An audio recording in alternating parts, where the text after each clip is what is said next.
Ina mana, ina reo, ina rau rangatira ma, tina koutou katoa. Tēnā koe whae Melanie, tēnā koe mātua Luka.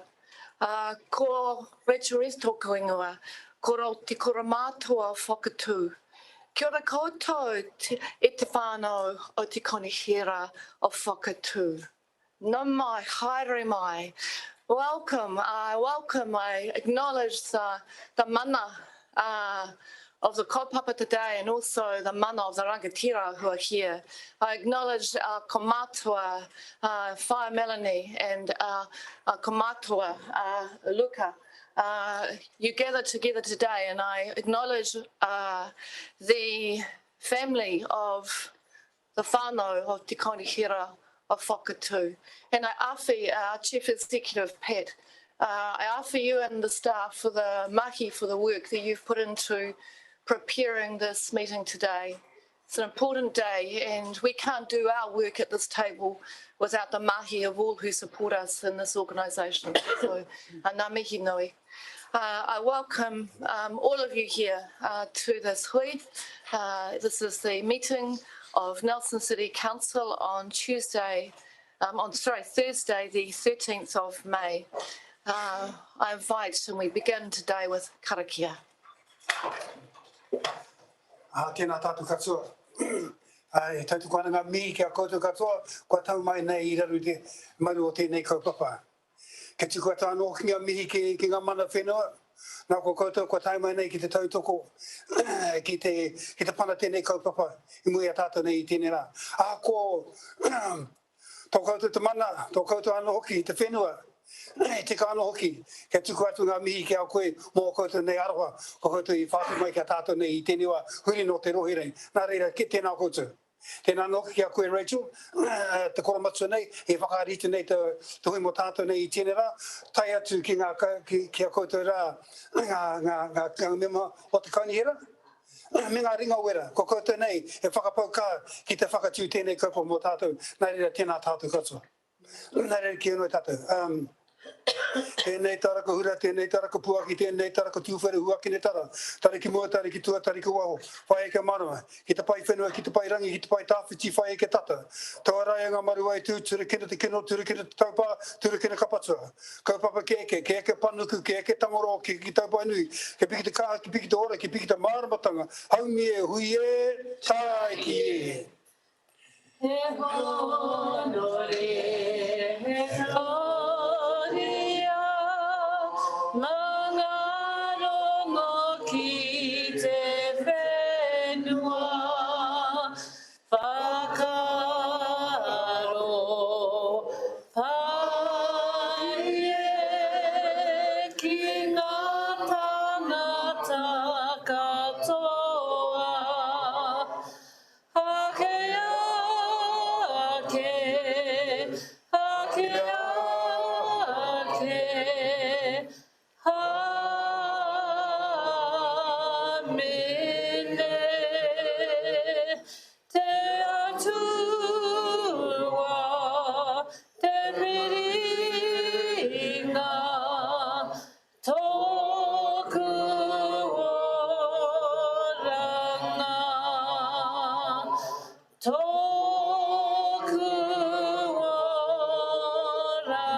Ngā mihi nui kia koutou. Thank you for the warmth in the room today. It's a big meeting today.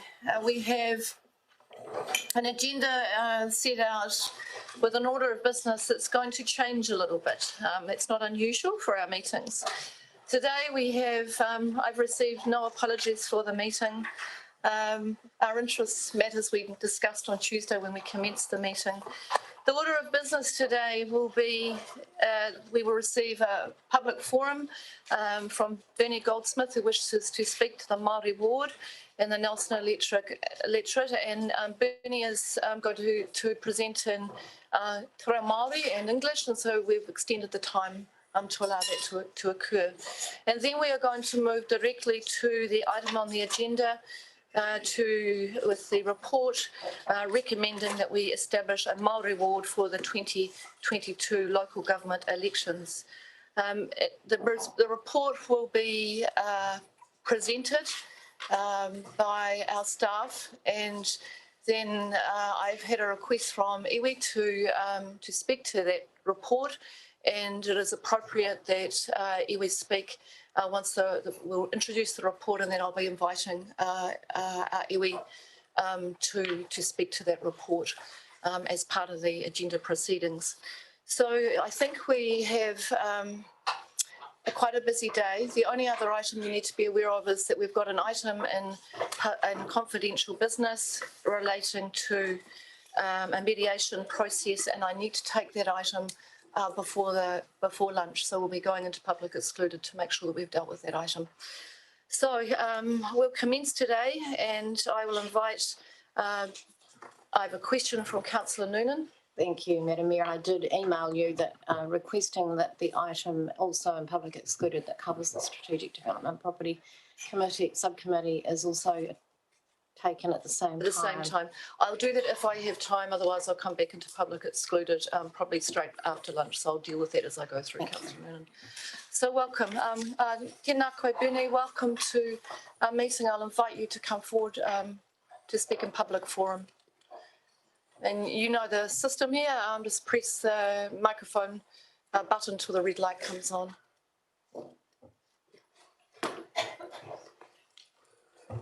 Oh. Nā mihi kia koutou I te ahutanga o tēnei rā. Tēnā koe whaia, Melanie. Tēnā koe mātua Luke Rawa, mātua Harvey. Tēnā koutou e te whānau, ko Bernie Goldsmith taku ingoa. Ko Moanga Pohatu te Moanga, ko Waikare Moana te Moana, ko Hini Pukuhurangi te Wahine Rangatira, ko Aotitahi o Ngā Tamariki o te Kohu, ko Matatua te Waka, ko Tūhoi te Iwi, ko Bernie Goldsmith taku ingoa. Tēnā koe. My name is Bernie Goldsmith, and I support the establishment of a Māori ward in Nelson City Council. A funny story, in 2019, I was on the campaign trail with all the women that are seated here who were elected. And I went to sit down, and a Māori woman stood up and she went, kia ora moto kōrero whaia. And what that means is, I didn't care what you just said. Do you support Māori wards? And I said, I don't know what those are. So I found out. In 2002, central government passed a law to establish Māori wards into local councils should they choose. There are 4 wards in New Zealand: rural, farming, urban and Māori. Tacked on to Māori ward only was a poll provision. Should councils choose to establish a Māori ward, this could be overturned by a 5% petition. 24 councils tried to establish Māori wards. 22 were overturned by the poll provision. Only 2 were successful. One was from Wairoa, which is where I was born. In March this year, Right Honourable Nānia Mahuta overturned and abolished the poll provision on a Māori ward. So here we are today to decide whether to establish a Māori ward. Let's get the easy questions out of the way. Aren't Māori wards racist, sexist, preferential treatment to one race only, divides communities? No. Māori wards are partnership, inclusion, having the other treaty partner at the decision-making table with you, beside you. What about immigrants, refugees, LBGT community? Don't they deserve a voice at the table too? They most certainly do. This ward begins to recognise and acknowledge those communities. The ward represents people who have been displaced from their land, people who have had their land stolen. It represents the minority, the people who are oppressed. It represents those minority groups who have never had a voice at the decision-making table. What about tangata whenua? We have a good working relationship with tangata whenua. We ask their advice. We consult them on things pertaining to Māori. We invite them on communities and on committees that we want them to belong to. It's great that you have a good working relationship with tangata whenua, but this is much more than this. This is much more the ward. This is about including Māori in every decision-making area. Studies have shown in New Zealand that when Māori are at the decision-making table, the well-being of the entire community improves. Why don't they just campaign like everybody else? Door knock, shake hands. We are all one. We are all on a level playing field. No, we're not. We are definitely not on a level playing field. These rules, these laws, what we're doing right now is designed by Pākehā for Pākehā to keep Pākehā in positions of power. And when we look around this table, clearly that's working. So in conclusion, do not defer this decision. We are not an agenda item. We are tangata whenua. We are your partners.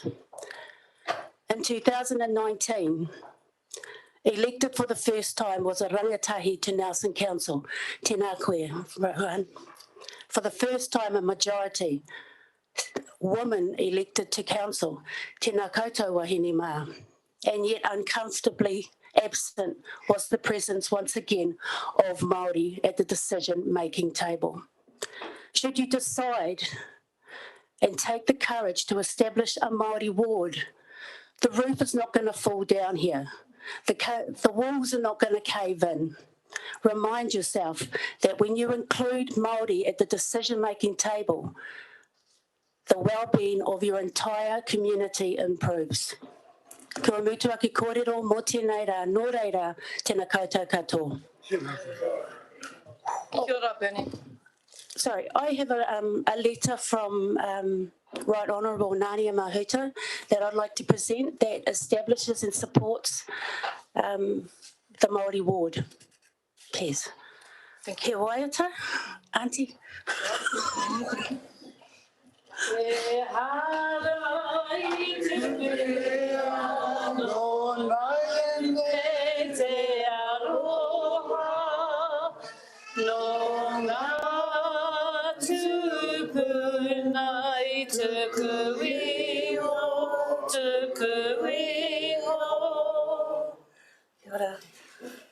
Kia ora, Bernie.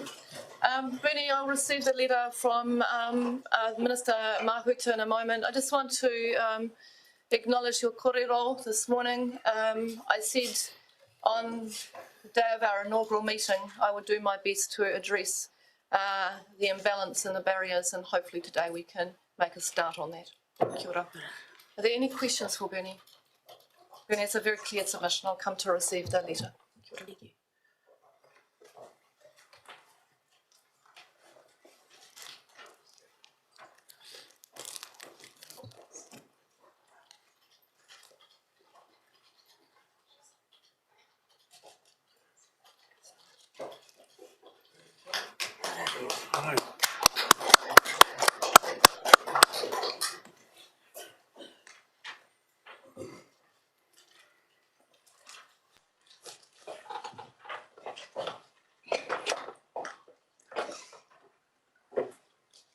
Council, we're now going to move to the item on the agenda to establish a Māori ward for the 2021 local government elections, and I'll ask you to turn to page 216 of your agenda and invite the officer to join the table. Welcome Deborah Nakuata Smith, our officer, and Nikki McDonald. And welcome to Pania. Kia ora koutou.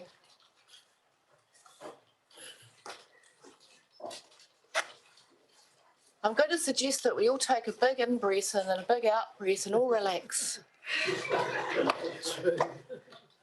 It's a beautiful day.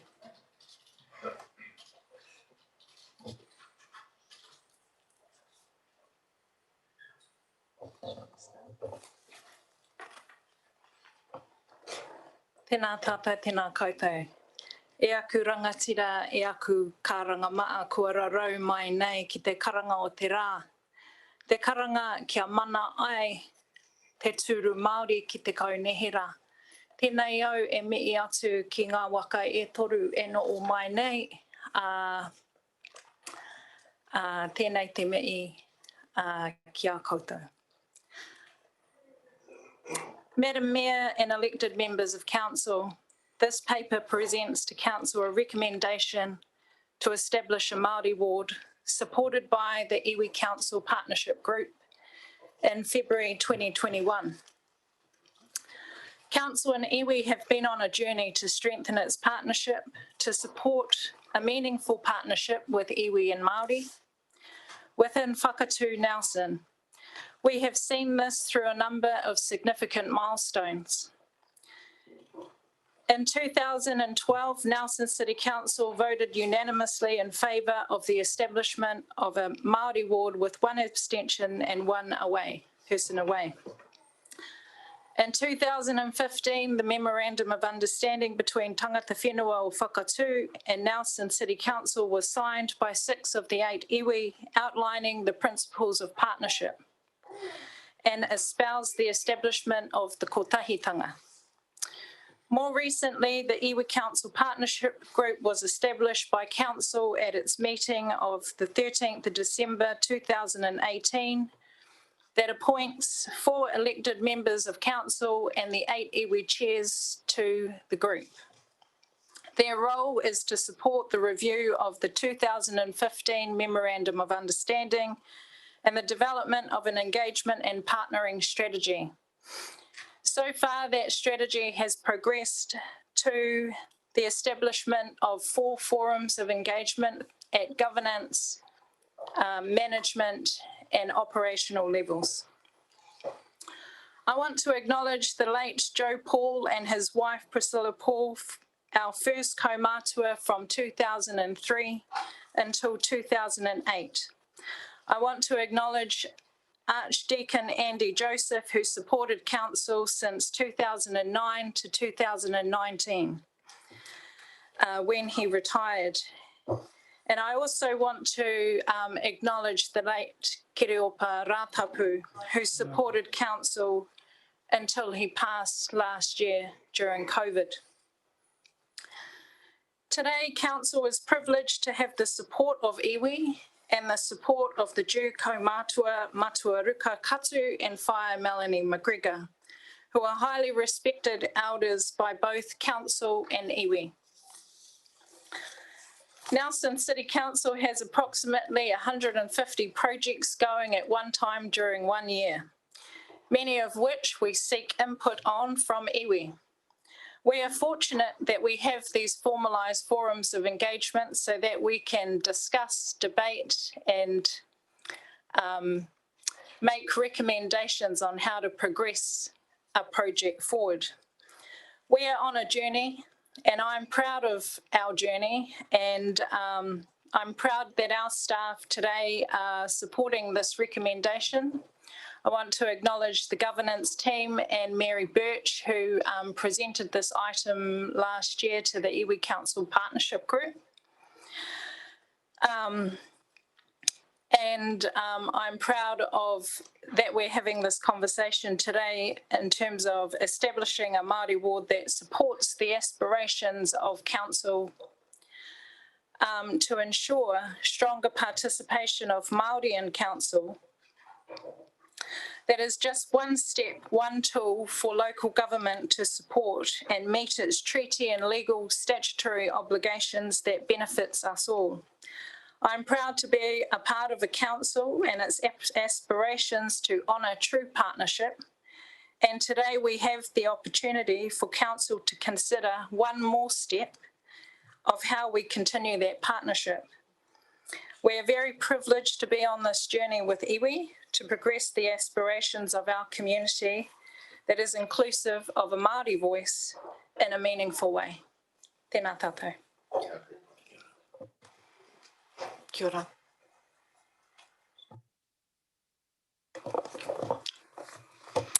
Kia ora koutou.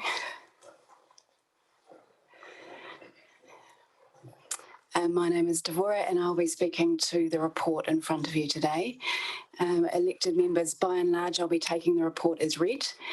Open to any questions, and there are no changes at this point in time. So, Thank you, Deborah. So the report stands as read. There are no changes.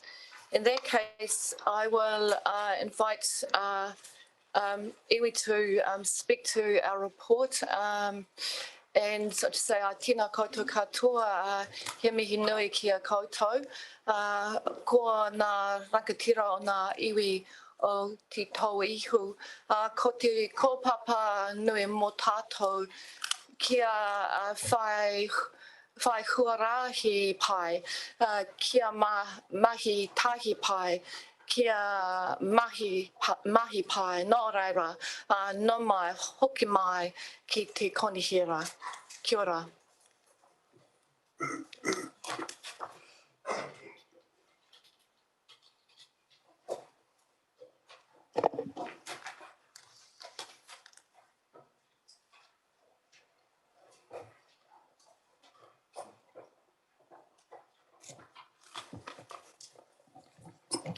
Tuhi ki te rangi, tuhi ki papataunuku, tuhi he tangata katoa, tuhi e ngā mate. I acknowledge those elements of importance to us, the heavens and the earth and the people and the departed. Moi mai, moi mai, mo mai. My name is Waihaere Mason, and my whakapapa has walked Te Tauihu Rohe since a time beyond memory.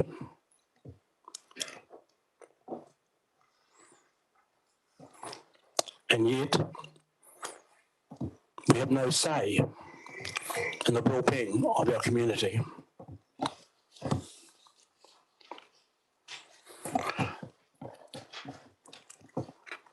Ara, te tohanga kaha, rik, kei te mihi mo te korero, mo te karaki a te mitanga, Rachel, e te kuia kaha, kei te mihi mai. I want to congratulate the council for taking serious consideration of this matter, unlike other councils around the country, that you have shown intestinal fortitude to do something about it. It's a monumental moment in our history, and that's the seriousness of your decision today, because your decision will tell us quite clearly how you feel about us.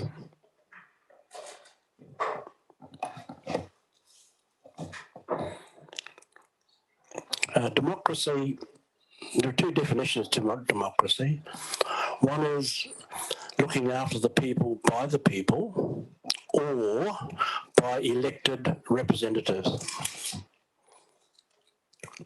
I would have thought that by this stage, this matter would have been sorted by acclaim rather than by voting. Your royal family was established by acclaim. There was no parliamentary move to form the royal family. So I would have thought the better way forward here is for you to make this decision by acclaim.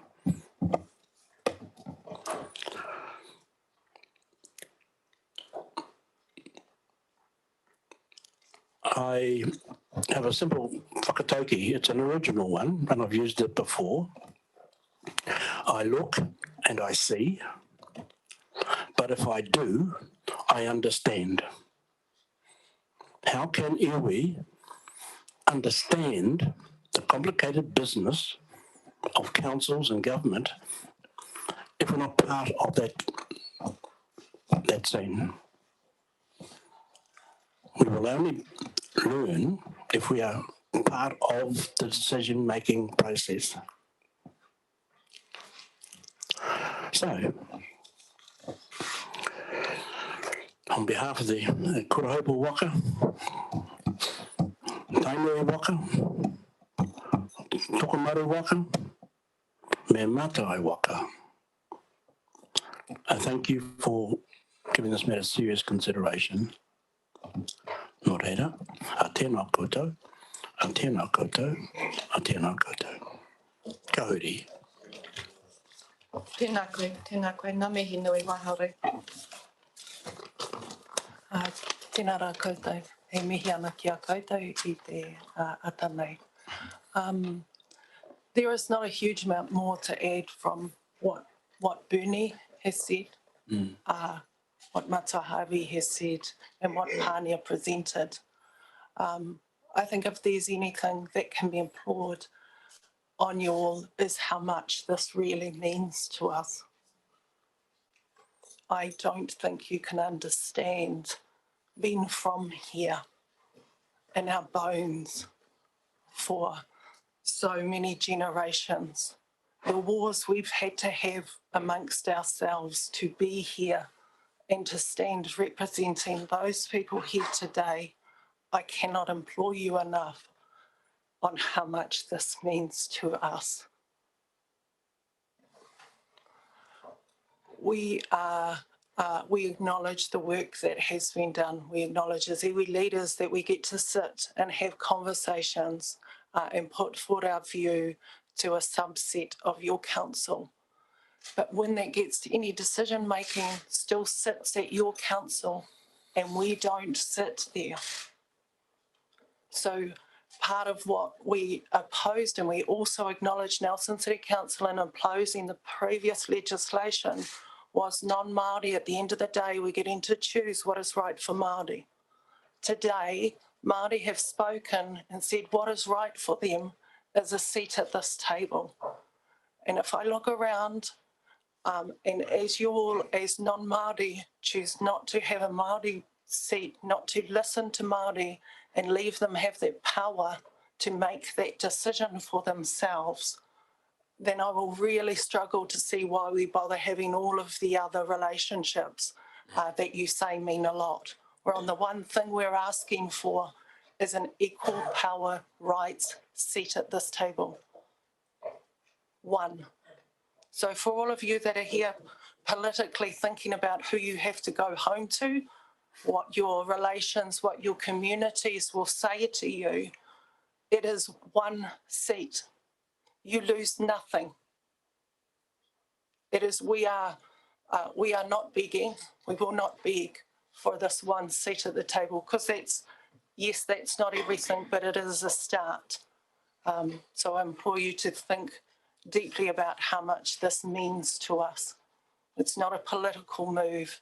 It is around an equal power sharing of one seat at your table that Māori get to choose for themselves. Kia ora. Kia ora. E koro paroa, te rohi ai hou.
Ngā mihi nui, thank you for the generous words that have been spoken today in support of the recommendation to us, and I acknowledge that nothing is achieved unless it is in partnership.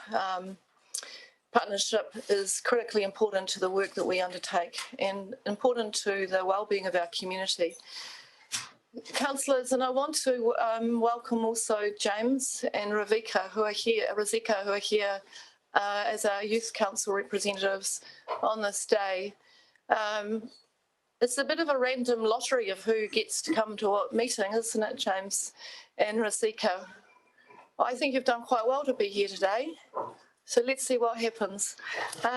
Councillors, I wish to move the recommendation that is in the report today, and the Deputy Mayor has asked if she can second that recommendation, and I've accepted the mover and the seconder for what is in front of us today. I'm going to first ask if you have any questions on the report. Are there any questions? Deputy Mayor. Thank you very much.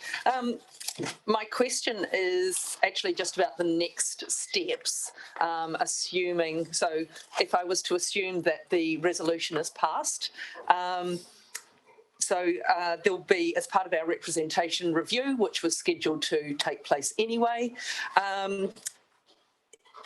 just wondering if you could sort of tell me a little bit about the research or the pre-engagement that might take place to help inform the initial representation proposal that will come forward in September.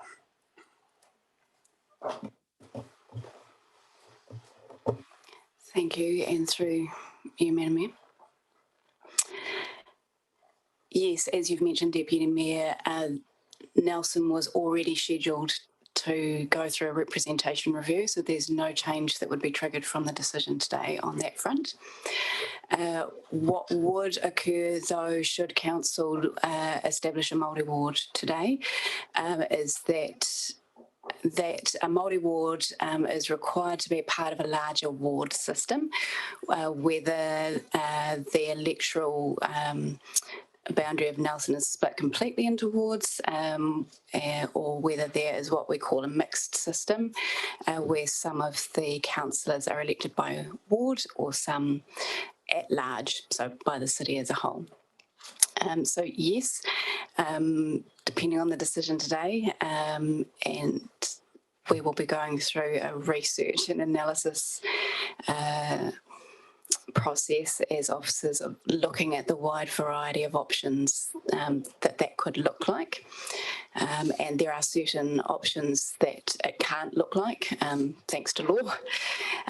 We would intend to bring that through to elected members for sort of early awareness at the end of this month, the end of May, and we have spoken with our colleagues who excel in consultation around the opportunities to speak with the community about the month of June, so that we to take some of those options as to what our electoral structures could look like out to the community and get their feedback. It's not so that feedback would be received about July-ish. At this point, as you've pointed out, the initial proposal must be made or must be adopted by Council by the 8th of September this year. At this point, we're likely to bring something through to Council mid-August, which gives a little bit of flexibility time depending on what happens from there. Kia ora, thank you very much. Thank you. Any further questions for the officers? Councillor Skinner. Thank you, Devera. In regards to the Māori ward and with a ward system or mixed ward system, so you'll have a voter can be on the Māori roll or the general roll. So does that mean if I decide to put myself on the general roll, then I can't vote for those standing that Kaumātua have good people that have put forward, and vice versa? Some good people on the Māori roll then wouldn't be able to vote for, say, for myself if I was standing on the general. That's correct, and good question. Thank you, Councillor, and through you, Madam Mayor. Yes, so there are a Māori ward and general wards or general voters are distinguished in that only those that are on the Māori electoral roll can stand as candidates for a Māori ward, and only those on the roll can vote for any candidates for that ward. So if you were standing in a general ward or as a general voter, only those on the general roll can vote for you as a general candidate, and only if you're on the general roll can you stand as a general candidate. So there is a distinction there. Follow up that, and you may not choose to answer this, it might be more a general answer, but does that not seem quite separatist in the sense that then you can only vote for those who put themselves to what representation they are?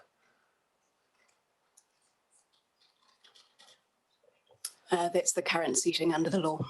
And does that not also sort of take away, it's really, and maybe representatives, Wari and Olivia sort of alluded to that, that then they don't, well not they, that we as a community don't have faith in us as individuals or community to vote regardless of race or so.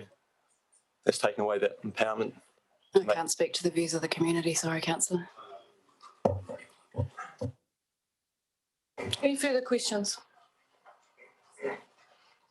Ms McDonald, did you want to add anything to that answer? Yeah, sorry, through you, Madam Chair, you know, to specify where at-large positions exist.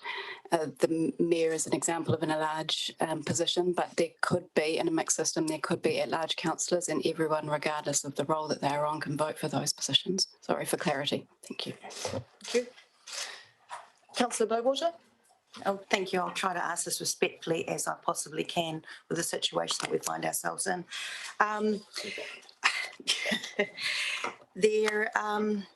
As elected members sitting around this table, we have code of ethics, we have different rules that we have to adhere to around this table, and consideration is given that whomever sits around this table will have the same rules that we have to, like the code of ethics, code of conduct, etc. Those rules will apply across the full table, no matter who sits around this table. And that I see as a governance. Thank you. The behavioural expectations of elected members are set by elected members themselves when they adopt a code of conduct. The establishment of a Māori ward establishes a Māori councillor. So yes, all elected members, including a Māori councillor and including all general councillors, would be subject to the code of conduct that they themselves adopt. Just go to the Chief Executive. You'll remember at the start of the train, everyone takes an oath to act in the best interest of the district. And that applies, so on the Kapiti Coast, we had 5 ward councillors, 5 elected at large, and the ward councillors have to take the same oath to act in the best interest of the district and not in the interests of their ward. And that's the standard of local government in New Zealand. And that applies to everyone who is elected to council. Thank you. Councillor Rainey. Thank you, Madam Mayor. Just a question of clarification regarding the process. If today we decide to establish a Māori ward, then the process for the rest of the electorate vote in terms of whether, well, we do have to set up a ward, potentially a ward or more, correct? That process and the split between the potential remaining ward and what we would potentially leave at large is a process that this council will determine. Thank you, through the chair. Yes, that's correct. So it's that conversation that's had through the representation review, which we would be moving into anyway, but we'll certainly be undertaking over sort of June to September in terms of an initial proposal. So the representation review covers that type of decision. Are there going to be wards or not? If you establish a Māori ward today, then there needs to be a ward system of some kind, that becomes a requisite. You start to look at what the law talks about as fair and effective representation, so that can speak to the number of councillors per population and so on. So you start weighing up all of those kind of issues, and yes, that will be this year and that will be this council. One subsequent question, if I may, Madam Chair. So in terms of the process by which we engage with the public on that particular issue, would council be heading into a system, and would your recommendation be that we head into a process that just gets feedback from the public, or will there be hearing submissions? Will it be a more formal process? I'm just interested to know. No, great question. Thank you, Councillor, and through the Chair. Yes, a representation review process has some formal consultation, at least one, potentially two stages already built into it by law.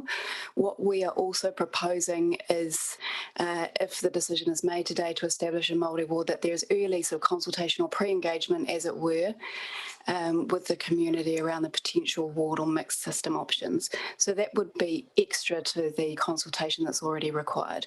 So with your leave of just, if I loosely map out what the year could look like, depending on the decision made today. So end of May would be looking at bringing some potential options through for council to start mulling on. There could be some, we'd go out to the community for at least a month. As I've mentioned, we're anticipating at this point that would be about the month of June, give or take. That feedback would then be incorporated into a report that's brought back for council to consider what we call an initial proposal. At this point, we're expecting that would be about mid-August, although the decision doesn't need to be made until the 8th of September. By law. Following that initial proposal decision, whatever it is that council lands on, must be taken out to the community very quickly after the decision. There must be at least 4 weeks of consultation on that specific proposal. Any feedback has the opportunity to be considered. Speakers can be heard on that. So it is a very formal consultation process. Council then considers what becomes what's called the final proposal. That gets taken out to the community if there is a change. And those that have, if there's a substantial change from the initial proposal, then it reopens a bit wider. If it's tweaks here and there, then those that have submitted to the initial proposal are given the opportunity to appeal or object. If there are appeals and objections, then all of the documentation that have taken us through to that point in time is pulled together and sent to the Local Government Commission, and they make a determination on council's behalf. So yeah, quite extensive potentially. Thank you. Thank you for that very thorough explanation of the steps. Any further questions? Councillor Skinner. Thank you, Madam Chair. Thank you on this, Mike Vapania. In regards to, you spoke about of the iwi, 6 of the 8 iwi in regards to that the Māori Council were in support, but 2 were not in support. Is that right? Not in support of a Māori ward, is that? That was in reference to the Memorandum of Understanding 2015 that was signed by 6 of the 8 iwi, so post-treaty settlements. Sorry? So it was signed by 6 of the 8 iwi, post-treaty settlements, which I believe was in 2012. Oh. Yeah. So just like Councillor Skinner, I'll just draw your attention to the letter that was circulated to you either this morning or last evening. You may not have picked that up. We received a letter from all of the 8 iwi of Te Tauihu supporting the establishment of a Māori ward. Okay, thank you for that clarification. And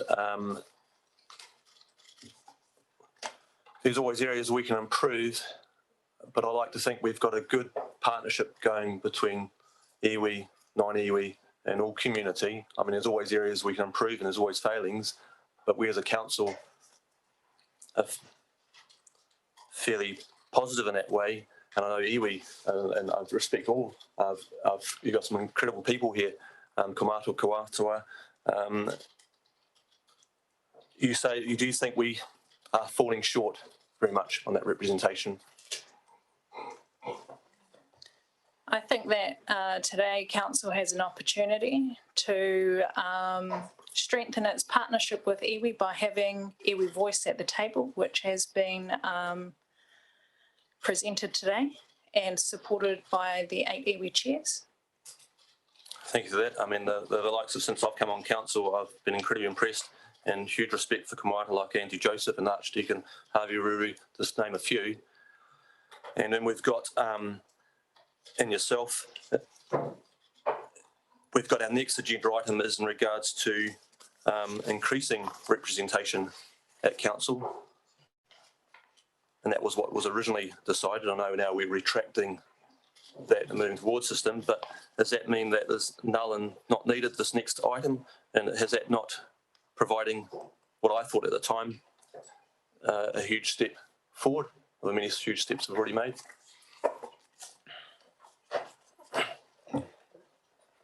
I might pass this to Olivia to answer. Yes, I think it's appropriate. Thank you, Pania. It's not a question, it's a question that only iwi can answer. All right, Madam Mayor, you might be able to answer that second part of it in regards to our next agenda item. I think the iwi have been very clear in that they do want to have more. They do want to have more. They do want to have a seat at the table.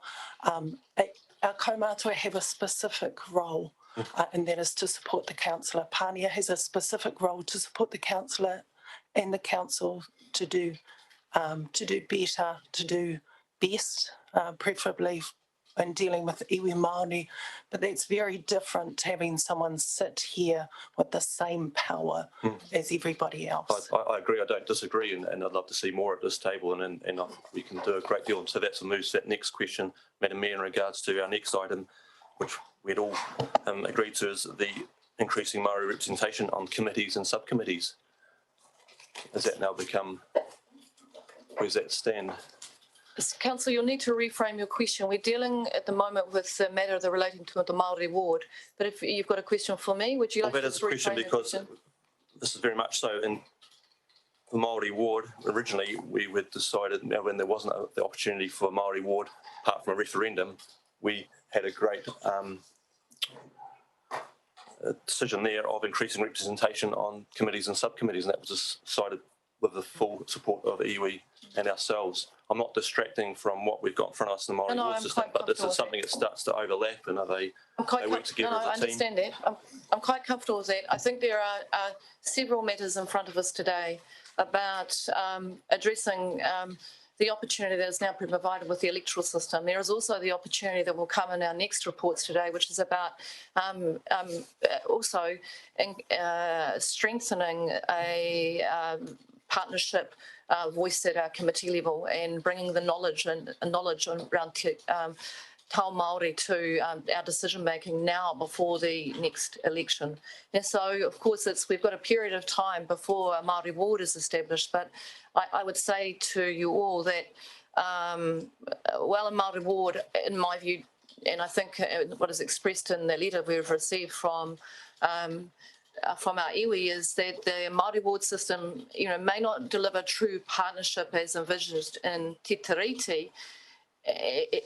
It does advance from the status quo, and it therefore is a very positive step forward, but it's not the only step. And I think this is one that it is. We've talked always that it's just not one thing; it is many, and it is strengthening the quality of our decision making, our connections and partnership with Te Tiriti, with mana whenua, as well as strengthening the electoral system through the Māori ward. So I don't see them as mutually exclusive. I see them as complementary. Thank you.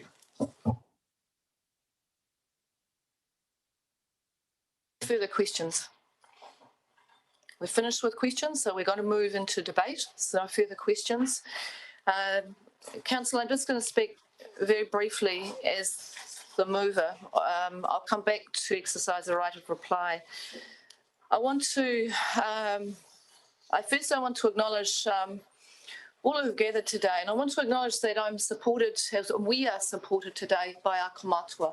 And that is important. That is actually, if we think about what I've just said, that it is not one thing, it is many. And it is a great privilege to that we have received from iwi to have komatua to support us in our mahi, for wisdom, for guidance, actually for kindness as well, to support the well-being of those of us who sit at this table, our organisation, but also the community at large. So I acknowledge our komatua. I acknowledge all who've gathered today, and as I come to reflect on our public forum, and I acknowledge all of you. I acknowledge Whaia Olivia, Matua Waihare, Whaia Lavi, Matua Harvey, Whaia Janice, and your whānau who are here today, Whaia. I acknowledge Matua Calvin. I acknowledge Matua Aaron, Matua Dave, Matua Kori, Matua Tiahu, Whaia Jackie, Matua Shane, Whaia Hippolyte, Kahurangi, Whaia Bernie, Matua Bani. I acknowledge your support today, and the staff who are also supporting Kaupapa. And I acknowledge Matua Justin. And it gives me great pleasure that I can sit here among friends and colleagues and partners who I have worked with now for many, many years. It's taken many, many years to get to this day. And in speaking in support of the establishment of a Māori ward for Whakatū, I want to acknowledge the Honourable Nanaia Mahuta, who was a champion for local government. She is a powerful wahine, but she is a woman of great heart and great wisdom. And she isn't wasting her time getting things done as the Minister of Local Government. And she has a focus, and she's a champion, not just for local government, but she is a champion for partnership, for inclusion, and she is very clearly a champion for a better future for local government. And a better future for local government is a better future for all of government, and it's a better future for all of our communities of Aotearoa. So I just want to awhi our Minister and thank her for listening, and thank her for acting so quickly to address what was a wrong in legislation. To those of you who are here today, I want to thank you also.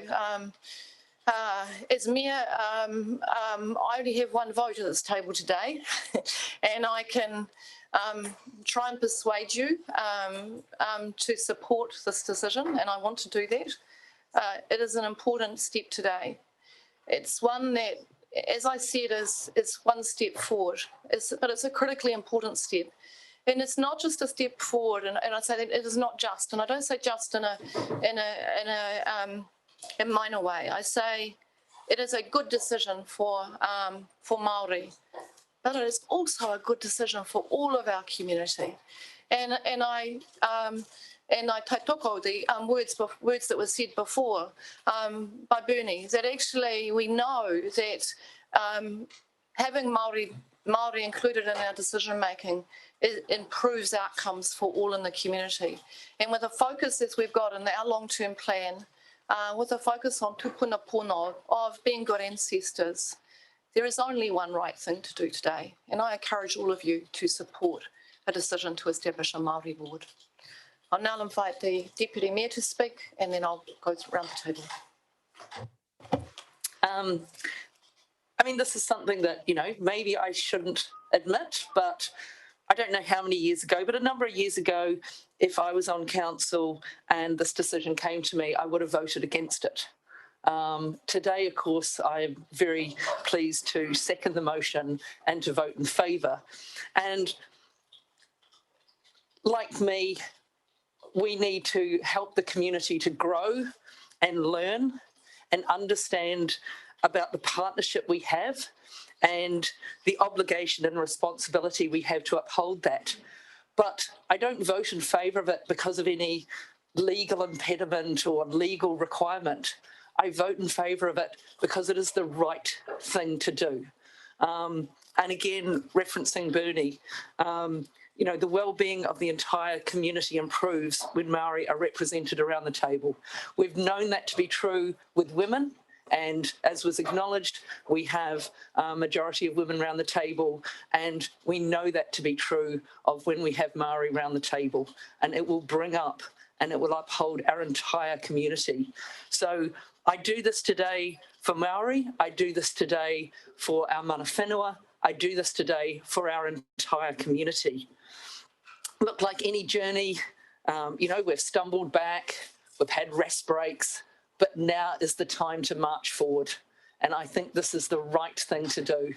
On an aside, just on the representation review, I'm very pleased to hear that we'll be engaging with the community, because I think that there are a lot of exciting opportunities that come from that representation review, to look beyond geographic boundaries and to look at those communities of interest, to also consider how we might be best positioned for in the future if there is to be an amalgamation. There may or may not be, but Marlborough and Tasman District Councils have wards, and I think it is time that we need to consider how we could best position ourselves.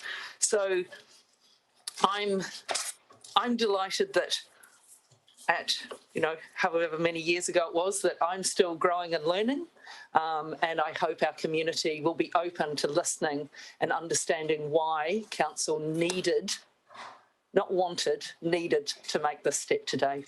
Kia ora. Thank you, Councillor Ika. Councillor Courtney. Thank you, Madam Mayor. Madam Mayor, you started today and you said today is a lovely day. Well, I hope it continues that way.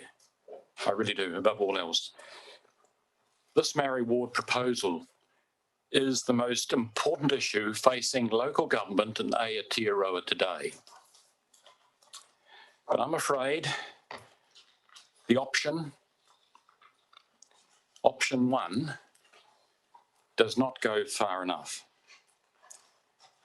I've heard through the words of Tania, Olivia and Bernie, I've heard the words, but beneath those words was pain, and I got it.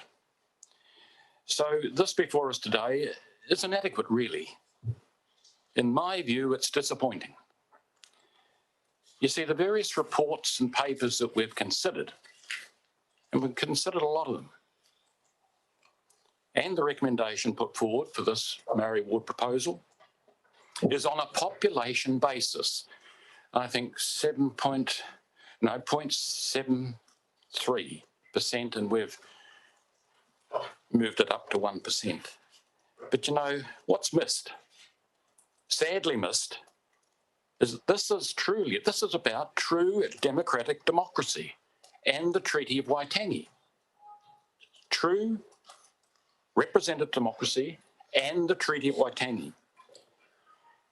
When you have a founding document, an agreement or partnership, a covenant of equals between Māori and Pākehā, then to fulfil the obligations set out, we should reflect this in our institutions, full stop.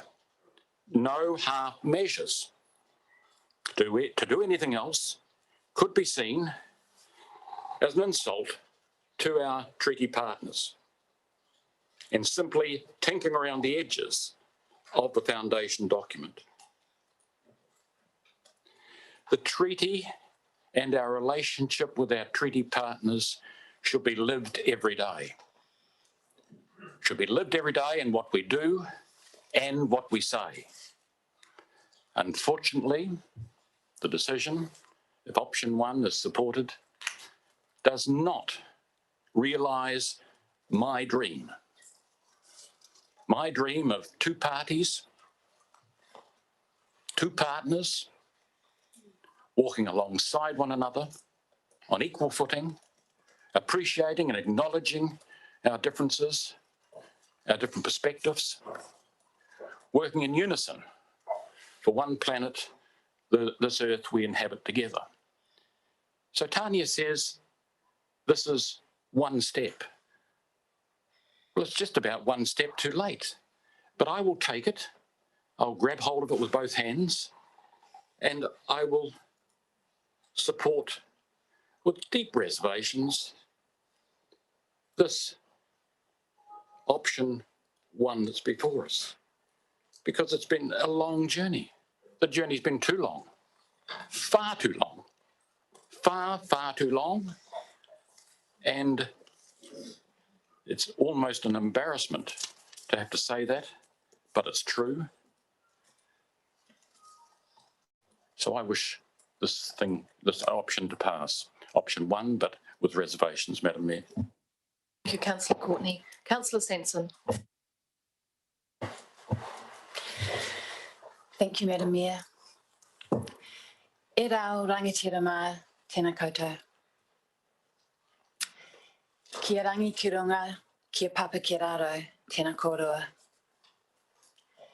Inga mate, haere atu rā. No wiwi me te ingarangi o Kutupuna. Ko te maunga o tua whare papa e whakaruru hau I hau. I kauhoi o ki te awa o mahitahi, no whakatua hau. Ko Rachel Sanson tōku ingoa. Our decision today is an important step towards partnership with mana whenua, te iwi o te tau ihu, partnership with tangata whenua, and acknowledgement of te tiriti o Waitangi. As a young person growing up in Nelson, I didn't have the opportunity to learn te reo Māori, to participate in kapa haka, or to understand the value and mana of te ao Māori and tikanga. While I did take history at school, I didn't learn that tangata whenua had their land taken through physical and legal force, that tangata whenua were punished for speaking their language, imprisoned for practicing their culture and protecting their land, and have had to live under a system of governance built and operated by the people who did that to them. I didn't understand colonisation. Failing to acknowledge such a history of oppression and its resonating effects is racism. But creating mechanisms that allow for tangata whenua representation in decision-making is not racism. It is equity, and it is long overdue. I hope that all our tamariki, our mokopuna, their mokopuna, will grow up understanding the history of Aotearoa, feeling represented, embracing and realising a future forged in partnership where all can thrive. Naku te roro, nau te roro, ka ora ai te iwi. Nō reira, tēnā koutou, tēnā koutou, tēnā koutou katoa. And I'm speaking in support, obviously. Kia ora, Councillor Sensen. Councillor Fulton. Oh, thank you, Madam Mayor. With your permission, I want to read a quote to begin with. Warina, tēnā koutou. It is not the critic who counts, not the man who points out how the strong man stumbles or where the doer of deeds could have done better. The credit belongs to the man who is actually in the arena, whose face is marred by dust and sweat and blood, who strives valiantly, who errs, who comes short again and again, because there is no effort without error and shortcoming, because who doesn't actually strive to do the deeds, who knows great enthusiasms, the great devotions, who spends himself in a worthy cause, who at the best knows in the end the triumph of high achievement, and who at worst, if he fails, at least fails while daring greatly, so that his place shall never be with those cold and timid souls who neither know victory nor defeat. And that's a Teddy Roosevelt quote, which we've had on our wall for many, many years and has supported me in my journey on council. But I just wanted to pause for a moment to talk about the arena. This is the arena we're in today. There's many different arenas, but this is one of them. And what is it like if you can't even get into the arena? So my experience is that this arena is at times tremendously challenging as a white woman. We have had to learn to play the game in an arena which was created by the colonial system, and to develop the confidence to have your voice heard in the way you want your voice heard has been an interesting journey for me over the past 10 years. I would welcome to have tangata whenua sitting alongside me in this arena. And for me, this day is tremendously monumental. But I have sat here in 2012 and thought that we were having the same decision made, and that was the opportunity to invite Māori into the arena.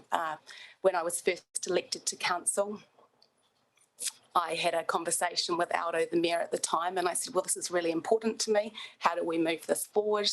And we moved it forward in a way which seemed the right way. We thought that that was the right thing to do, and I did not believe that we could have a petition or a binding referendum where 80% of our population opposed what was the right thing to do back in 2012.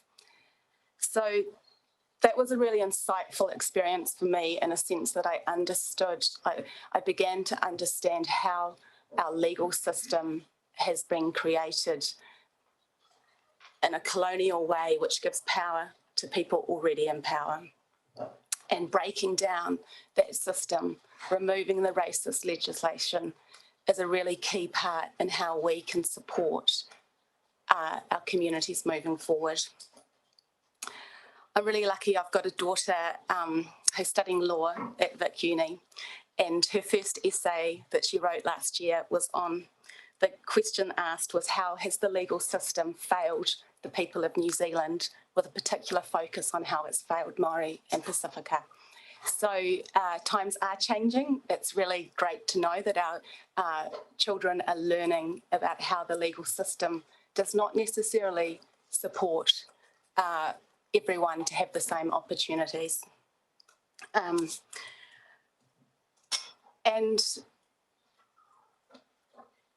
I just wanted to touch briefly as well on my experience growing up in Aotearoa, and how a little bit like Councillor Edgar and possibly Councillor Sanson, we're not necessarily aware of the colonial system that we're living in. We grow up in it, and we are exposed to racism in many different and subtle ways, and it's somewhat part of our lives until you stop and pause and think about how you can actively play a part in being anti-racist. And for me, my experience, I'm going to tell a story about my father.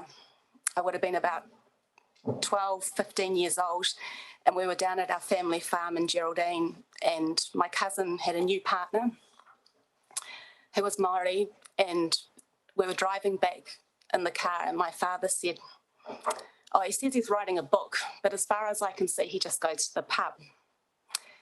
Well, that man went on to write the book Once Were Warriors, and many other books to follow. And to my father's credit, he bought all of the books and he read them. And he bought them all for us, and we all read them as well. And I just think that that journey that my father even went on, for me, I heard those comments. I knew they were racist, but my father had to go on his own journey to understand the journey Māori had been on. And I think we can all take time to reflect on our experiences of racism as we were growing up, as they are around us, and support our community to change and understand and embrace the opportunities ahead of us. Kia ora, thank you, Councillor Fulton. Councillor Laurie. Kia ora.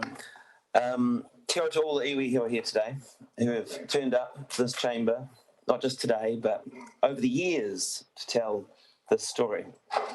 Thank you for your heartfelt submissions. Thank you for your patience. To me, Māori wards are not race-based. They are treaty-based. They're based on partnership. You don't have partnership when one of your partners isn't at the table. You don't have partnership when one of your partners is shut out of decision making. At this table, Māori at this level are shut out of decision making. This is about fixing a glaring, unfair, hurtful and historic omission. To be honest, the lack of Māori representation at this table for all these years is embarrassing. We accept the role of Māori seats in our parliament. I've always thought that it is very strange that we don't offer Māori the same representation in local government. It may, in fact, be part of the reason local government is seen as so out of touch. It may also be part of the reason so few people see local government as relevant. And it may have something to do with the fact that so few people vote in local government elections. Today, I would like to also salute the contributions of Minister Mahuta, but I would also like to thank Green Party co-leader Marama Davidson, because the Green Party was pushing for this for a very long time. I also want to acknowledge Andrew Judd, the former Mayor of New Plymouth Taranaki, for his fantastic work in this area. We, sitting around this table, have nothing to fear from having Māori voices at this table. We have so much to gain from having Māori at the table, as a city, as a region, and as a country. So I'm supporting yes. I'm voting yes. Kia ora. Kia ora, Councillor Norrie. Councillor Neil Stevens. Kia ora. Thank you, Madam Mayor, and I acknowledge much of what I would say has been said. I want to mihi to the iwi here today and to Tangata Whenua here today, and awhi to you as well. The mana in this room is palpable, and I think that the Wairua will lead us to the right decision today. A few months ago, we unanimously condemned the racist law that had prevented us from having a Māori ward, and I hope today we can unanimously support the creation of one. As has been said, this isn't a decision that is separatist. It is a decision that benefits everyone and acknowledges what this country was founded upon, and why, you know, so many in this room are here today as tangata tiriti, people of the treaty, not here through any other mechanism other than violence and colonisation. And today we choose.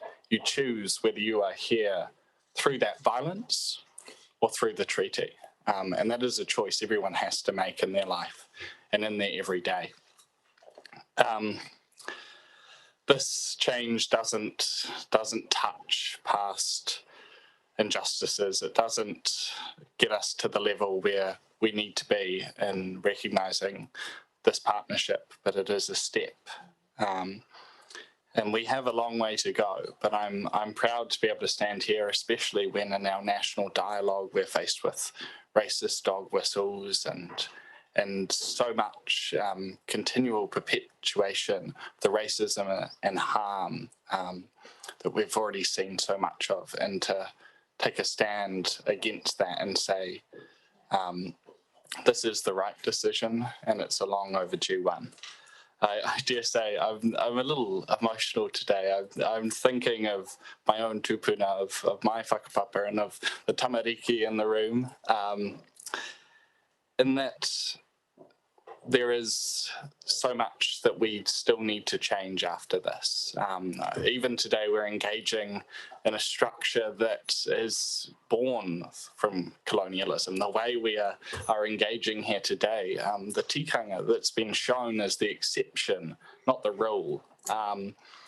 And so I also challenge us that after, and I hope we all vote yes, we also continue to work to make the culture here a safe and uplifting space for those who come in here from diverse communities, for Māori, and we make it so that once they reach this room, the fight, it doesn't have to continue just to be heard whilst here as well.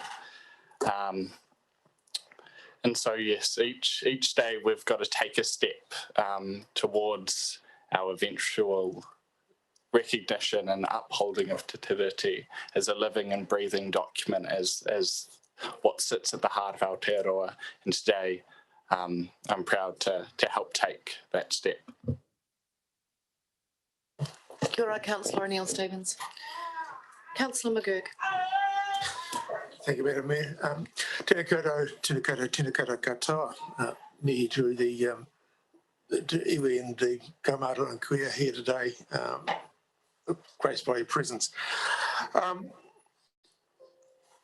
look for examples of what good governorship looks like and the characteristics that would make up what a good council might be. One would be that we would be inclusive, that we bring in diverse views and perspectives,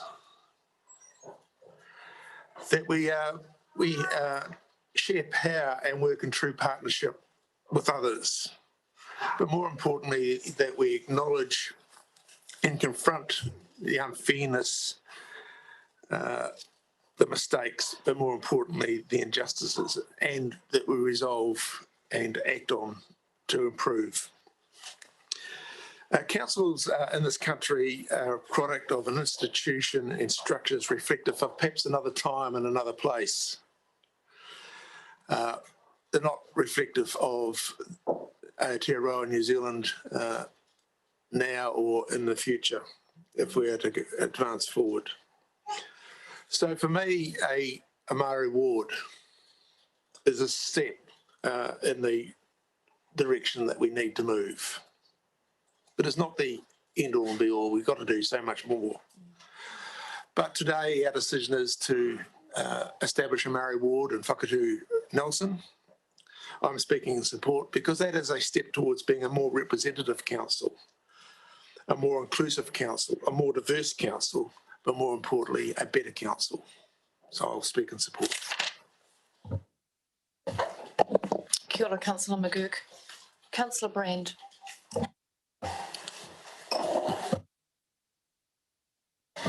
Kia ora, thank you. My words and phrasing are not always the best and sometimes can be misconstrued, but I am speaking from an honest heart and ask that it be taken from that perspective. We talked about honouring true partnership. We heard, and I thank you for those that shared the words and their experience for us today to help us consider this issue. I thank Bernie for speaking and reminding us all, and it has been said on many occasions, by giving a voice to all of those, the benefit of the health of the whole community grows. And Pania talked about the honour of the true partnership and the privilege that we are to be on this journey. And Olivia talked about the significance of the impact and that is felt in their bones. And then we also heard from, my apologies, about the only way by learning is by doing and by being part of the decision-making process. So that brings me to how I process this information. And we do need to have the honest conversation about this and not be afraid of the uncomfortable or the anxiety that it may create. Anxiety for me is the fear, and I cannot let the fear overcome because I may be worried that people might think less of me for the decision that I would make, or that people feel that I have not represented their view when they have voted me here at this table to represent them on the community.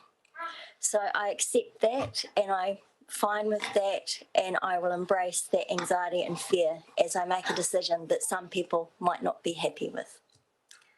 The decision today isn't about equality, it's actually about social justice and equity. And this is based on the treaty partnership that has been lost and forlorn for many years. I am concerned about we are rushing the process because we have to make a decision by the 21st of May for it to be in the 2022 election, and yet we're still waiting for the information and the research and the looking at the variety of options to come through in a process. So I will have to take faith and a leap of faith, which I'm prepared to do, that that information will come forward to help us make an informed and balanced decision so we can go forward.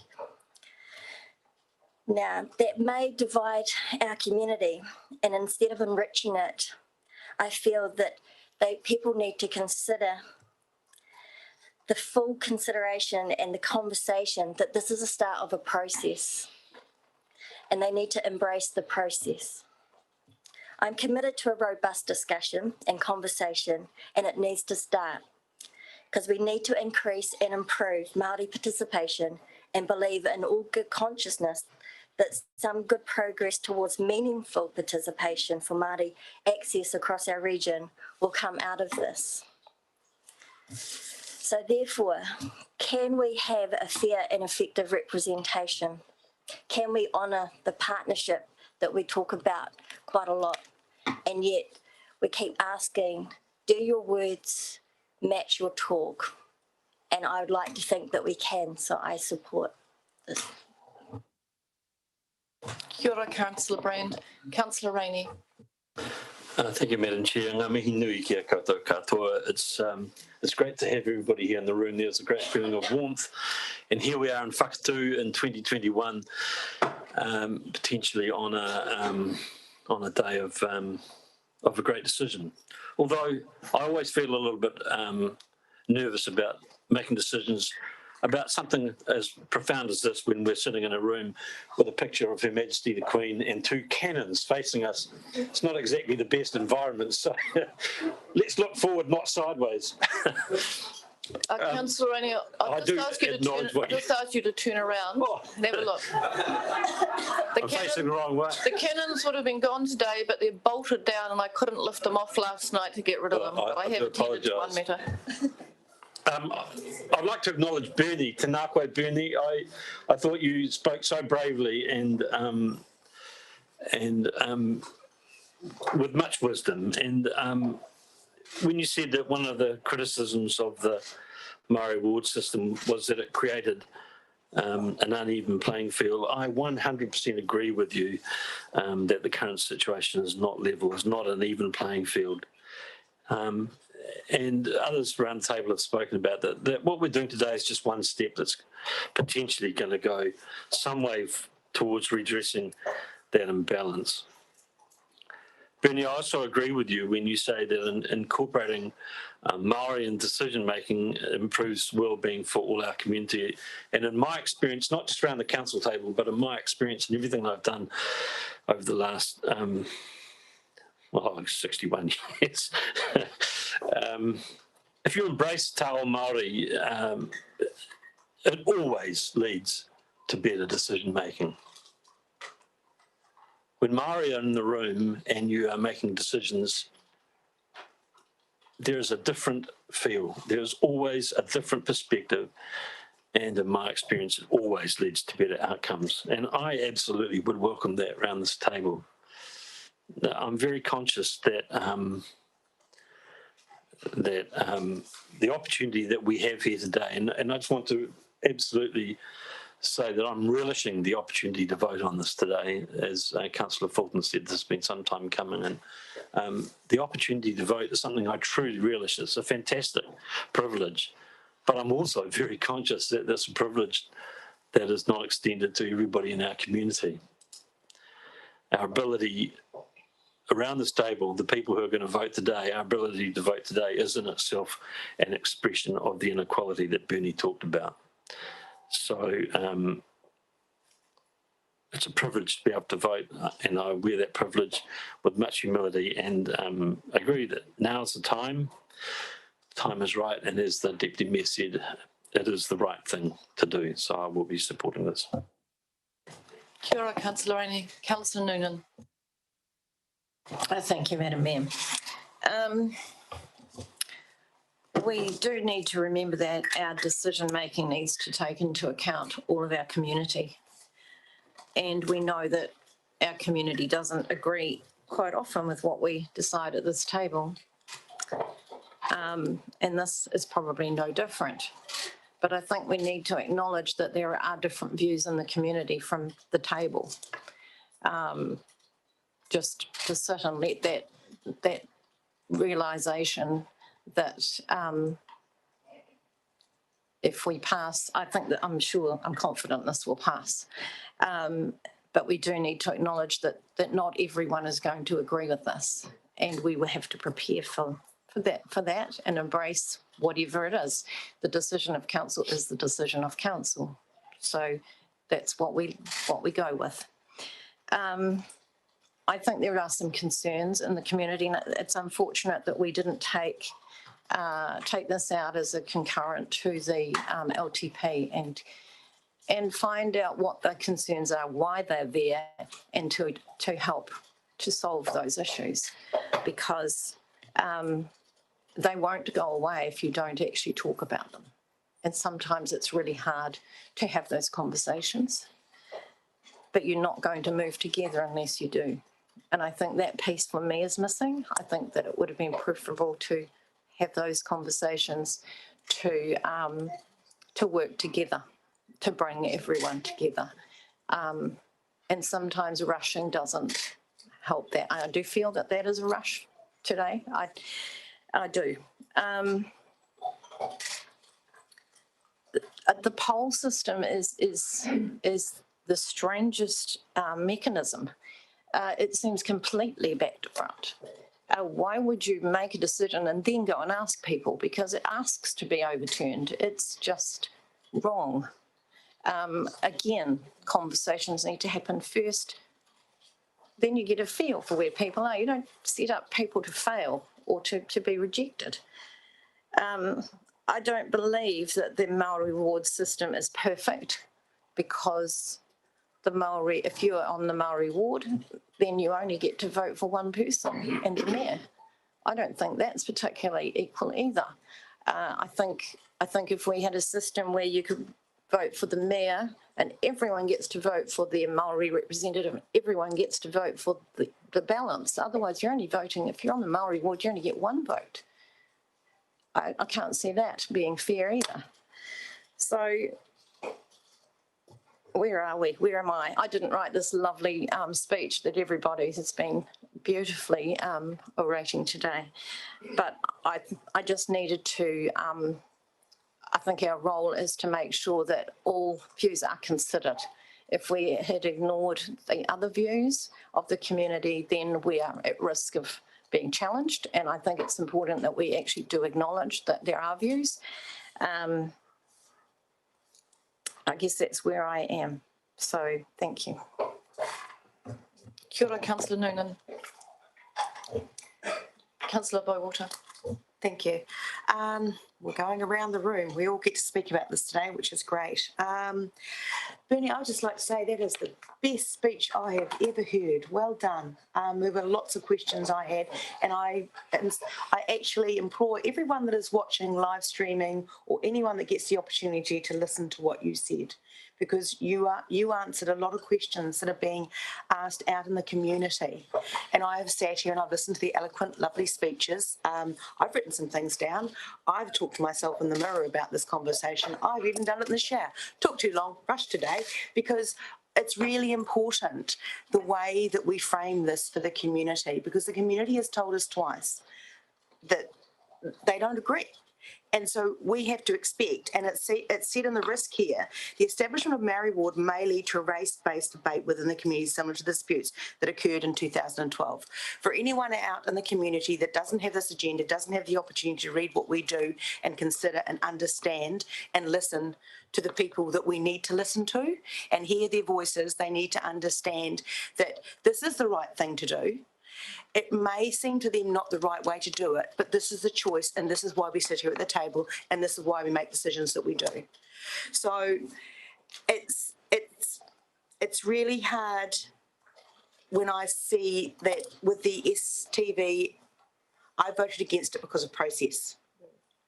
Whether or not what was going to come out of that process was the right thing, I voted against it for process. Another situation came up for us all. And again, it was about process, and I was very, very challenged. And I've heard what Councillor Brand has said, and I totally support that we do have to frame this in such a way, and I've said it before, bring everyone along on the journey, and that means our community, because we sit here as community representatives, and that is important.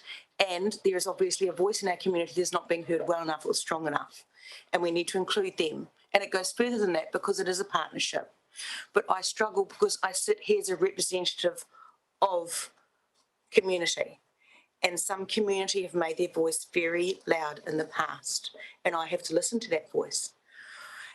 And then I have to make a decision after listening to all the voices, including Bernie, and I'd like to remember Bernie again, and I have to then decide how I sit here and what I say for the people in the community out there on their behalf.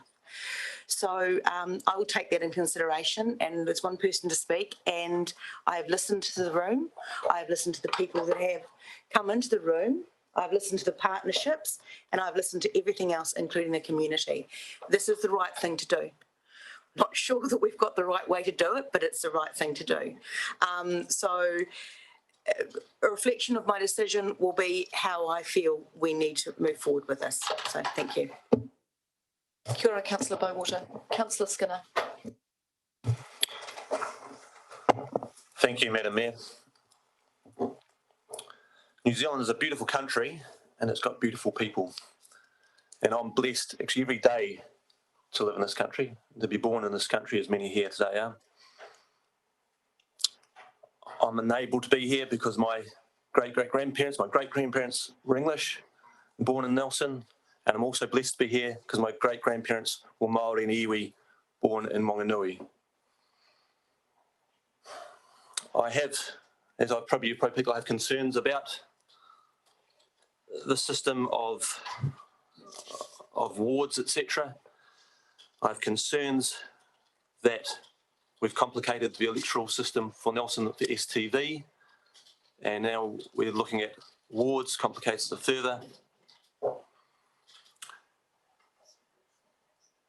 And I have obviously concerns that when we keep dividing us up in this way, that the public will find it more complicated and may be dissuaded from voting at all.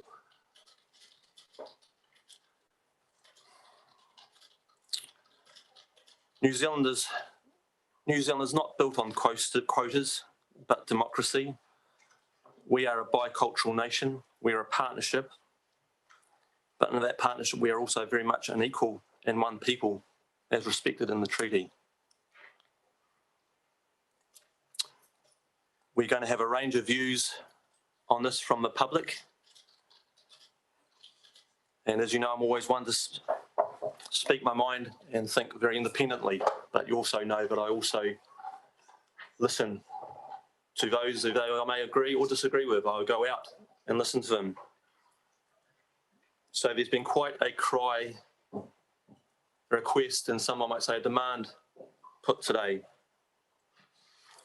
I have concerns that with this system of those who will recognise themselves in the Māori ward or Māori role and those who will recognise themselves on the general role, and it concerns me that whichever you decide to be is then you can only vote for one or the other. I would like to be able to, as I have already done so, vote for those who identify themselves as Māori and iwi and vote for the good candidates. And I'm sure there's those who identify as Māori and iwi would want to vote for those good candidates who may not identify as iwi. So this really concerns me, and I don't like to use the words of division and separatism because I do treat and respect everybody as equal regardless of where they've come from or where they're going. And I do have fears that this, as well-meaning as it is, may drive a wedge in our community, which I don't want to see. And I can see that's where the referendum didn't help.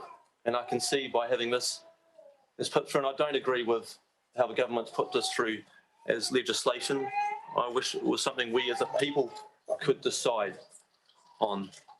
But my better judgment, it is my better judgment, and I think my judgment is for right reasons, I'm going to support the cry and request of my brothers and sisters. But that puts a weight on your shoulders and my shoulders that you and I'm not saying it's we, that we now must put the best candidates forward. Whoever your mother and father is. So I'm going to ask you, and I know you've got some good people here, and we've got some good people. I want to make sure you've got to come to the party, and when I say you, we've got to come to the party, that we have good candidates in whichever role you stand in and whichever role you vote in. So I hope I won't be disappointed in that sense, but once again, I'm doing to acknowledge the request of our equal partners, and I saw equal, and I've never thought any differently. So, Madam Mayor, I feel this has been quite staged, and that my total reaction is to sort of push back against that. But I can see some genuine requests here, so I will support this. But there's a great expectation of equal fairness and not a repeat of some of the decisions that have made of recent days that have been bullying. No, not calling this bullying, but from those probably from outside of this room they use. So I'll support this once again. I know I'm repeating myself here, but I support this as a request, a cry I could say is put, and I will acknowledge that. Thank you. Kia ora, Councillor Skinner. Kamatua Melanie. Tēnā tātou katoa, kei te mihi atu ki a koutou. I'm very humbled by the words that have been said today around this table, and I didn't think I would ever witness this in my lifetime, and I've shed some tears over your words that have been given today, and I'm very humbled by that. I recognise that we have a flawed system. That's been a flawed system for us since the beginning of time here in Aotearoa. And I want to share a wee story with you. When my dad, I want to tell you that I was born and raised in Nelson and lived here most of my life. And when my dad was a young man with a young family, he was on the Maitai River catching tuna, eels. And one of the owners on the river challenged him for being in the river getting tuna. And he said, it is my treaty right to be here. And our father lived that sort of a lifestyle and taught us to always stand up for ourselves under the Treaty of Waitangi. I shed tears in the memory of my tupuna, who I feel are present today listening to your beautiful words. And I thought it was relevant to say that to you all today. This is a historic occasion for us. And I want to mihi atu ki a koe e te whaia Bernie. Nau I whakatakoto te wairua mo tātou I tēnei rā. You commenced our day with a beautiful submission, and ngā mihi atu ki a koe. Kia koutou ngā iwi. Oh, you know, I just feel very strongly about how you've all supported this, and I just wanted to take a few minutes to say that. Nei rā te mihi atu ki a koutou katoa. Tēnā koutou. Ngā mihi nui, whae Mel.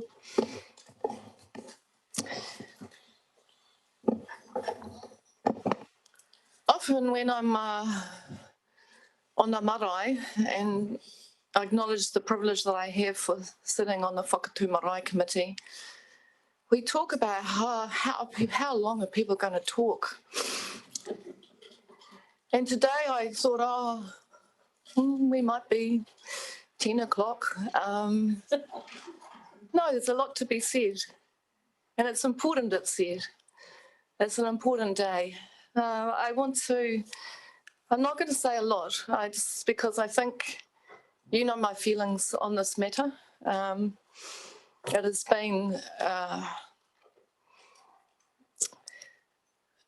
a sense of pain for me as the koromātua of Whakatū that I have not been able to address this injustice over many, many years.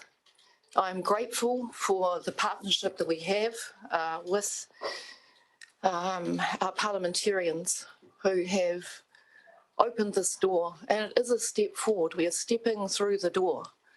There are more steps to be taken, and we've talked about that today. It is many, many things that will start to recognise in a true sense the partnership of Te Tiriti.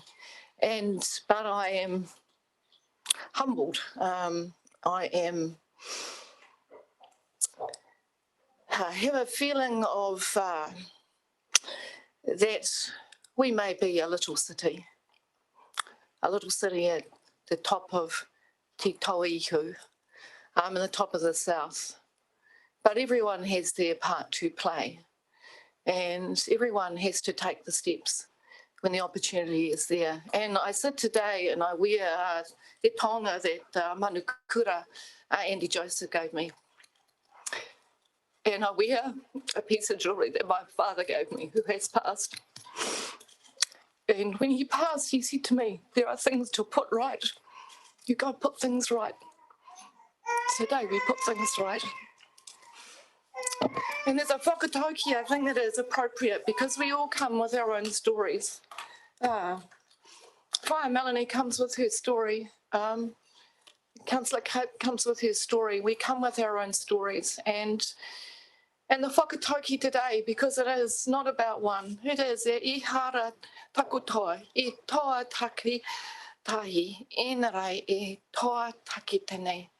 My successes are not mine alone. We don't do this as one. These successes are ours, and the greatest successes are the ones we have when we are working together. And today is a day where we come together, take a step forward, and we start to put things right. And I'm not going to call for a division today. We're going to do this on our voice with our voice. We are going to vote with our voice. I've heard from all of you. You have unanimously supported this vote today. And I have acknowledged the important kōrero that we had at our iwi partnership hui probably 6 weeks ago. And as soon as we've done this vote today, Tino Rangatiratanga flag will go up the mast outside Nelson City Council. Kia ora. All those in favour? Aye. Against? Unanimously carried. Kia ora. Kia ora tātou.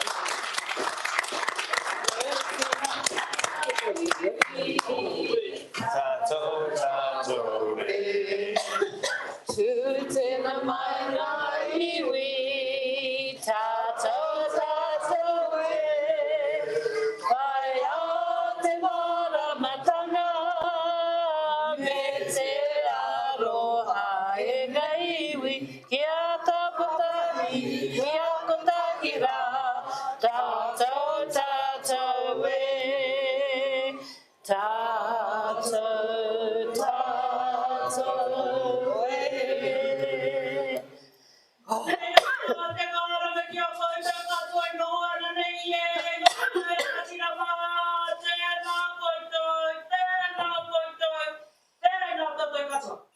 Kia ora. Kia ora.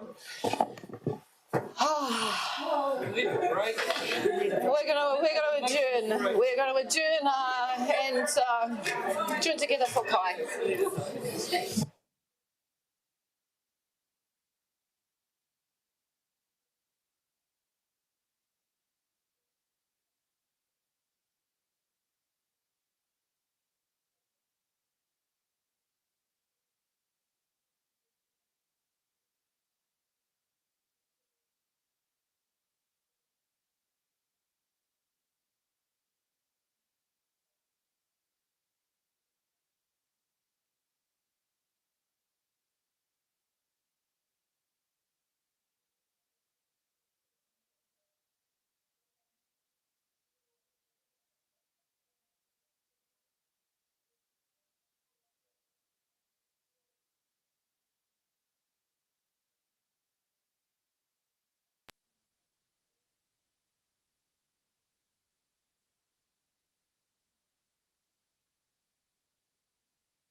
Kia ora koutou katoa. Welcome back to the meeting of Nelson City Council on Thursday, the 13th of May. Councillors, we are going to move to the report on the Nelson Future Access project. We've got our representatives of Waka Kotahi here today, and wonderful to have Emma Spate with us. Emma's got some time commitments today and needs to be away by 12, so I'd like to move that item onto the agenda now. So I will invite the officers who are presenting the report to join the meeting. And kia ora tātou to our representatives from Waka Kotahi, Emma, Coral and Reese. Just whenever you're ready, Alec, we'll take the report as read. If there are any corrections or additions, we'll get those as well. But I think it would be quite useful just to do a quick précis of the report as well. Thank you through the chair. So there's no changes to the report. As you can see, Waka Kotahi will be taking us through a presentation, and then we will be available to answer any questions. Just a brief background of the report. It's the culmination of many years of work, including public engagement on the long-term options, which was the subject of the 25th of June 2020 Council report. And this report seeks approval seeks council approval as a key project partner to approve the preferred program and to proceed to public engagement. And then that feedback will be used to refine the program. So that's a very high level. I think the PowerPoint presentation will address a lot of the issues in the report, but the report in front of you seeks approval that we can proceed to public engagement. So through the chair, if that's okay, I will get Reese and Coral to run through the PowerPoint presentation. Kia ora, welcome Reese and Coral. Morena. So we'd just like to present some slides on the background and context of the project, and then leave to the decision. So just with regards to the context of the Nelson Future Access project, the project is seeking to contribute to improving how people and freight move around and through Nelson. Can we get the slide? Yes. Oh, thank you. It's looking to improve how people and freight move through and around Nelson. It's about making sure Nelson is more accessible, improving the quality of the urban environment and in and around the transport corridors, improving transport system safety, and ultimately making the transport system more resilient. In terms of the scope of the project, the direct area of the project is bounded by Waimea and State Highway 6, but just based on the graphic, it's important to recognise the fact that the area of influence through this project area extends right out through to Richmond, just because these two corridors are a fundamental through movement for all of the traffic moving through that area. Just for a little bit of background, there was a program business case completed for the Nelson Southern Link in 2017. That program business case recommended that the first step for the network was to optimise the transport system and to monitor the need for a new route or additional capacity.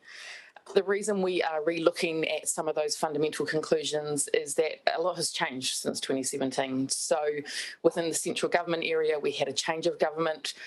We had a new GPS in 2018, which was substantially different from previous government policy statements.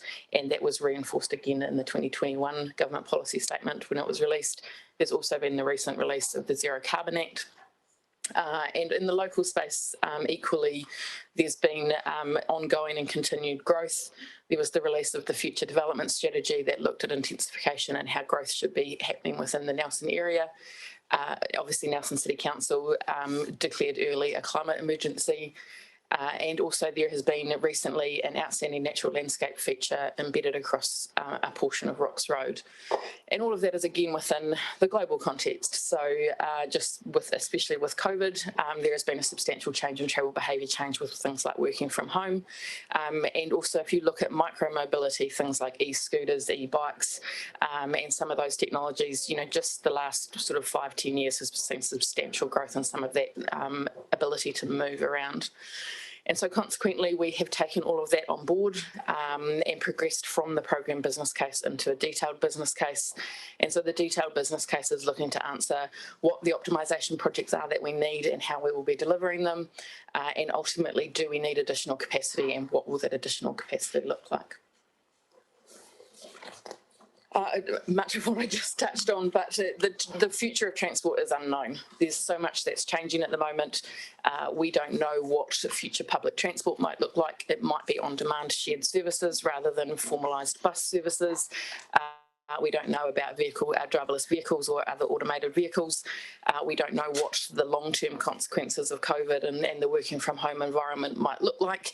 And also just the increasing element of online shopping and things like that just really change what the future might look like within a transport space.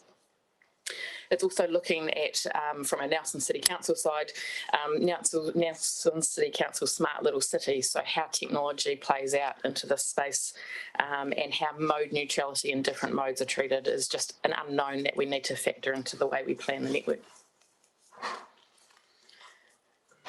Right back to core problems and the reason we're here. So the current environment and forecast for future environment, one of the big issues is travel time reliability and how we move people through the existing networks. The reliability really comes down to, is my trip going to take me 6 minutes or is my trip going to take me 30 minutes? And the predictability of that trip is the most important part in being able to plan your journeys. At the moment, there's approximately 75% of the traffic that goes along those two main corridors that's single occupancy vehicle, and that has a lot of potential to be able to shift and influence the way those people travel. The second element we've looked at is conflicting use. So it's conflicting use as modes. So the photo there, heavy vehicles and cyclists. It's also about use. Our low traffic residential streets increasingly are carrying a lot more cars, and that just makes those residential streets a lot less attractive places to live. And it's also just about how we want to interact with our traffic movements and our urban and residential environments. Ultimately, what it comes down to is if we have continued car dominance and continued future growth as planned, the urban outcomes will be really detrimental to livability. There's also safety consequences associated with that conflicting use. And thirdly is resilience. So with resilience, whilst there are, as shown with that photo, whilst there are periodically incidences that affect both State Highway 6 and Waimea Drive, most of those are of low duration and ultimately pretty recoverable. What's really coming through in the evidence is that it's the potential of the high impact, low occurrence events, things like climate change and sea level rise and the Alpine fault earthquake potential. So those are the parts that from a resilience perspective are really important to understand and acknowledge. So how have we got to where we've got to? So we started with the program business case in the existing evidence base, and we've really looked at all of the available options to us. The diagram on the right is something that's been in place within Waka Kotahi for many years. We call it the intervention hierarchy. Effectively what it says is that within our existing transport networks, our last intervention should be new infrastructure.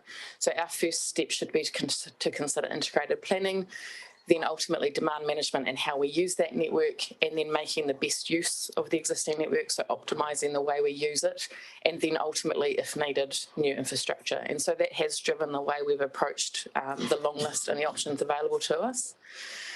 We then subsequently went through a systematic analysis of the existing technical evidence and wider context, such as the future urban growth plans. and taken into account new evidence. So traffic modelling, we put a network operating framework across the entire Nelson City Council network, and that looked at, for time of day and for type of mode, how do we want to prioritise the way we use our existing network.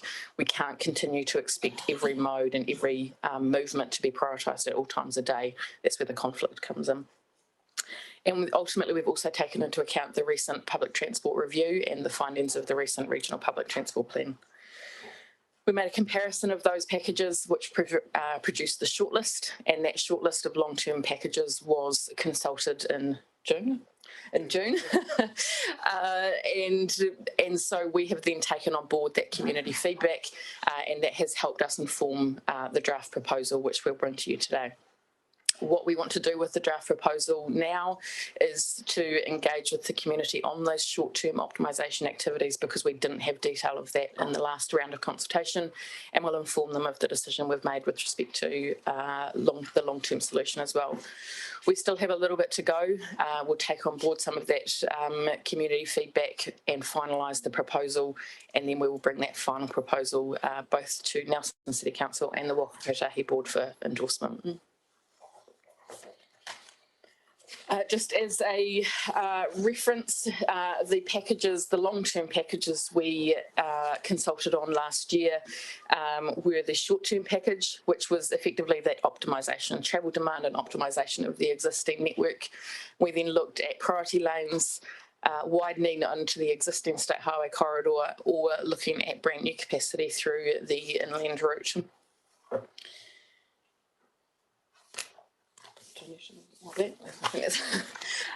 So I guess just to articulate how we've made the recommendation that we are making today, we use a system called multi-criteria analysis. The slide here is just one component of that multi-criteria analysis. This is about the investment objectives or the outcomes we're trying to achieve with the investment. Multi-criteria assessment is just one element of decision making. It's a tool we use. There are other factors which I'll touch on shortly that feed into how we make our decision. But with regards to the multi-criteria analysis and the investment outcomes, the priority lanes was revealed as the winner from an investment outcomes perspective. And just to outline some of the elements on this slide, it's important to note that grey is no net benefit, and so it's not that there is no benefit, it's that there are both positive and negative benefits, and these outweigh each other. So for example, if you looked at the inland route and the quality urban environments, it reflects the fact that the inland route would allow us to really emphasise the waterfront and the waterfront outcomes, but it also has really detrimental effects in terms of the airshed and the Victory community. So they just have positives and benefits that outweigh each other. Touch on anything else? We can come back to that if needed. Just touching on the wider part of the multi-criteria assessment. So the outcomes, which is the first element there, is what we just touched on in the previous slide. That outcomes is combined with a technical assessment. So in terms of deliverability and achievability of the solutions, we look at the community feedback and the community input, which we used a project reference group to help inform us on. And we also look at the environmental parts, which is both the environmental impacts, but also our ability to get consent and the consentability of the element. And we also include cultural inputs to make sure we've got the Te Ao Māori view of the world as well.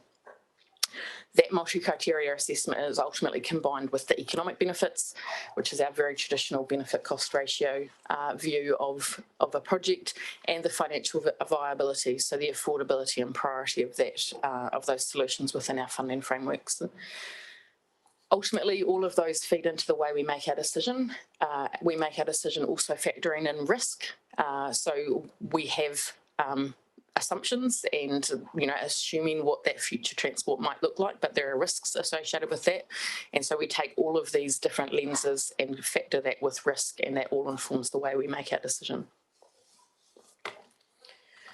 Touching on the community feedback we got last year, just to reinforce again that the Nelson City Council community is highly informed and highly engaged. So we got a lot of feedback in the last round of consultation. We were running similar consultations around the country, and Nelson's feedback was 3 times what we were getting anywhere else in the country. So we had a lot of feedback and a lot of unique user feedback as well. Ultimately, what that community consultation showed us is that the preference was 56% towards the priority lanes package from a community perspective. And when we also asked, so we asked the question 2 different ways, which long-term package is likely to be most successful, and that revealed 56% towards priority lanes. But we also asked then what was the best way to solve Nelson's transport issues, which also brought in only doing the short-term optimisation activities, and that just shifted some people to believing that there was no need for a long-term solution at all, and we could solve the problems with just the short-term package only. We've also used some of the questions we asked in that community to feed into the trade-offs. We do operate in a space where there is limited space, and there are trade-offs to be made so that we don't have too much impact on wider areas and wider properties. So we asked if you had to choose between space for parking and space for walking and cycling. It was overwhelmingly space for walking and cycling that was preferred in a trade-off with parking, and that has helped tailor some of the recommendations we've made into the optimisation and long-term packages. And we also asked about ultimately, do you prefer shorter journey times or the ability to access and cross the main arterials, because those do come at the expense of each other. And again, overwhelmingly, there was an expectation that the accessibility in the crossing was more important from a community perspective than moving quickly.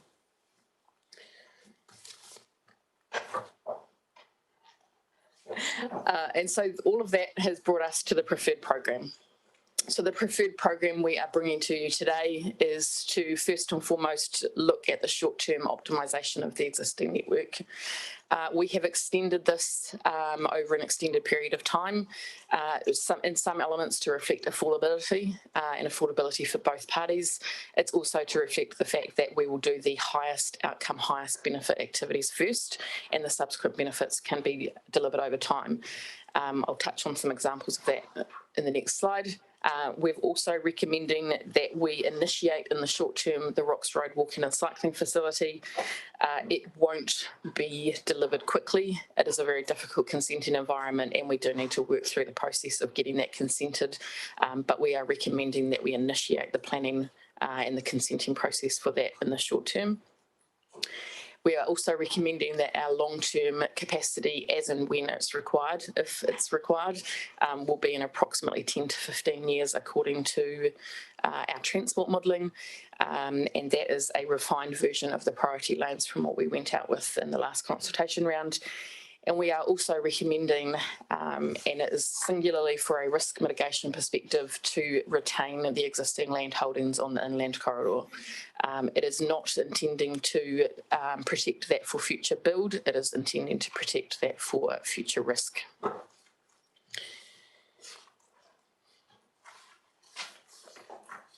I'll touch on that shortly. So in terms of the preferred proposal, I guess the key thing, the reason we are recommending that in the first 10 years we are delivering the short term and the optimisation is because of the potential within their way people travel at the moment to make big wins in that space. 60% of all the journeys within the project area are less than 5 kilometres, 30% of them are less than 2 kilometres, and also 75% of those trips on the existing 2 corridors are single occupancy vehicles. So they just have a lot of potential to be more efficient in the way we move people through these corridors. I'll come back to that. So just in terms of what that looks like, it looks like we focus on mode shift and particularly the active and public transport. That is in alignment with the Regional Public Transport Plan. So with the Regional Public Transport Plan, it is services and additional services times frequencies and pricing, and that is supported by this program as well. It's implementing land use policy and continuing the tensioning on parking prices and supply. It's making sure we've got amenity and safety improvements through some of the informal rat runs. So effectively, it's making sure that we've got traffic calming and appropriate speeds on some of our more residential streets. Looking at speed and how speed can influence our movement and safety outcomes. Parking, and then oh yeah, no, that's all. So yeah, that is the short-term optimisation program.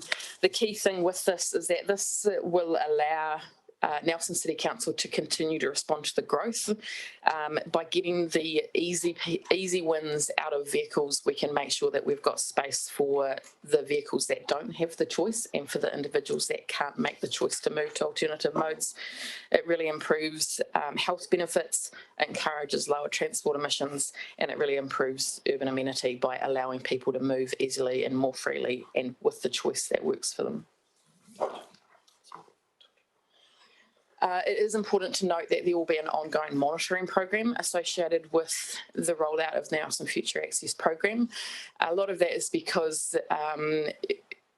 it's about people and how people travel and behaviours associated with the way people travel, and there are so many different elements that interact with that, and so there'll be continued monitoring to determine how these are working, how effective they are, and when ultimately we need the additional capacity and how we need that additional capacity. Just in terms of costs of the short-term program, I will specifically highlight that this is a higher number than what is currently shown in the long-term plan. What this number has not taken into account yet is that there are existing budgets within that long-term plan which we haven't seen whether there is ability to optimise and be efficient. So, for example, one of the activities we're recommending within the 0 to 3 year program is to specifically coordinate with an existing planned stormwater program, and that allows us to get cost efficiencies across the Nelson City Council program. So we haven't tensioned this with some of those existing budgets yet. And the other thing is that by having a program and by having a confirmed program, it will allow us to take opportunities and take other funding opportunities such as Innovating Streets, and which will allow us to potentially deliver a bigger program than we currently have planned. So then subsequently into the Rocks Road walking and cycling facility. The walking and cycling facility is proposed to be a 5 metre shared walking and cycling path. It will improve access to the foreshore. We do need to acknowledge that it will be constrained through the portion of the outstanding natural landscape feature. It is a difficult consenting environment generally into a coastal marine area, and with the additional outstanding natural landscape feature, it just becomes really prohibitive to be able to widen the corridor into that space. We can still deliver an improved level of service and is currently there. It just won't necessarily be to the full 5 metre width that we can get across the rest of the corridor. We will also, as part of this, because this entails seawall improvements, we will also take the opportunity to get intersection improvements at the southern end of the corridor, which will be effectively an advanced delivery of the priority lane proposal just for that southern portion of Rocks Road.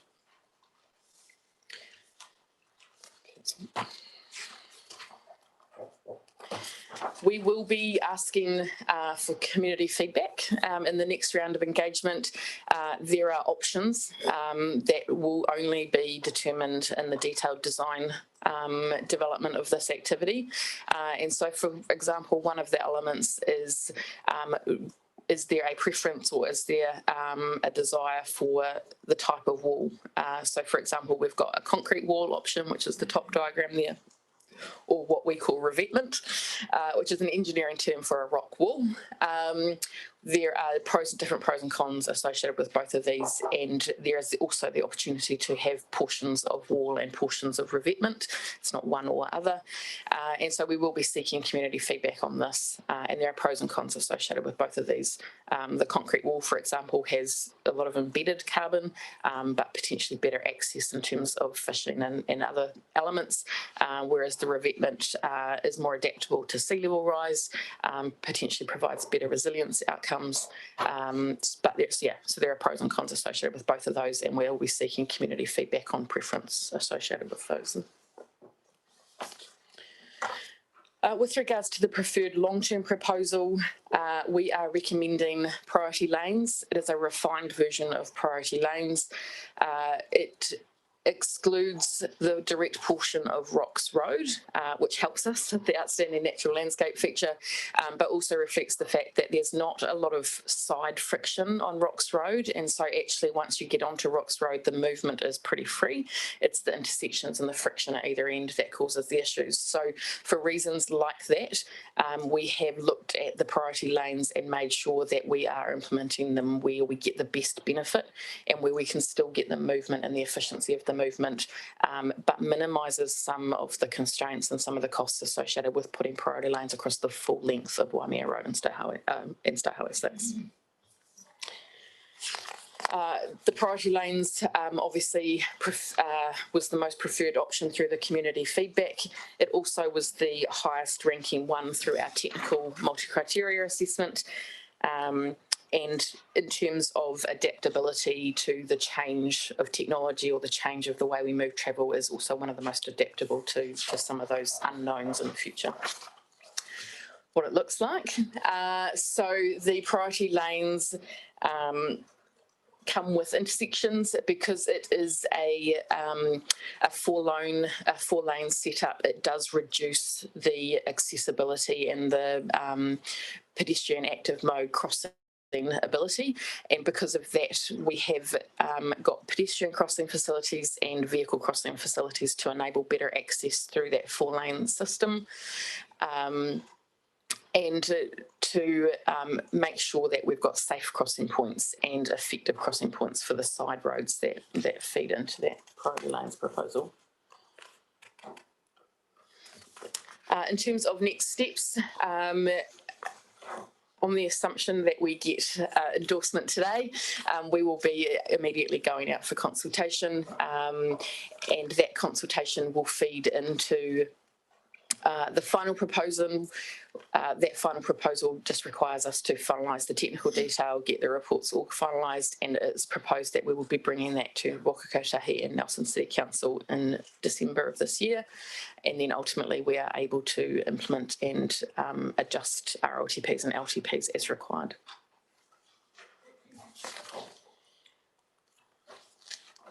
I think I just want to reflect on with the timing and the endorsement of the overall Nelson Future Access proposal is that the most important thing is that we all agree that we are in the right space. There are funding constraints on both sides. There is a programming and a sequencing and a timing conversation that is potentially still to be had.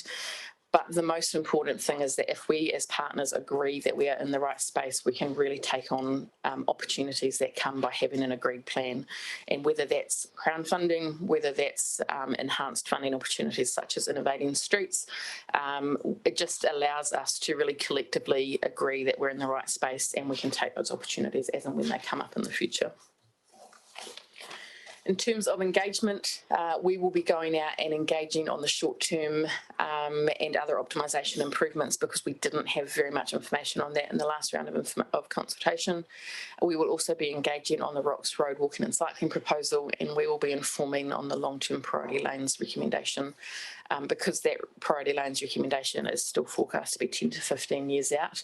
There will be subsequent engagement on that when we go through the long-term consenting framework. In terms of the engagement, much like last time, we will be using Social Pinpoint. There will be 3 open days and events around Nelson City Council, and there are also key stakeholder meetings with some of our partners and affected property owners. And so that is the presentation. Coral, thank you very much for the presentation. That was very clear. Just before I go to questions, I just want to proceed the discussion that we're having today. So the discussion we're having today is to receive the report from Waka Kotahi. We're receiving that information. As Coral has said, this forms the framework for the next stage of public engagement. We're not here today to start to get into the detail of the design process. So we're not at that point.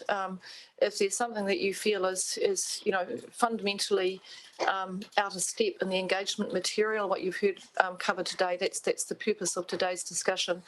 I also just want to note for council that this is Waka Kotahi's project, but it's been run very much in partnership with Nelson City Council, and I want to acknowledge Emma and your team for the approach that you've taken, and Jim Harland, who was in the role before you.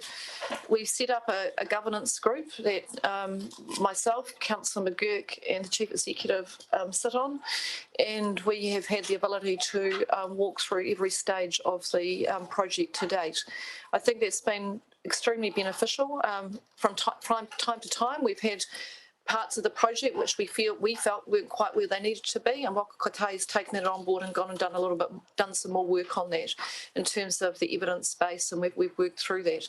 So that has meant it has taken a little bit longer than we would have liked. It has missed coming in before the long-term plan process. So when we were receiving submissions through the long-term plan process, you'll have heard many people comment about the fact that they didn't feel there was a lot in this plan for walking and cycling, for instance. And that is in part because many of those steps actually are part of the Nelson Future Access project. And so they're coming and they will link in. So I just want to sort of make that context setting.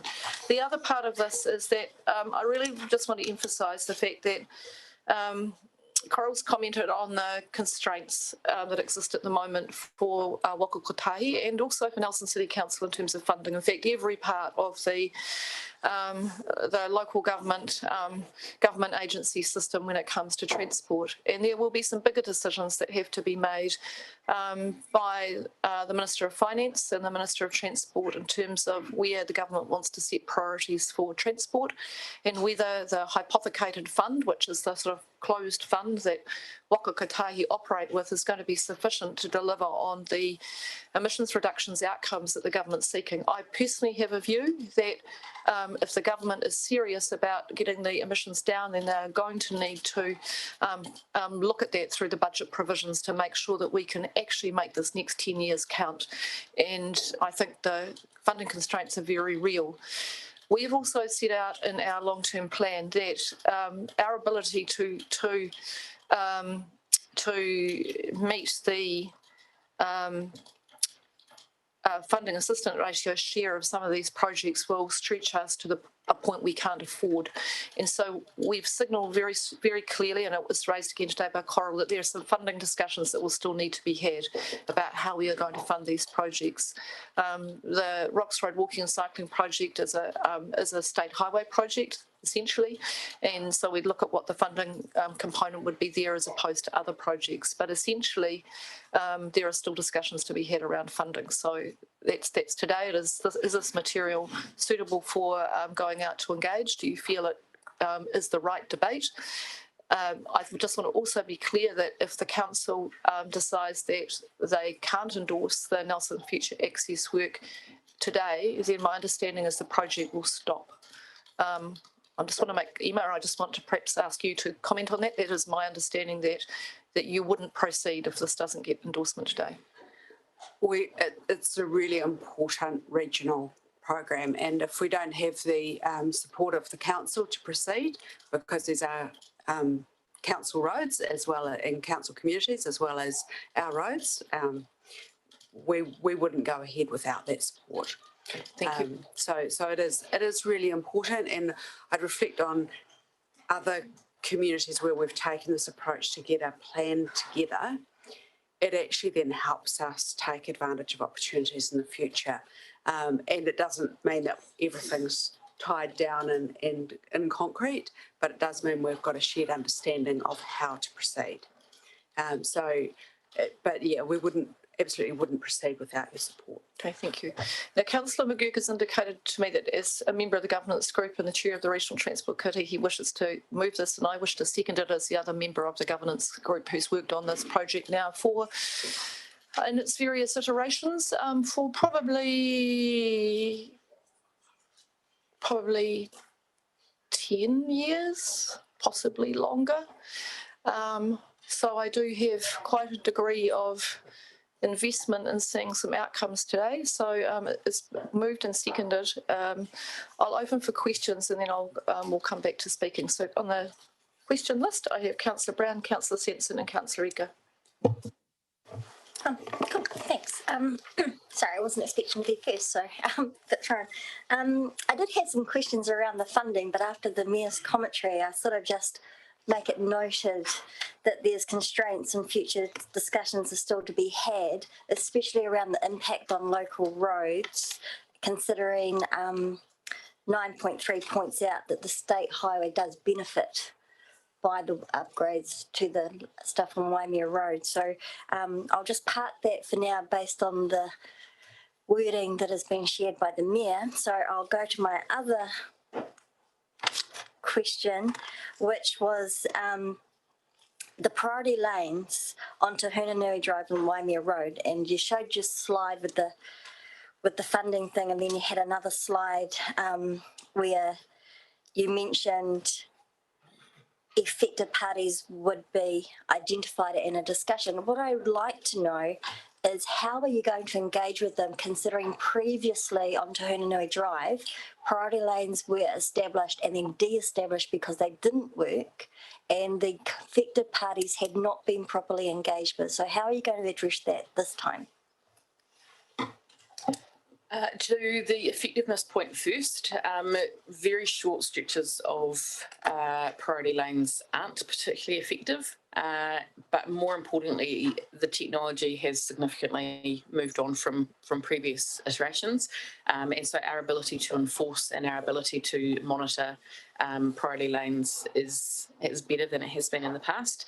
And also to the effectiveness, it is the use of them and the behaviours around them that gets us the biggest gains. And we do need social licence to be able to do that. And so we do need to bring the community with us in terms of the story.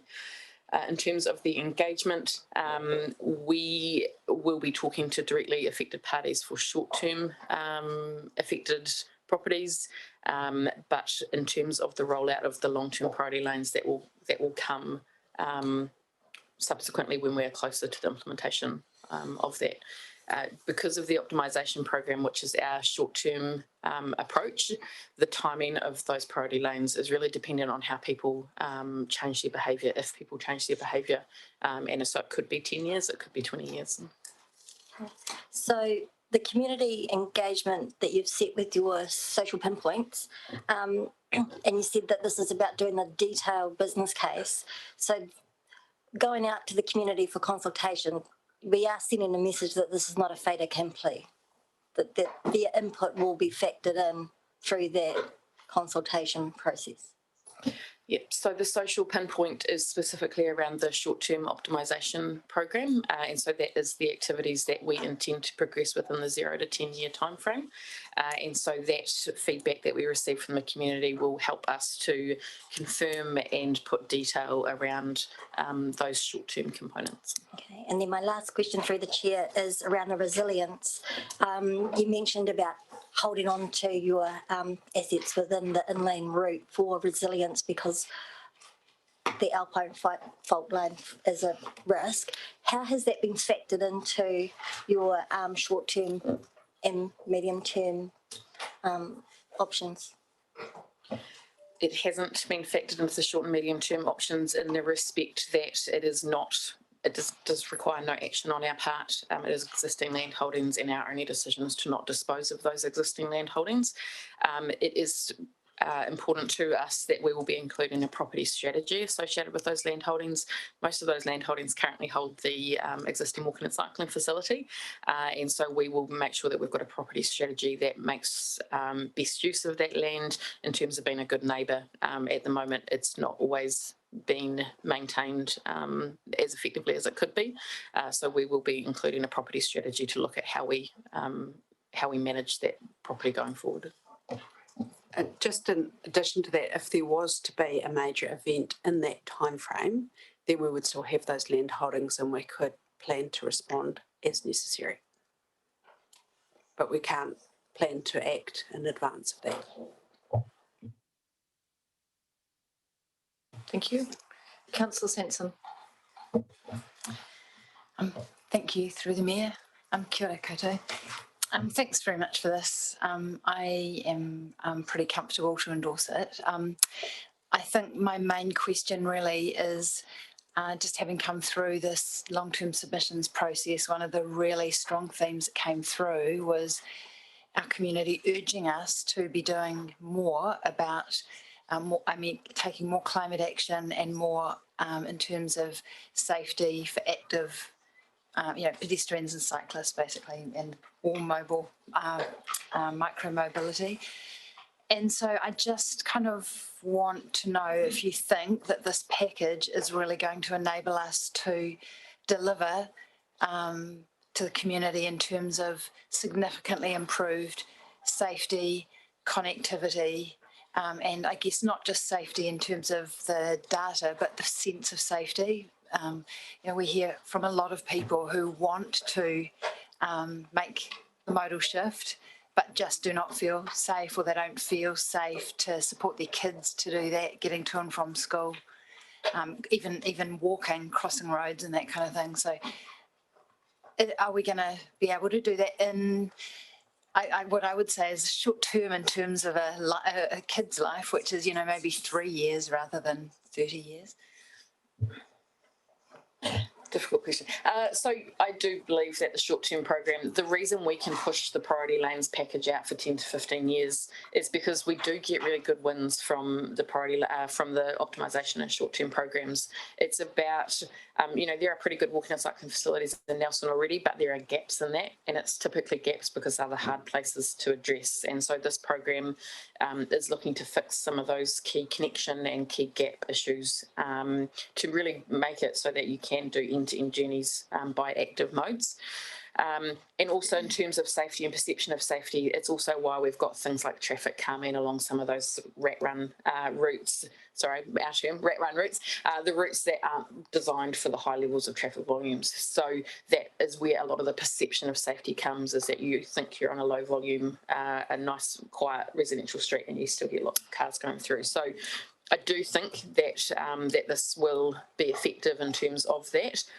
In terms of very short term, probably less so, because of the fact that we need to factor this around affordability, and we need to factor this around bringing people and bringing the community with us. So yeah, I do believe it will enable it. And also from a climate perspective, this is absolutely enabling of that. It does require the behaviour change that goes with it. Thank you. Thanks very much. Councillor Eager. Thank you very much.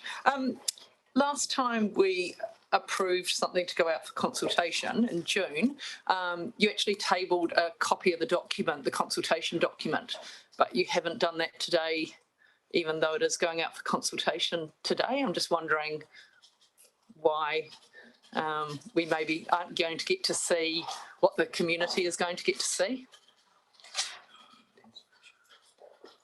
So the consultation material is the condensed version of the report that has been tabled with council. We do have printed copies of them somewhere in Nelson. They are so they are available. I guess it is just that we've presented the information in a more detailed format for council than we have for the information we've made available to the community. Okay, so then can I assume that there will be no sort of maps or detail about the priority lanes, despite sort of saying the short term is essential, to set up for the priority lanes. So I'm just wondering why there wouldn't be anything so people could understand the short term better if they can see what it's leading towards. Just looking at the printed version I have in front of me, there is maps and detail of the priority lanes within the community consultation documentation. It's just, we knew it is sort of the high level diagram that was presented in the slide pack. In terms of the real detail at a very micro level, which is available on Social Pinpoint, that is more of the short term program within Social Pinpoint. But in terms of the base communication material, it does have the priority lanes within it. So that feeds nicely into my next question. Just your engagement strategy, you seem to be placing a lot of reliance on Social Pinpoint, and we have a large proportion of our community that do not, for various reasons, access Social Pinpoint. So how are we going to make sure that those who are not either can't afford, can't access, etc., how are we going to make sure that their views, because it's very easy to go click, click, click, click, click, and have sort of a big view if you're got the ability to access or afford technology. What are we going to do to make sure everyone, regardless of accessibility or ability, is able to contribute equally? So the key thing is that we do and will be providing printed copies for people that aren't into the technology side of Social Pinpoint. We're also making ourselves available in person in terms of social open days and community events. The other thing is we do have paper-based feedback forms available to use, and we are also utilising the interpreters we used in the first round of consultation as well for where there's a language issues. Great. And then just question about sort of the program, I guess, is how will you monitor impacts? So there's a map in page 280 in my agenda, and there's a large portion of that community, Hampden Street School, Bishopdale area, that is basically covered by the key. And I guess you could see a degree of severance by Waimea Road, and none of the short-term measures actually reduce that severance. And some of the long-term measures, could be seen to increase some of that severance, or rat running with, for example, the closure of Tukuka Street. So is there going to be monitoring so that, you might, for example, go, actually the impacts on Inner Glen, Waimea Road intersection, Ridgeway, Waimea Road intersection, actually there's increased impacts there. We will bring that portion forward, or, whatever, or actually because of this, there's more rat running happening, Brunner Campbell Street. So we're going to do something rather than just, this is it, this is what we're doing.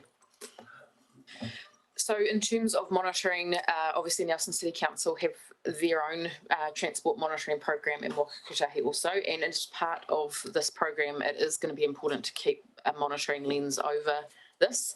I guess the other thing, and I think I touched on it in the slide pack, is the adaptability of the priority lanes proposal does allow you to either pre-deliver components of the priority lane, and by that, if we've got to address an intersection for safety reasons or for access reasons, we can make sure that we've designed that intersection, which is accelerated to the future potential priority lanes proposal. So it is one of the really big benefits of the priority lanes, is that it can be adaptable in terms of future proofing.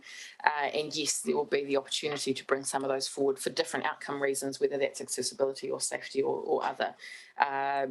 So yeah, yes, excellent. And my final question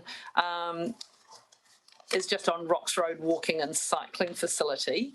So the timing of that, is that purely based on financial, or, so through the LTP, we got, strong push to have that probably a lot sooner than the up to the 10 years, and probably ideally inside the 5. So You know, is that something the community's voice will influence, or is the finances going to have the stronger influence? The short-term phase is not going to be influenced by community voice, to be fair, because the short-term time is consenting. And so that's, whilst we do need funding in order to be able to undertake that phase, the biggest constraint is actually just the time taken to get consent and get ready for consent and be positioning ourselves in the best possible way to get consent. So yes, there is absolutely a funding element to all of this. The primary initial element is time. Lovely, thank you so much. Thank you, Councillor Noonan. Thank you, Madam Mayor. The Te Kuka Street, well, some of the streets that look to be closing on 282, is that for a short time period while the traffic is heavy? Or is that a permanent closure on, talks about Te Kuka, Wellington, Rutherford Street South, Ulster Street, Rawiti Street? Through the Mayor, so we identify some streets, I think in the paragraph you're referring to, that would be closed and some that would be restricted, whereby you'd be able to turn left in or left out. So that would be permanent. Effectively, under a priority lanes arrangement, you're going to have 3 lanes operating at certain times of the day and having priority intersections, especially safe under that arrangement. So we have, I guess, looked at the network with your officers and identified which are the really key intersections we need to allow access across and access into and out of the neighbourhoods, and which of those intersections that we might consider for closing or left in, left out treatment. So then that's right. So you're sending, so for the locals that live on those streets, they've got access, but they might have to go a different way from what they're traditionally been going. Yeah. Right? So this is, I guess, this is kind of taking the concept that, you know, we know that the first and last kilometre of your journey might be a bit more difficult as our volumes get greater. So basically for Te Kuka, maybe we take for an example, you'd be trying to send them to where the lights are going to be. Is that what we're doing? So we're trying to get them all in the same, on those bigger roads. Yeah, so they have a safe place to access on and off the arterial route. And that then also enables, you know, other advantages in those neighbourhoods through walking and cycling, because you haven't got that kind of through movement. And a better chance of getting onto Waimea Road, maybe. Yeah. Look, I'd have to say, I don't know what social pinpoint is, so that's probably a bad start for me. But and the other, just a little bit of feedback, when we did the long-term plan, they were only going to print a very limited number, and then we had to print hundreds of them. So you might want to get the figures from somebody to give you our help on that one. Another comment I've just got is that you've got one of your presentations, you've got that 75% of the vehicles on Waimea Road and Rocks Road are single occupancy. And we talked about that when you showed this to us a couple of weeks ago. And I do wonder how reliable that is. I went out after that, and many cars have got dark windows in the back. So how you can see through those, I don't know. So I just want to put a cautionary how reliable that data is. It worries me a little, because it may not be the case. I'm not going to put a small child in the front, but they might be in the back, but you wouldn't see them. So I'm just putting that out there. The real question that I have this morning is on page 250, and it's part of your timeline. And it's after the formal consultation to possibly amend the RLTP and then possibly the LTP. But I sort of realised that the timeline is going to be really tight. Is that a possibility? We are just flagging that once we've got confirmation of the business case and endorsement of the program, there may be a requirement to update.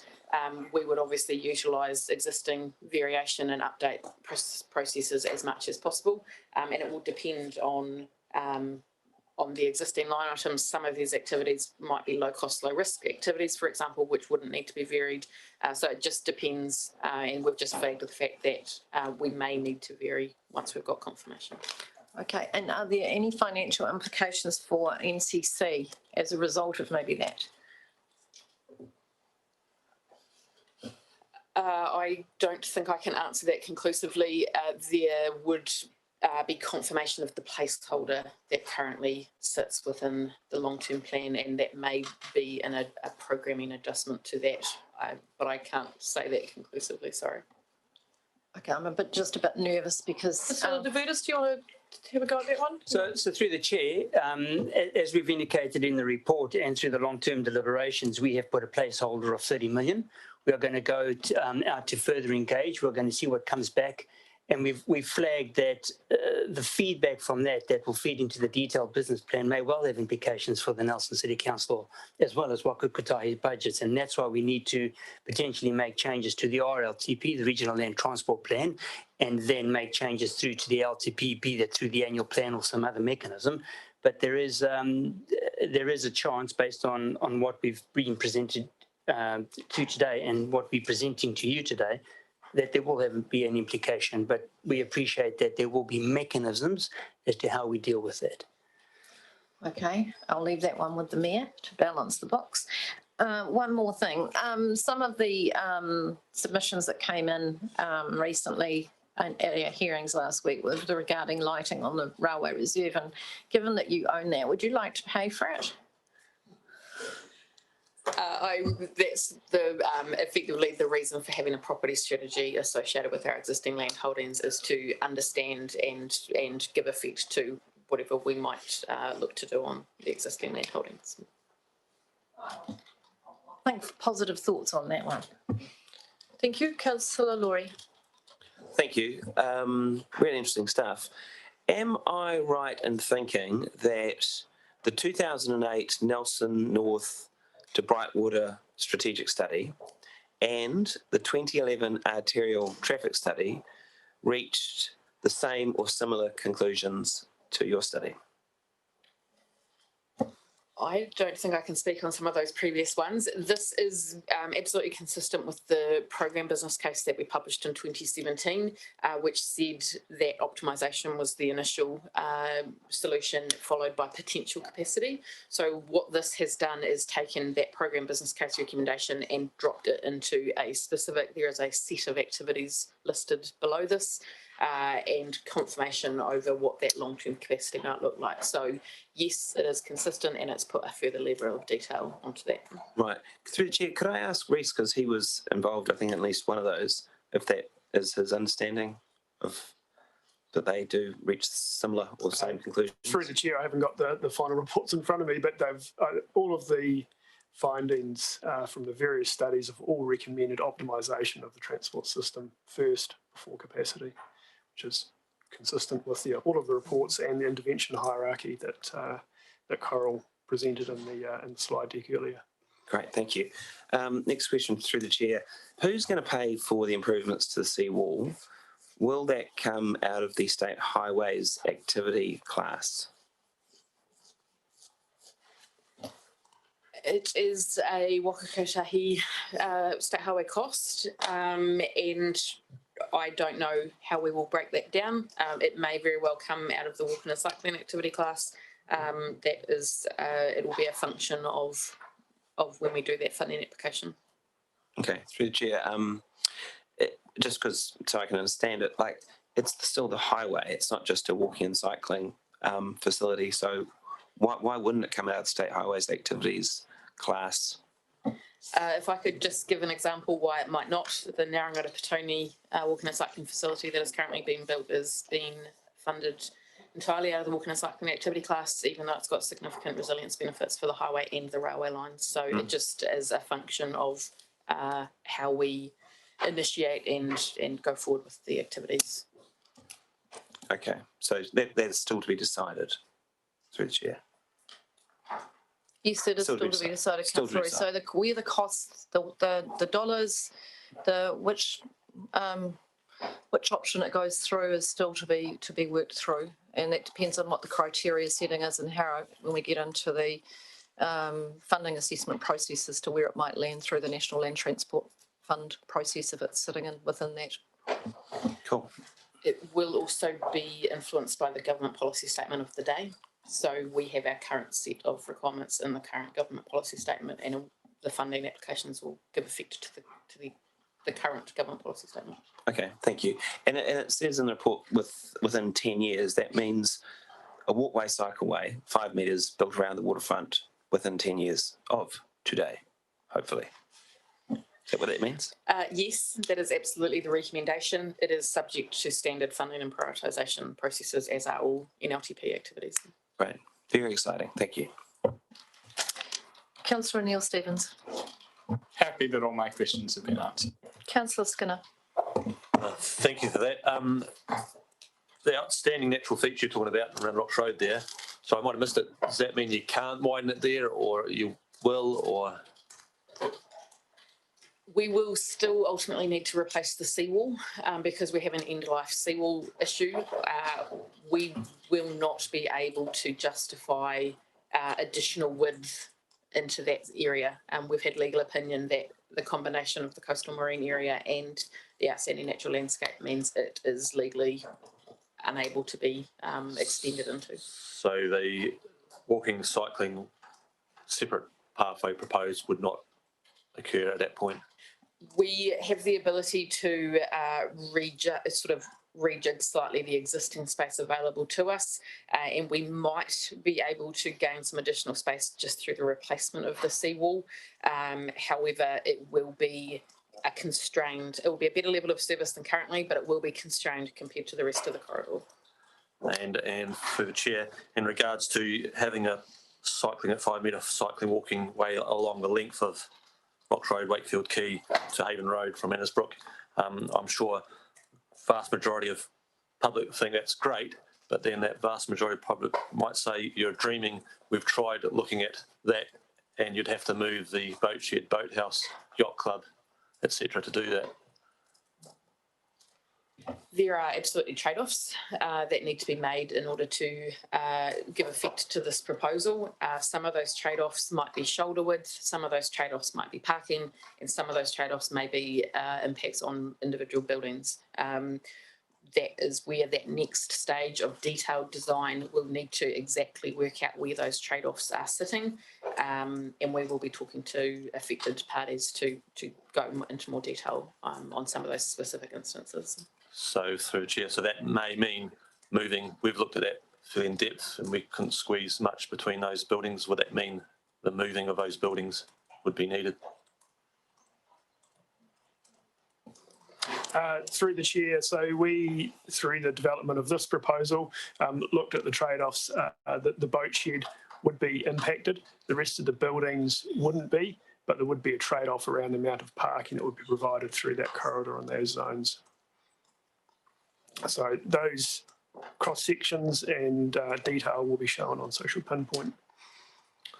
So what was Social Pinpoint? Oh, sorry, that's our online engagement tool that we have for this next engagement round. We'll show those trade-offs. We discuss those trade-offs and are seeking community input on the trade-offs that we have used to develop the proposal. Thank you. Thank you. Thank you, Councillor Skinner. Councillor Bowater. Thank you, through the chair. I think I just want to make sure that you are well and truly and utterly aware that your Social Pinpoint for us, for our community, may not be the best way to engage with our community. And I look at the fact that the public engagement is 1 month from today. And also too, there's the priority lane, which was part of the slideshow, which actually isn't in here in detail, although there is some mention of it, which is, I think, perhaps may have come from my questions last time. Do you think that a month is long enough to engage with the Nelson public? We do believe that a month is sufficient. We are seeking feedback and none of this prevents forward or future due process. So, for example, when we go through the consenting process, we are going to have to do really specific and formal engagement on components of the consenting pathway, for example. So we do believe that a month is sufficient to get the feedback that will help us shape the final recommendations. With respect to Social Pinpoint, we obviously make ourselves available for an alternative means if needed. And in terms of last time, I believe it was something like 75% of the feedback we got back was using the Social Pinpoint tool. So yes, we do believe we've made sufficient information available, and there is our standard. We've got a phone number and an email address that's also available if people need specific. Can we make sure that is available, both those two? Also, too, it says public engagement, and some people may hear that and not actually hear that means business engagement as well.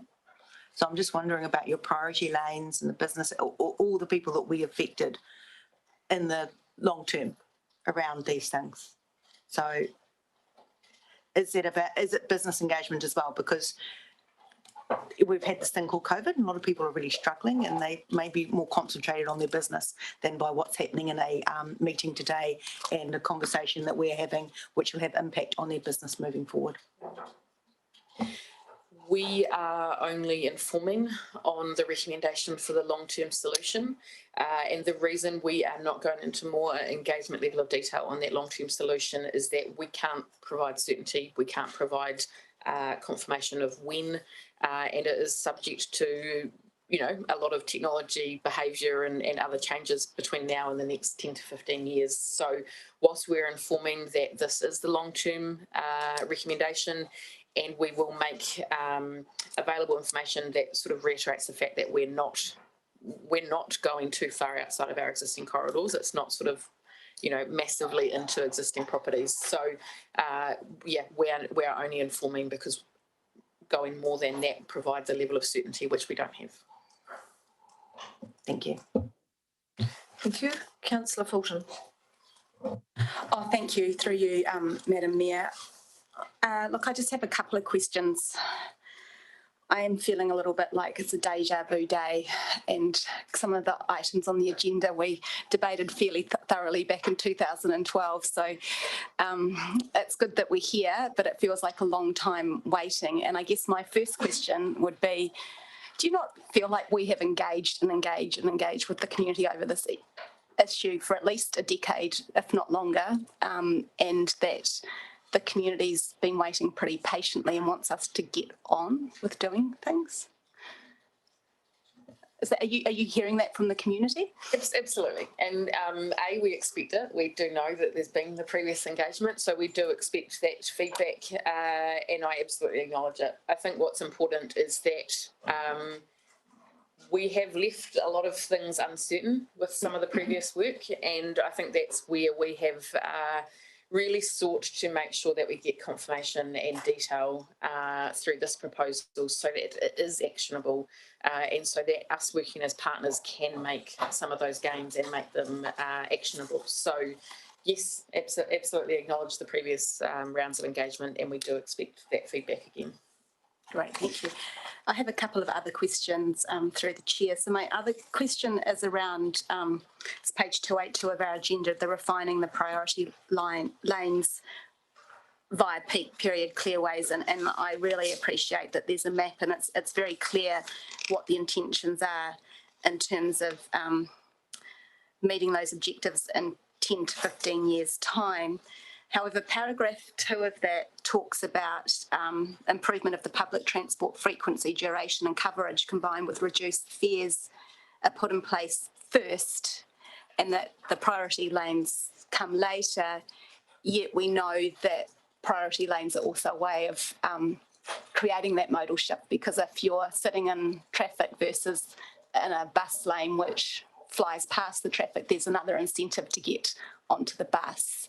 So, and I have asked you about this before, but how do you resolve that tension of, I lived in Cambridge when they introduced a park and ride, and it was really quite fun to get on the bus and go down the priority lane and see cars sitting and you were on the bus. So how do you resolve that tension of this coming so much later when perhaps the public have been asking for it since 2011? I guess the key thing is that we have utilised the update to the Regional Public Transport Plan, and technical terms, sorry, but it's really about the elasticities of the way people choose their trip, and the most effective way to get people onto public transport first is in as in frequency of services, availability of services, and pricing of those services. That's actually the best and easiest way to get people onto public transport. And time is actually one of the last things that will make people, time of journey is actually one of the last things that will make people shift. So the regional public transport plan will get you your first wins, and then once the elasticities, or you've got the people who will have shifted already, then we can add the additional layer of shortening those travel times as well. And so it actually works really well with the regional public transport plan rollout.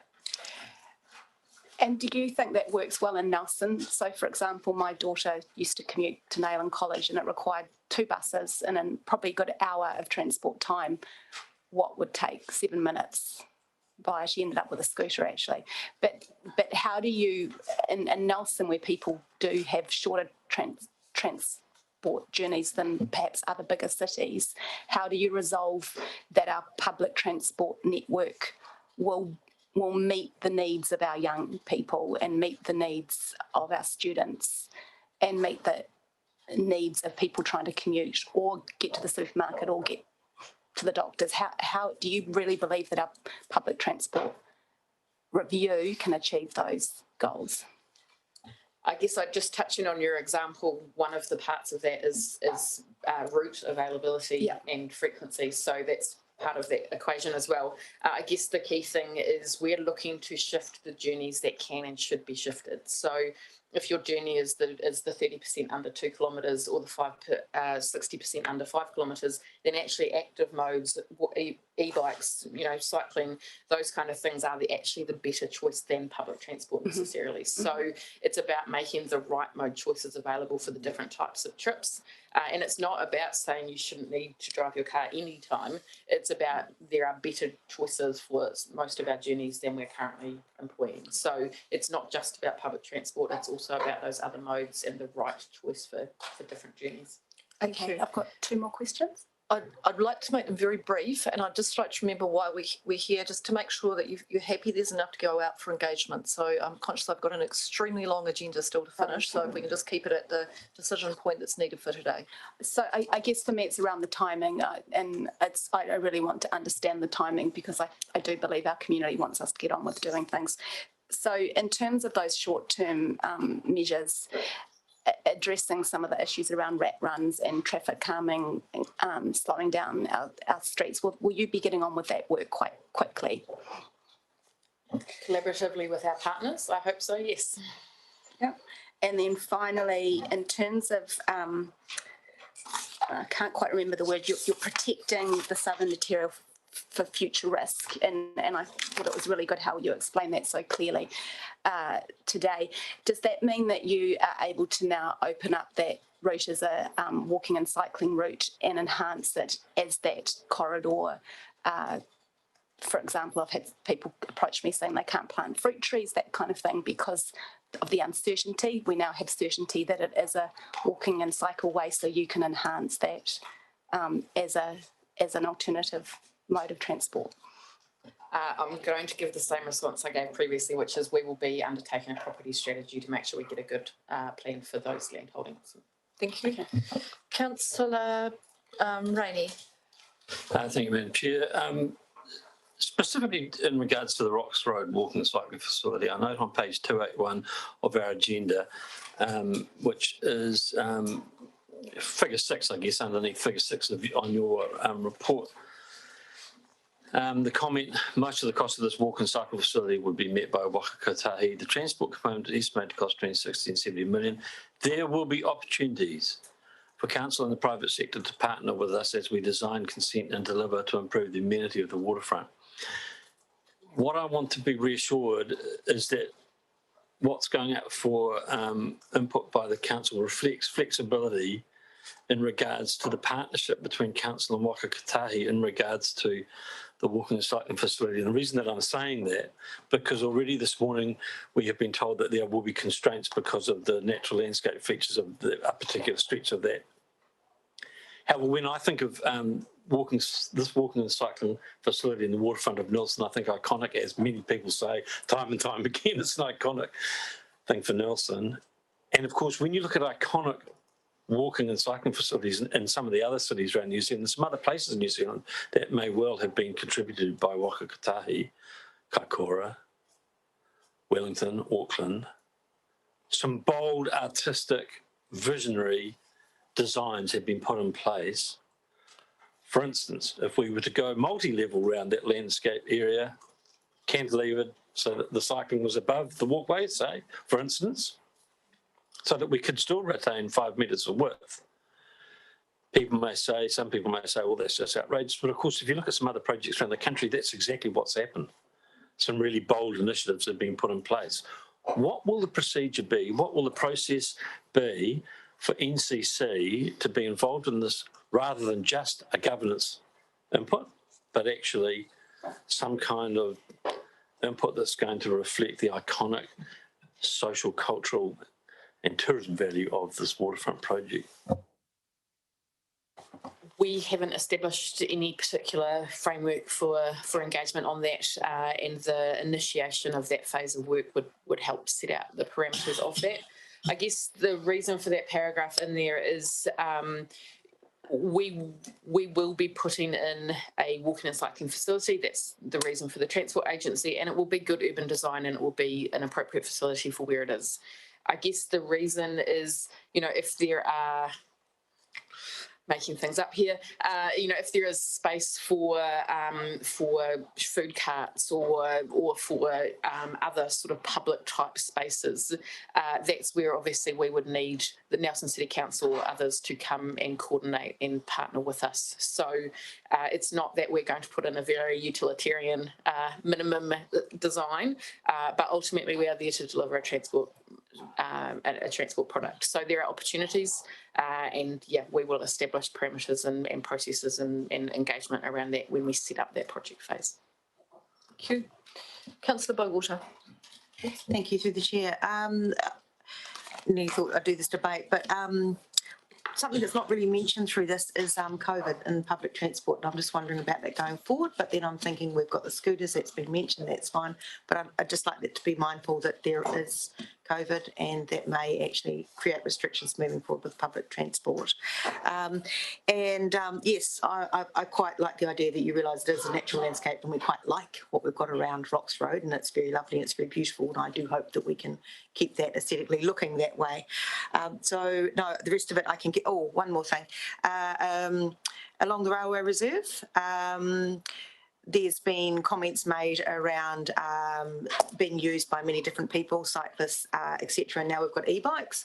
Can I just say that there needs to actually be a speed limit on that? So if that's anywhere a bit of operational, but if anyone could put a speed limit on that, because it's used by many people, and I think that there is actually something to be said for that. Thank you. Thank you. So no further questions. I'm going to move into debate, and I'm going to speak to this. So I'll invite Councillor Magoop to start. Councillor Eggers indicated she wishes to speak. In the interest of time, I'm going to go 3-3. Yeah, thank you, Madam Mayor, and through you, of course. It's probably important to remember what the decision that's been asked of us today as a council. And essentially, this is it's been a long time coming to get to this point.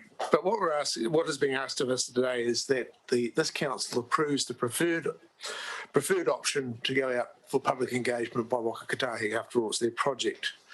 The preferred option being the right option. And you've got to bear in mind that this is not perfect. It involves trade-offs and pros and cons and positives and negatives. But we are at the best place we can be at this particular point in time. And it's one that is, I think, in response to Councillor Laurie said before, it's one that we've come up with before again and again and again. So I think we're in a good spot to go out. Now, I'm comfortable with the process that we have to get there, and I was listening to some comment before, but during the stage, in the public engagement stage, I've just made some notes. I think we had just over 4,000 online users went onto the internet. Was 1,400 went on a social pinpoint, but there was also 1,300 odd went on online, 500 put in paper submissions, and some emails as well, and top of about 300 odd people having conversations. So it's a pretty broad cross section of comment, and that's got to be balanced with some in the community who may have some fairly strongly held views, and we've got the balance. But I think the process that's been adopted so far is, I think we've got a pretty good idea of what the community are expecting and want to see. So I'm encouraging us, let's get on with it. This is the best option that I think that we've got, the most preferred option, and I think it's important that we get it out there supporting Waka Kotahi, because if we don't, we go back to zero and nothing happens. You heard from the regional relationship director that if we don't support it, everything that's gone just collapses and just nothing happens. So I'm confident in the process, confident that we've got the best available option, confident that the feedback that we've had is well informed and gives us a really good picture. So I encourage everyone to support it. I'll leave a light reply. Thank you, Councillor McGurk. Deputy Mayor. Thank you. You know, we frequently sort of strive for all or nothing, but if you do that, you get nothing. And so for me, this program has both incremental changes and changes for all transportation modes. So whether it's walking, cycling, vehicles, public transport, and that's the critical part, because our community uses all different modes. And so having a program that reflects all of that is critically important. And I think the important thing is, yes, while there's been lots of consultation over the years / decades, this is not consultation for the sake of consultation. This is the one where there will be action at the end of it. And that's probably the most exciting thing. And probably regardless of any view people have on our transportation network, they actually all want to see improvements. That's something everyone has in common. And that's something everyone around this table has in common. We all want to see improvements. And so this program is going to start delivering on them. And, you know, we've received so much feedback lately, you know, Waka Kotahi has, but we have too, through the Regional Public Transport Plan and the Regional Land Transport Plan, and also through the LTP. And, you know, that helps inform this as well. And we know the community wants us to take into account all modes. Every journey starts walking. We need to walk to our car. We walk once we get out of our car or off our public transport or off our bicycle. So we need to make sure that we're making an accessible city for all people, regardless of what mode they're using. So I look forward to the next stages and what information the community bring forward to support Waka Kotahi in this next exciting stage. I was speaking in support of what we have today, and I just want to speak on one matter, which is good faith. And this is a project that has, or a series of projects that have evolved over more than a decade, in fact, over probably 2 or 3 decades. The projects have, in my time on council, both as Deputy Mayor, as councillor and as Mayor, have moved their way through what was NZTA processes and then through Waka Kotahi processes. And when I became Mayor and we worked through this next step, and I've continued to do this over the last few years, I have had to resuscitate on more than one occasion a commitment to Nelson Te Whakatū in terms of transport priorities. And I'm talking on the matter of good faith, is that I expect, and our community expects, that this project will do more than get to the planning stage and more get well past the engagement stage. We'll do the planning and the consenting, but actually we want the construction. Where we need the construction is around the Rocks Road walking and cycling project. And several months ago, I said to you, this is going to be a challenging project because the consenting environment around the waterfront is very, very difficult. But I want to pay credit to the team at Waka Kotahi for the way that they've approached those constraints. They're acknowledging it's challenging, but they want to have a go at it. We talked about the timing through the governance group of when that would happen, and initially this project, the Rocks Road Walking and Cycling project, was sitting out in the 5 to 10 year period, and that to me just was not acceptable. So we've negotiated to bring it forward and to start the consenting process in that 0 to 5 year period. What I would say is that the good faith option for Nelson is to really get on with that and really get through that process, put the best resources in this country, if not internationally, into designing what will be an amazing walking and cycling opportunity, a recreation opportunity, a showcase of actually what you can do around coastal environments to improve urban design outcomes. And I really encourage Waka Kotahi to prioritise that work. We're going to have to go through the hoops which we've gone through before, because to get funding through the system that exists for Waka Kotahi, we have to get projects into our regional land transport plan, and then we have to go up and make our bids through the national land transport plan. And I'm afraid previously we've had projects off the back of the 2018 work, which was the Rocks Road project, that didn't make it.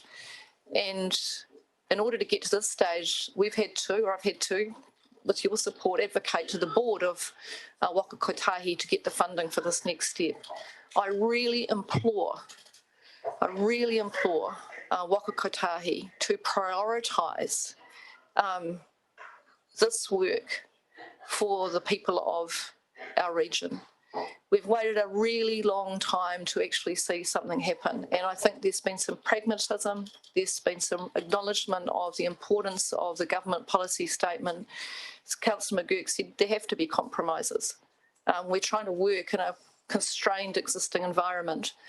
We're recognising as a community the impact of climate change and the importance of emissions reduction, and our transport network is key to that. So we have to take an approach that is future focused. So my plea really is that in investing the time that we have through the governance group process, through going out to the community, as councillors have said, we've gone out with engagement processes. It's almost at the point you go, the community's already told us, the things we know they want the Rocks Road Walking and Cycling project. I have no doubt in my mind about that.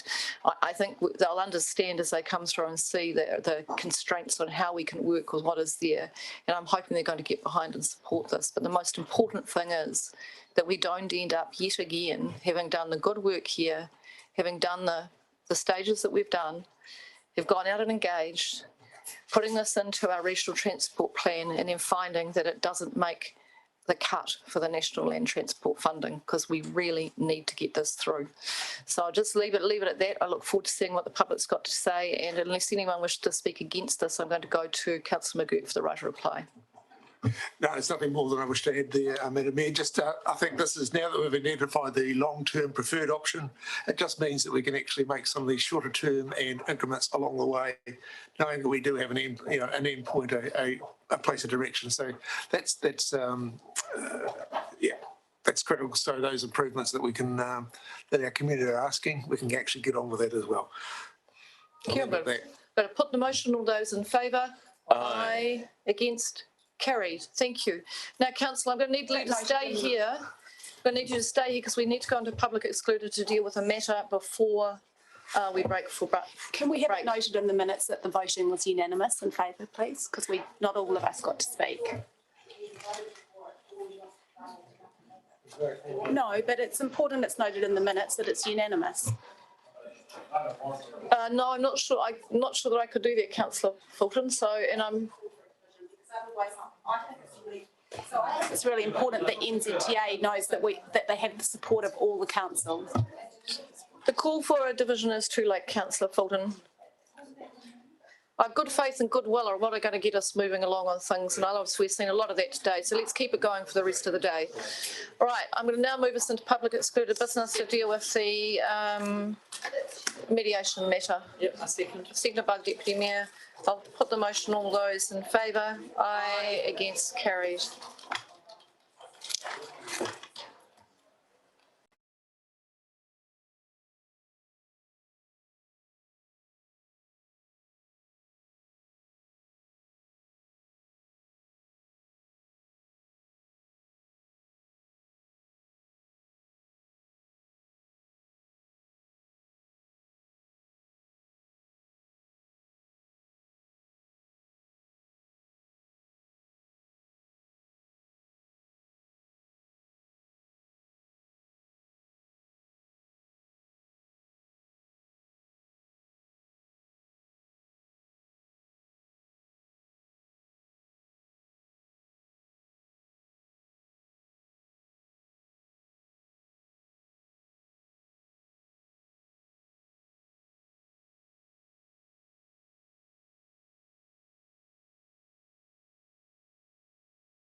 Kia ora koutou, we're now back in public session and we will continue with the agenda. The next item on the agenda that I'd like to deal with is the options for increasing Māori representation on committees and subcommittees, and that item starts on page 227 of your agenda, and I'll invite the officers to join the table to speak to their report.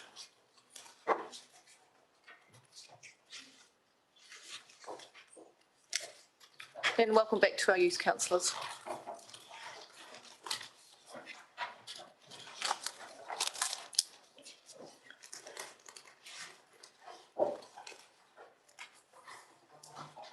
Kia ora, welcome. Welcome, Deborah and Nikki. We'll take the report as read, but again, if there are any corrections or additional information you want to talk through, that would be great. And just a quick précis of the matters that are in front of us this afternoon. Thank you. Thank you, and through you as Chair. No corrections, but just a couple of minor additional points for the awareness of the room. Just if there are any changes that are agreed to following the discussion and debate today, there is a standing process in place whereby the terms of reference for the relevant committees or subcommittees are updated. So we haven't included that as a specific part of the recommendations, and that's why that's covered off if we get to that point later on. And just something that cropped up a little bit earlier today, but just so that you're aware, we are working to make the terms of reference increasingly visible to the public. So we're in that process at the moment as well. So Debbie, yes, obviously you just give us a quick précis of what the process we are at today and what the proposal is. Thank you. Sure, thank you. And again, through the Chair. So this report is, again, the next step in a journey, I suppose, around Māori representation. There have been, as you'll see in the report, there have been a number of Māori representatives that have been established within our governance structure to date, including the joint business units, and also at the end of last year, the two new subcommittees that were established in the governance restructure had vacancies created within them for Māori representatives. And while not specifically established as a Māori representative role, the external appointee to the Environment and Climate Committee does operate, bringing a dual perspective there with te ao Māori as well as technical skills and expertise. So there are a number of positions either in place or pending being filled at the moment. And so in earlier conversations at each of those points and during hui with the Council iwi partnership, it's been discussed that there would be opportunity that would be brought back to Council to consider expanding on the existing vacancies and to consider whether further vacancies or roles would be established, potentially in the remaining standing committees or subcommittees. So that is your discussion point for today. Thank you very much. All right, any questions for Debbie and the team? Well, Councillor Sanson, Councillor Ika, and then I'll come down the side. Okay. Thank you through the Mayor. Kia ora, Debbie. So it's just a question off the top that came off the top of my head after listening to your presentation, the report. So thank you for speaking to it. With the Environment Committee, is it my understanding or not that we will be kind of designating a Māori appointee role on the Environment Committee, which is already filled, or not? I'm just thinking going forwards that it would be, I guess, inconsistent to have a Māori appointee position on effectively all of the committees and subcommittees except the Environment Committee, because I mean that is filled for that purpose, technical and to our Māori view. And so do we need to do something to actually, make sure that's consistent across all the committees. That makes sense? Or is it something that would be looked at in the future? I just wondered if while we're here, we should be getting consistency. Through the chair, it's a good question and probably one that's worth discussion amongst the room while you're here as to how you want to designate that existing role. There are a couple of options. One is that you could, in the process today, formalise that external appointment as a Māori representative, but there could be some trickiness around doing that today, given that you haven't had the opportunity to actually talk to the incumbent about that and how they their views on that. Sorry, Debbie, I'll just speak first. I'll go to Councillor McGurk. It is a Māori appointment, so that particular role is a Māori appointment. That's the role. Mrs. Payne is. My personal view is I would want to see Mrs. Payne continue in that role. Her knowledge of the work that we've been doing with the plan review is highly valued. So she's there as a Māori appointment. But I'll go to Councillor McGurk. Yeah, the perspective too is that one of the, I suppose, the prerequisites is that we've dealt with a lot of the RMA legislation, which does actually require to take in sort of the technical aspects of Māori worldview and having an appreciation of the impact on iwi on Māori in terms of some of the decisions doing. So there is a sort of a technical aspect to that role that assists the committee. So just a follow-up question then. Obviously, so my understanding now is that from the Mayor that it is a Māori appointment and that maybe that just are we all, is that everybody's understanding? Just so that we, yep, great, okay, great. I just think, I think when I just heard the presentation, it just made me question whether that was actually understood or designated as such. Thanks. Yes, it was. And I wouldn't see us revisiting this in that appointment in this term, unless Mrs. Payne decided she wishes to step down from that role. But it would be, no, I think we need to continue with that role. As Councillor McGurk said, it's having someone who's worked through with us through the plan development stage. It's hugely valuable. All right, next on the list is Councillor Eager. Thank you so much. Thank you for the update on the terms of reference. Just wondered if there were any other consequential decisions we might need to consider. So, for example, quorum or something like that. Are there any other, sort of flow-on things that we might just need to bring back?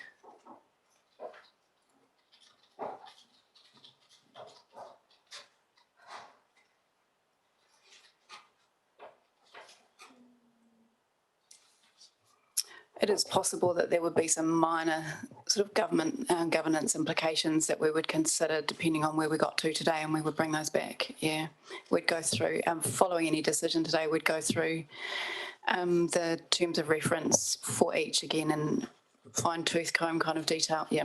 Yep, great. And then also in relation to that, is there any, and that this is possibly would be part of that next process, is the ratio of external members to internal members on committees? Is there anywhere external members would be either equal or greater than elected members?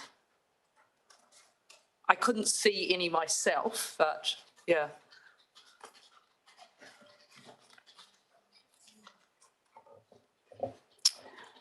I think from memory there is the potential for the external and internal members, so to speak, to be equal on audit, risk and finance if you decided to make the decision there. In terms of... Sorry, no, it wouldn't be, because we added a fourth internal member, so we'd just, it would be that consequential change to change it to up to 7 members. Yeah. So, yeah, so if that was the only one. Then, yeah, I think that was the only one that we were sort of weighing up. Okay. So, no. Great. And my last question is just in the appointment process on page 231, what we discussed at the iwi Council partnership meeting was still having an interview step in there. I'm just noting it wasn't in here, or was this just sort of a, you know, broad brush strokes rather than sort of specifics? At this point, this report is sort of talking broad brush strokes. Yeah, the focus of the kōrero, I think, at the Hui as well was iwi being specific that they wanted to be involved in the process as opposed to overturning anything internal. And the focus of this report is looking at the positions as opposed to the process. Yeah. Lovely, thank you. Councillor Brand. Thank you. That question sort of covered my point. So the only bit sort of left out of that was about expectation because of 5.5 and just the conversation that happened earlier this morning when this was sort of asked and how it was answered about the expectation, but it says in here that each trainer that they would look at the structure, including any appointment. So I just wanted to be clear about what expectation this has based on the answer this morning when Councillor Skinner just tried to put it into context with the two having a connection to each other.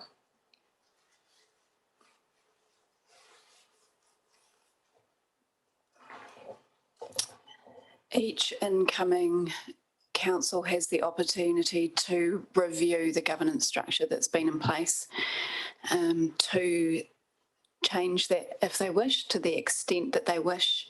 Committees are generally held under the Act to be disestablished unless there's a specific decision to continue them through.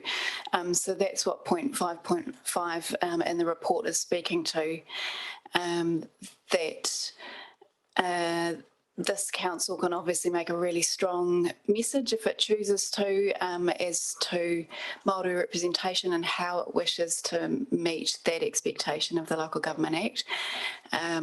But any incoming council does have the opportunity to review that. They may land in exactly the same position. There might be quite similar committee and subcommittee structures if they feel that that is meeting fair and effective decision making and responsibilities and breakup of the workload there, or there might be some changes and that would need to be addressed at the time. So just to clarify, it's the conversation on the day with the council of the day. Yes, and that would be in regards to all appointed members and not just specific to Māori. I just want to get that really clear. Thank you. It's a really good point, Councillor Brand. Thank you very much for raising that. So these are appointments of the council of the day, and the future council forms its own structures and decisions around how that wishes to set up the governance roles. I've lost my list. I think Councillor Rayney, you were next. Yes, you were. Okay. Thank you.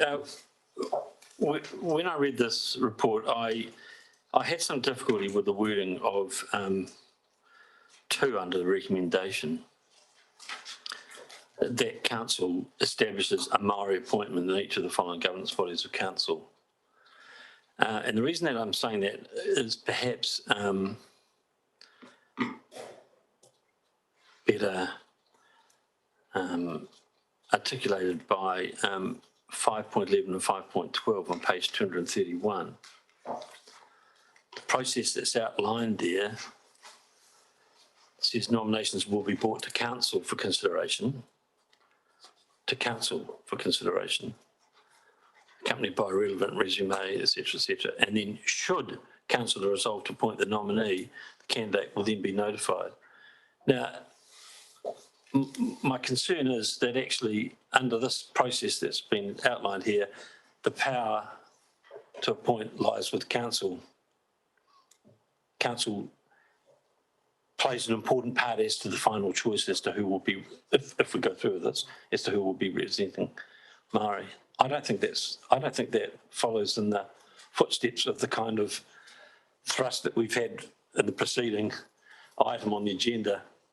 What I'm suggesting is that we should consider changing the wording of the recommendation 2, and I've got it written here, under 2, that council establishes a role to represent Māori in each of the following governance bodies of council. Much better. And that we should just accept whoever Māori come up with, because indeed I just don't see what our role is to say, well, thanks for bringing those 4 people to us, but we don't like those 2, we're going to have that one, or whatever. I think it's more important to say we're absolutely happy to have a role. You bring the people that you want to put in that role. I'd be interested in comment. I think the issue is I like your wording, but council will still have to resolve to make an appointment. We can't delegate that function. But there is a process to go through, and that you essentially do have to turn your mind in your decision making. You have to make a decision, therefore you have to consider the matter. And so I think, Debbie, that's right, we cannot delegate that decision-making power. Yeah, okay. No, well, subsequently then, Madam Mayor, if you look at 512, the wording of that says, should council resolve to appoint the nominee, the candidate will then be notified. That gives council the option of saying, no, we're not going to do it. That's correct, Councillor Rainey, because the issue of decision-making means you can't predetermine the outcome. You have to have the ability to say yes or no in decision-making. That's the rules of statute in relation to council decisions. So does that mean then as a council we could say no to every single person that is brought forward to fulfil a role? Because that's my point. If we're going to say that we're wanting to have roles on these committees, we have to be prepared to accept who Murray put forward.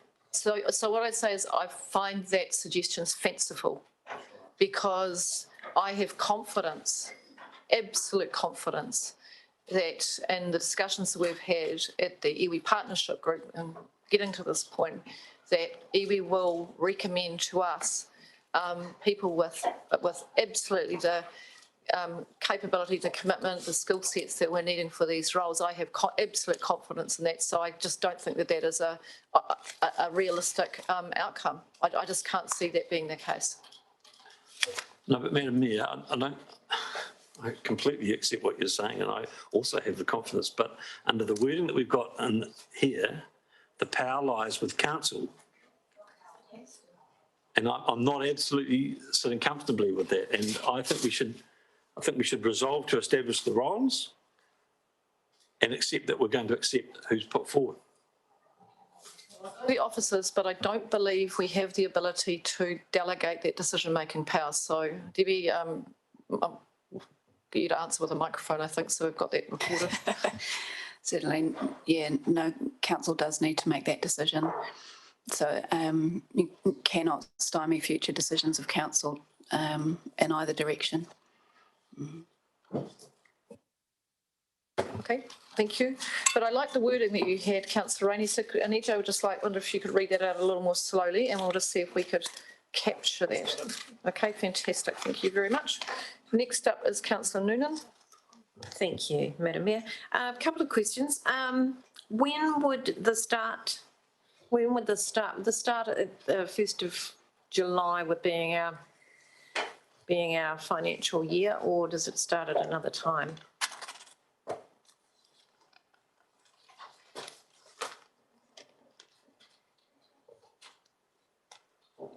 Assuming that council is comfortable with the recruitment process that proposed here, then once any decision is made, then we would initiate that.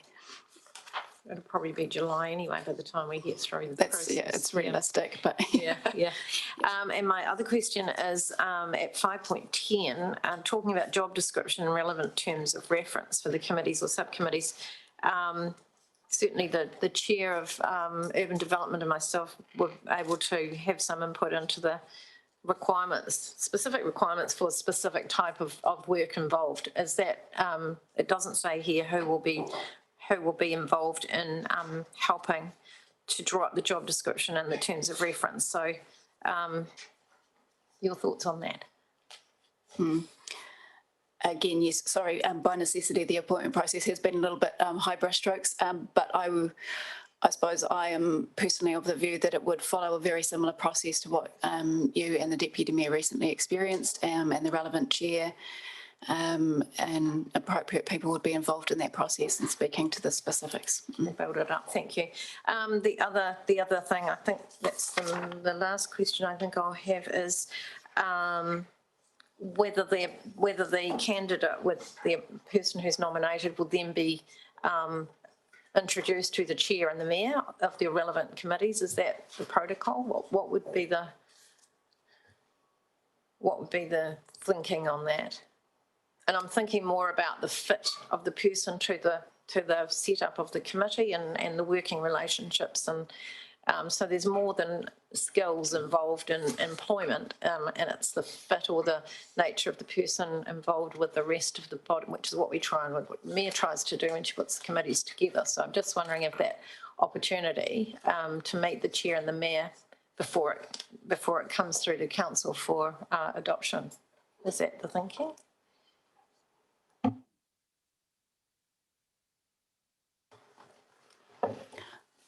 I see no reason why that can't be built into the thinking. I suppose we're in an interesting scenario here where we're in the process of the recruitment for your role, for the Deputy Mayor's role in her subcommittee are pending.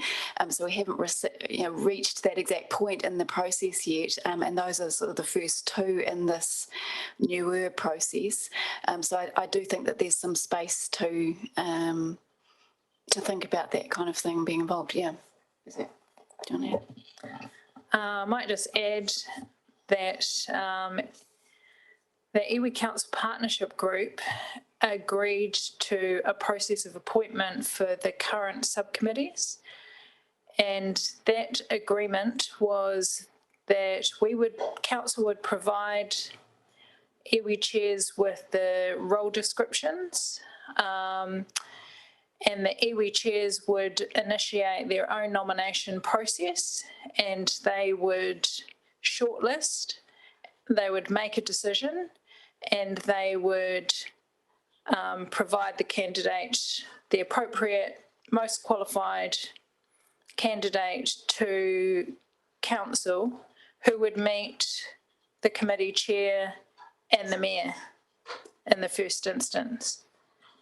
And I think there would be an expectation that that would probably be a very good relationship and a good fit for the committee, given that iwi have quite a robust process in terms of their selection of who would be a good fit for each of the committees.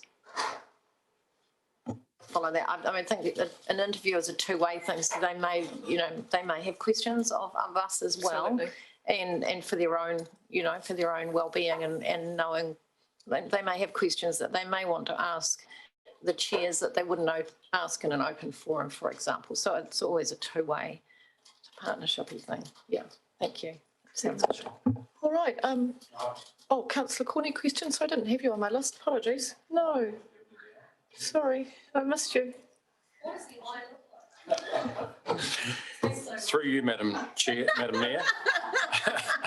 What did she say? It's been so long. No, we do not need to know. Councillor Courtney. Bring them to order, would you please? Yes. Bring them to order. Decorum to this. Now look, this has to be handled very carefully indeed. Very carefully. We've got to look very carefully at this wording. And I'm not going to apologise for pointing out one word that I don't like. I see an opportunity here, and it's established, and that word "a," I do not like it. I would like it removed and perhaps put establish roles to represent Maori in each of the following governance bodies, and that would make me so happy, because I think it leaves the door open to be more wide in our iwi representation. Anyway, that's my contribution.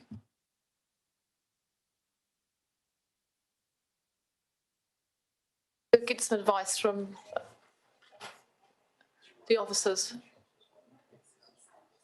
Madam Chair, when I suggested that wording establish a role to represent Maori, I wasn't meaning one person to represent them No. on all that's committees. I do understand it. No, I think Councillor Corney's wording is correct. I think we'll go with roles to represent. Yeah. Thank you.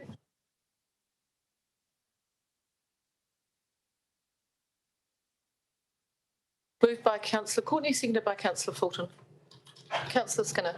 Cheers, I've got to leave to an appointment, doctor's appointment in a couple of minutes. So I'm not sure if you're going to debate now. I'd be happy to go first and then. I'm ready to go to debate. I think we've had all the questions. There's just one thing that I just want to establish now, and I do want to do that in the public meeting, is that in establishing the subcommittees, you'll recall that I left a vacancy on for essentially we've got unequal numbers within the Urban Development Subcommittee and the Strategic Development and Property Committee. And in putting the roles together in those committees, we had this discussion of how many external appointments. My preference is for those particular subcommittees that there is no more than 2, and so I will work my way through that process. So we'll see how that works. Now, Councillor Noonan, I know you have a view around that, but I'm just saying as Mayor, I have a view around that as well. So when I think about the skill sets that you need, there is a point where I would say differentiate between the Audit, Risk and Finance Committee, where all good practice says you must have to have an external appointment, all right? So that's a very clear directive. So I see that as the chair, but that means there's 2. So you've got the external, but to have 2 is fine in that context. It's that's okay. In this case of a subcommittee of council around the substantive business of council, I think to get to three external member appointments would indicate to me that we did not have that the quality of advice coming to the committee from officers wasn't where it needed to be. So if we needed an external advisor to that committee, so that the officers, and we do have that instance in the case of the forestry subcommittee, so we have a non-voting external advisor that sits there, then that is how we would address that. But for voting membership, I would have to say to you that my view is probably in a subcommittee of that size, that 2 externals is about right. And we can agree to disagree on that, but that'll be for another day. I think we need to have, I've looked that up and there's nothing in the minutes and there's nothing recorded about a conversation. So I'd like to see where that is recorded, because that was the setup of the subcommittee was for 2 externals. There are 5 elected members, 2 external and 1 Māori representative. And that was the capacity and the decision at the time. I can't find anything anywhere where there was a conversation where it would go to 2. And it actually, if that's to be the case on that committee, it's going to be a really high standard for somebody to remove one of the 2 externals that are sitting there, which is, I just don't know how we would handle that.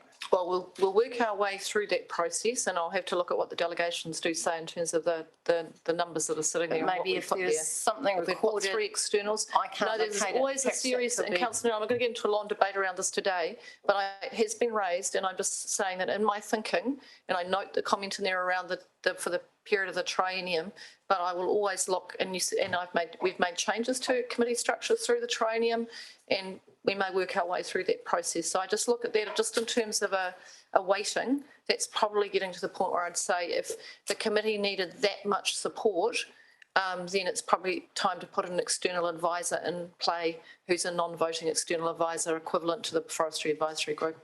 Now, we're going to go into debate, so Councillor Skinner's first up. Thank you, Madam Mayor. No, I'm not going to support this. I did support it before we had the Māori wards system about in place. No, this is a situation when non-elected members adding to the committees, and B, it's also making out that us around the table don't and can't have a Māori worldview, and that we don't have access to the input that we already have. As myself as chair, and I know the other chairs equally, seek feedback and consultation with our community at large, and that includes Māori and non-Māori. So no, I don't support this. Like I said, I've supported the Māori ward. That's where an elected member comes on. Though, as I pointed out, I don't think it's truly community elected, because you've got those on the roll can vote for that on the roll, and vice versa. So you're not necessarily getting a fair call on who's coming in. And this concerns me also, Shaw's adding a non-elected, maybe well intent, but once again, we may not get the quality that we require. And once again, I find it a little bit disrespectful in the sense it's saying that we can't govern with the community at large point of view. So no, like I said, I've supported the Māori ward, but this originally was in place of that as a best sort of a band-aid, or I actually thought it was quite a very good solution. And we do get extremely good feedback and input from Māori in regards to everything we do. There's always things we can do differently and better, but I think this is not correct. Get non-elected, and I don't think the public are going to enjoy this. Thank you, Councillor Skinner. Thank you. And I recognise that you do have to depart for an appointment. You had let me know about that. All right, no, that's right. Now, I'm just going to go back to Councillor Courtney, who was the mover, and see whether he wishes to speak first or reserve his right of reply. No, I would like to speak. Actually, Right. I think this is very important. I think this will lead. I support option one clearly.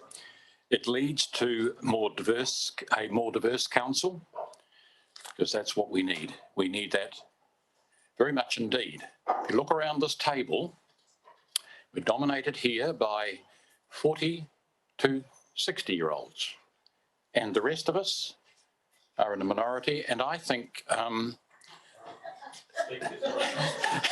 Yes, sir. and I am. Yes, I am doing that. And I think this is one of the weaknesses of democracy here in New Zealand. You can shake your head, Councillor Tim Skinner, all you like, but that's one of the weaknesses. It's the people on the councils and in the parliaments here in Nelson and around the country and around the world, I believe, is a threat to democracy because they're not wide and broad enough. You see, I would question whether we have enough knowledge of 60% of the people we represent. I really do. I just don't think we're diverse enough to do that, to have that knowledge. I don't think we have, on this council, quite frankly, I don't think we have anywhere near the diversity we should have. We don't have gender diverse people. We don't have people who have taken a different path in life, that have really worked hard and got their hands dirty. People who don't think like everyone else, we don't have those on council. People that are different, all of these sorts of people that we need on this council if our democracy is going to survive. And I think this is a step, once again, another small step, which irritates me immensely, towards giving us a more diverse council. And we're crying out for it at this present time. There's so many different gender diverse people and more older people, perhaps one or two more, not many, and young people too. I thought I'd bring you into the conversation just in passing. So, Madam Mayor, I have much pleasure in moving this and speaking in support of it. Thank you, Councillor Courtney. Madam Mayor, I've got to go. Can you record my vote, or does that not work? Can I vote now?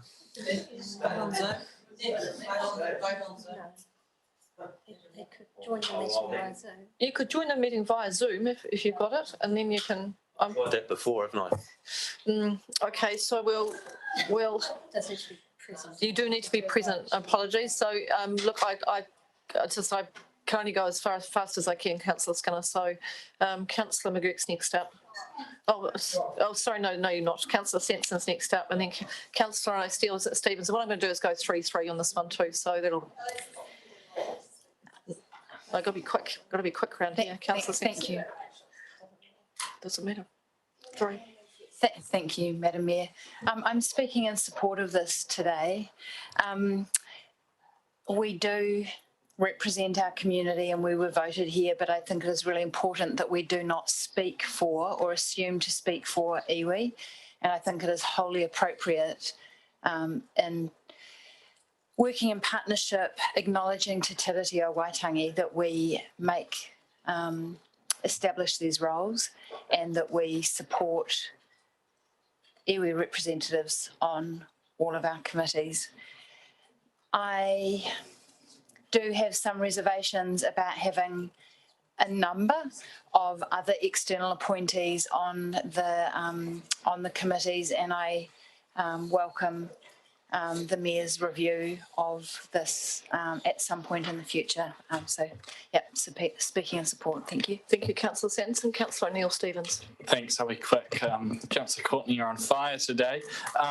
Yeah, I think the crucial thing here is that whilst a Māori ward guarantees Māori representation, it doesn't guarantee representation of mana whenua and iwi representation. And this is the mechanism that we have to ensure that that is there, which in the spirit of partnership is needed.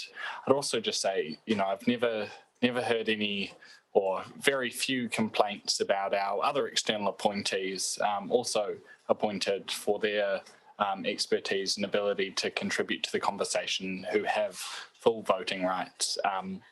And for me, this is in some ways a similar thing. It's actually making sure that our decisions are capturing that broader knowledge that we need to be driven to do better. Thank you, Councillor Neil-Stevens. Councillor Fulton looks so upset that I'm going to let her speak, but it's got to be quick. Thank you, Madam Chair. I just would like to remind everyone that as a seconder, you do have a right to speak to the motion. So I've just looked it up in the standing orders. You can reserve your right to speak. Well, actually, I'm going to stop on that. So you're quoting that I'm ruling incorrectly. So I just want to check that, because that's I'm getting advice from this side. So if we've got that wrong, I need to make sure I know for the future. My understanding is as the mover and the seconder, you have the right to speak to the motion, and the seconder can reserve their right to come into the debate at a later date. That was page...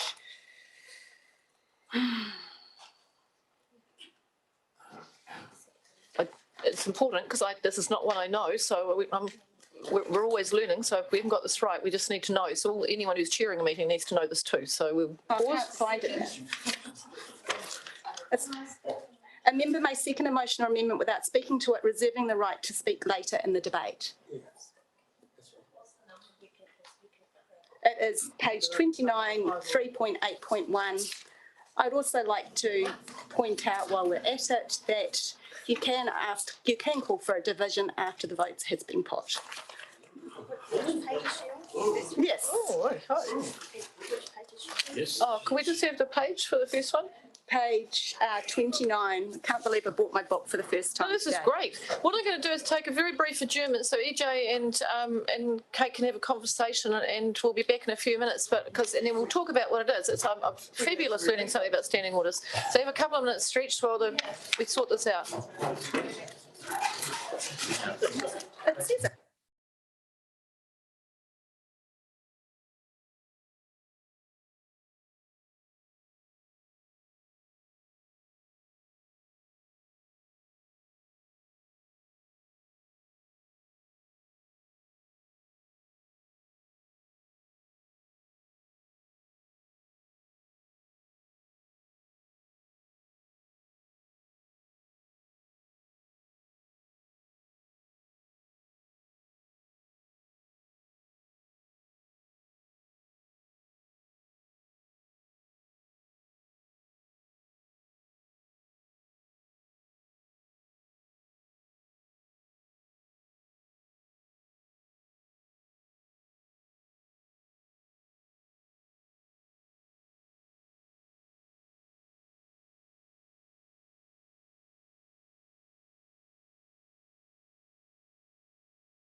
Kia ora tātou, are we back? Been some very good looking at the technicalities of standing orders in the break. I appreciate Councillor Fulton. I've learnt something today, and I'm going to get EJ. EJ and I are going to try and work our way through. Sorry, EJ, I put you on the spot there. So the first thing relates to whether the seconder automatically has the right to speak, and the answer on that is no. So when you come in to say, and this is the thing, this is one of the, for those who have been here for a little while, we knew that it's really important to be the mover if you want to speak, and then you can speak twice. But I actually didn't know that if you're the seconder, when you press that little button, it makes sense though, because you've got the attention of the meeting. And so you can say as the seconder, I'd like to second that and I'd like to reserve my right to speak. But you have to say those words. So if you've said, I want to reserve my right to speak, and then I rule, we're having 3-3, then you're automatically in the list. But if I have ruled 3-3, and you haven't said that, then you may not get to speak. So that's really interesting, isn't it? There you go. What do you think about that, James? That's fascinating. Have you learnt something today? Oh, it's not actually written in the standing orders that you have. Hang on, James is on the microphone here, Kate. James? I have learned something. It's quite surprising. It is, but later in life, when you're in meetings where people are moving and seconding and youth council, I don't know if you do that at youth council these days, where you move or second, but you'll be across this now, both of you. Okay, right. Now the next item is actually quite important. So Councillor Fulton has said to me that she talked about the fact, and this is about whether you can call a division after the vote. Now the way the standing orders are set out, it would be essentially that I will say, whoever's in the chair will say, I'm going to take it, and it's going to be on voices or hands, whatever it is. If there was some concern that it wasn't clear with what happened, if you couldn't hear, like through the voices, then someone can then call for a division. So it's set up in that way. Now, Councillor Fulton, in relation to this morning's meeting, what it does is it actually does demonstrate a bit of a weakness in terms of, well, not a weakness, but just actually something that I listened to your debates. I felt you were all in support of the motion. In fact, 2 councillors were not. And when we got to, and I listened, and so when we did the putting of the motion, 2 councillors did abstain. So I just want to make that very clear that Councillor Noonan and Councillor Bowater abstained from the vote. So the vote, and I assumed it was unanimous because, to be honest, I thought that's how it all sounded, and I think you did as well, most of you did, but having spoken to Councillor Noonan and Councillor Bowater, they have both confirmed that they did not vote.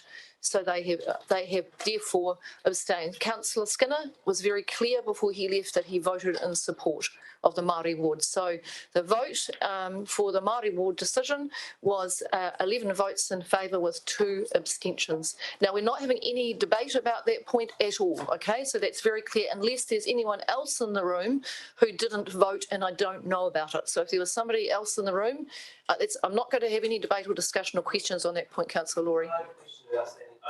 Question about the standing orders that we're discussing, so I think it's appropriate.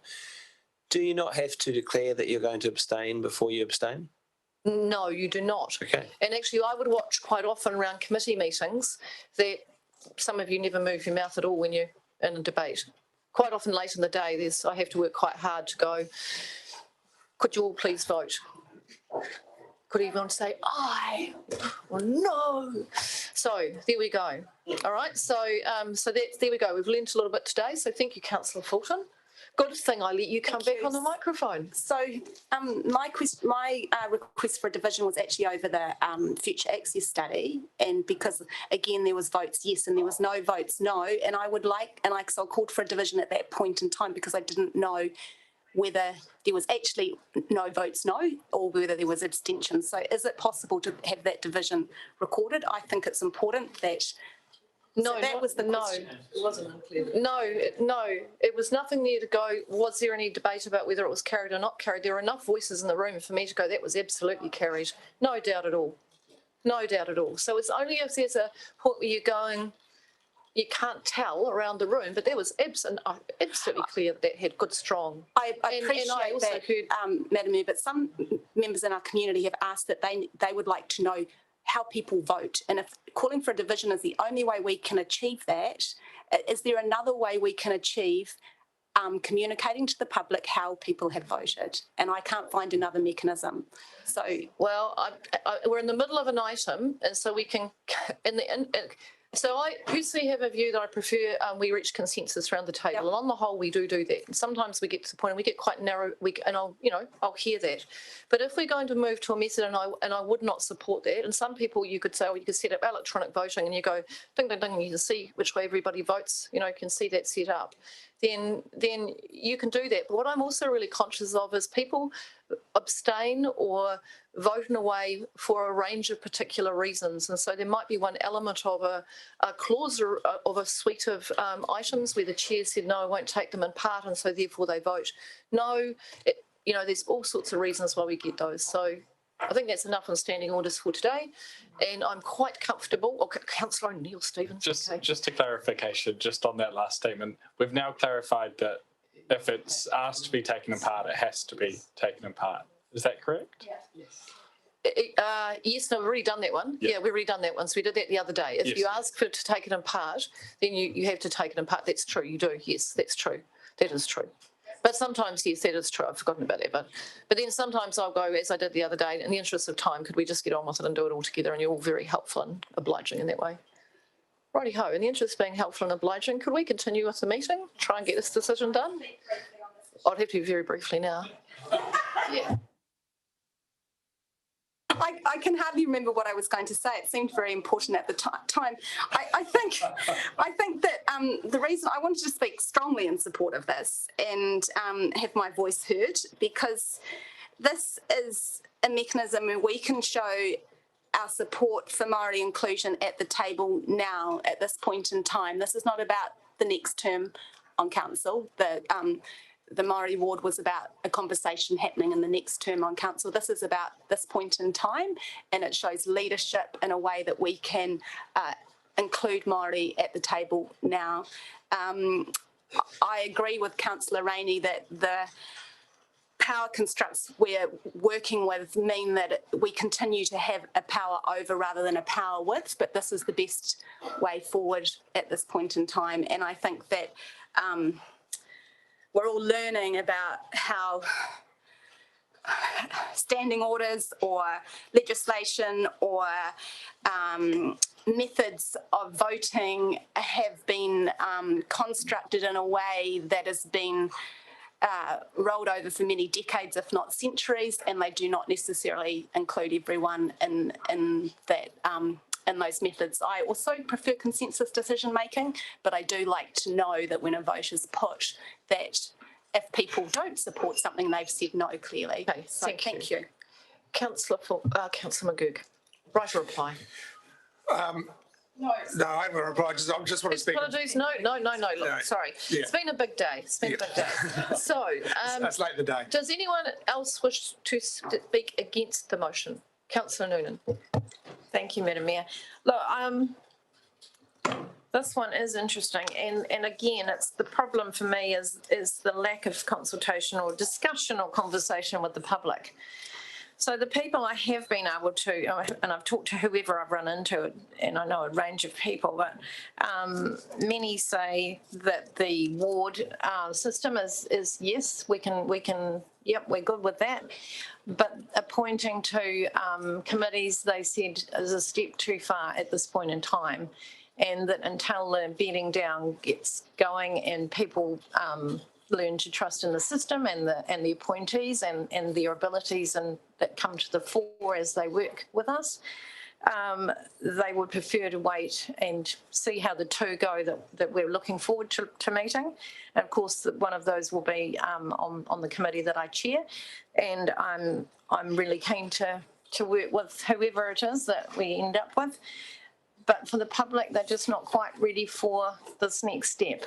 I think that we need to cajole them and work together on the ward system, which I think is going to be quite interesting given we're STV at the same time. So, But I'm still going back to the fact that I think that all people should vote for all positions. All people, all on the ones on the Māori ward should be able to vote for the mayor, their representative and their 11s. And I think it's the same thing with these appointments, that once we get those through, that we can then build on the committees in the next triennium and have more appointees. It depends, of course, what your gaps are, and often that's what we look for. We go out and say, these are the gaps in our elected members, these are the skills we're looking for, and they can put those through to us. So at this point in time, I think I'll have to go with what the public have been telling me, so that's a no today. Thank you, Councillor Noonan. Anyone else wish to speak against? Councillor Bowater. I'm actually not going to speak against. I'm saying that I'm going to vote no. And the reason I'm not going to speak against is that I think that Councillor Noonan has just covered off virtually everything I would have said, and for expediency of their day, for everything else that goes with it, I think that what we have done this morning, and by my abstaining, I have actually allowed the community to hear what I was trying to say about this morning's meeting. But for this I will be saying no. Thank you.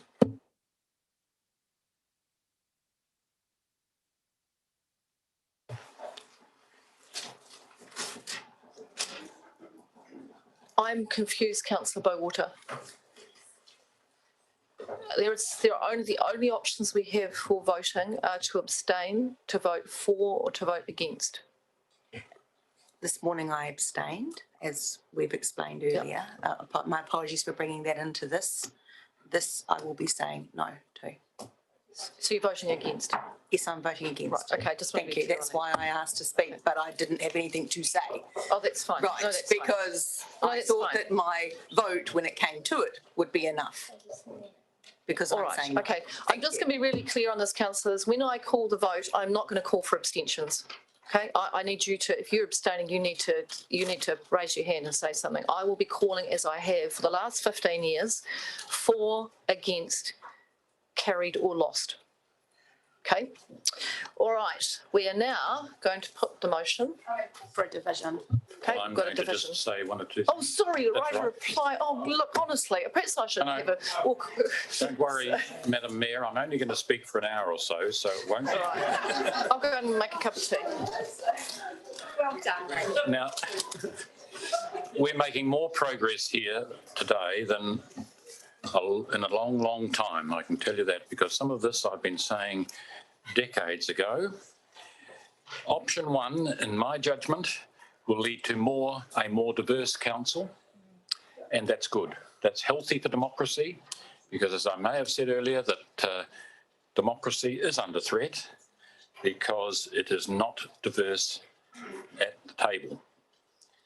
The provision for Maori to sit at the table and contribute to the decision making is fundamental to this council's obligations under the Local Government Act of 2002. And this council, we've got to remind ourselves, has a long-standing commitment to build a strong partnership with Maori, with our iwi sisters and brothers. And so this follows, it's a natural progression. And I was so pleased to get the word A out of there, because I wanted to increase the number from a representative to another number. But I don't need to do that now, because that's worded very nicely and satisfies me. And I'm still in a happy frame of mind. I hope you are too. Yes, I'm very happy. Good. Yeah. You've been unhappy all day. But anyway, I'm happy to move this, and I'll be pleased if everyone can support it. Thank you, Councillor Courtney. Division's been called, and Mr. Levertis will take the division. Councillor Sanson. Aye. Councillor Fulton. Aye. Councillor Noonan. Councillor Skinner. Absent. Councillor O'Neill-Stevens. Aye. Councillor Laurie. Aye. Councillor McGurk. Aye. Councillor Rainey. Aye. Councillor Bowater. Nay. Councillor Courtney, Aye. Councillor Edgar, Aye. Councillor Brand, Aye. Her Worship the Mayor. Aye. That's not there. No, So- just.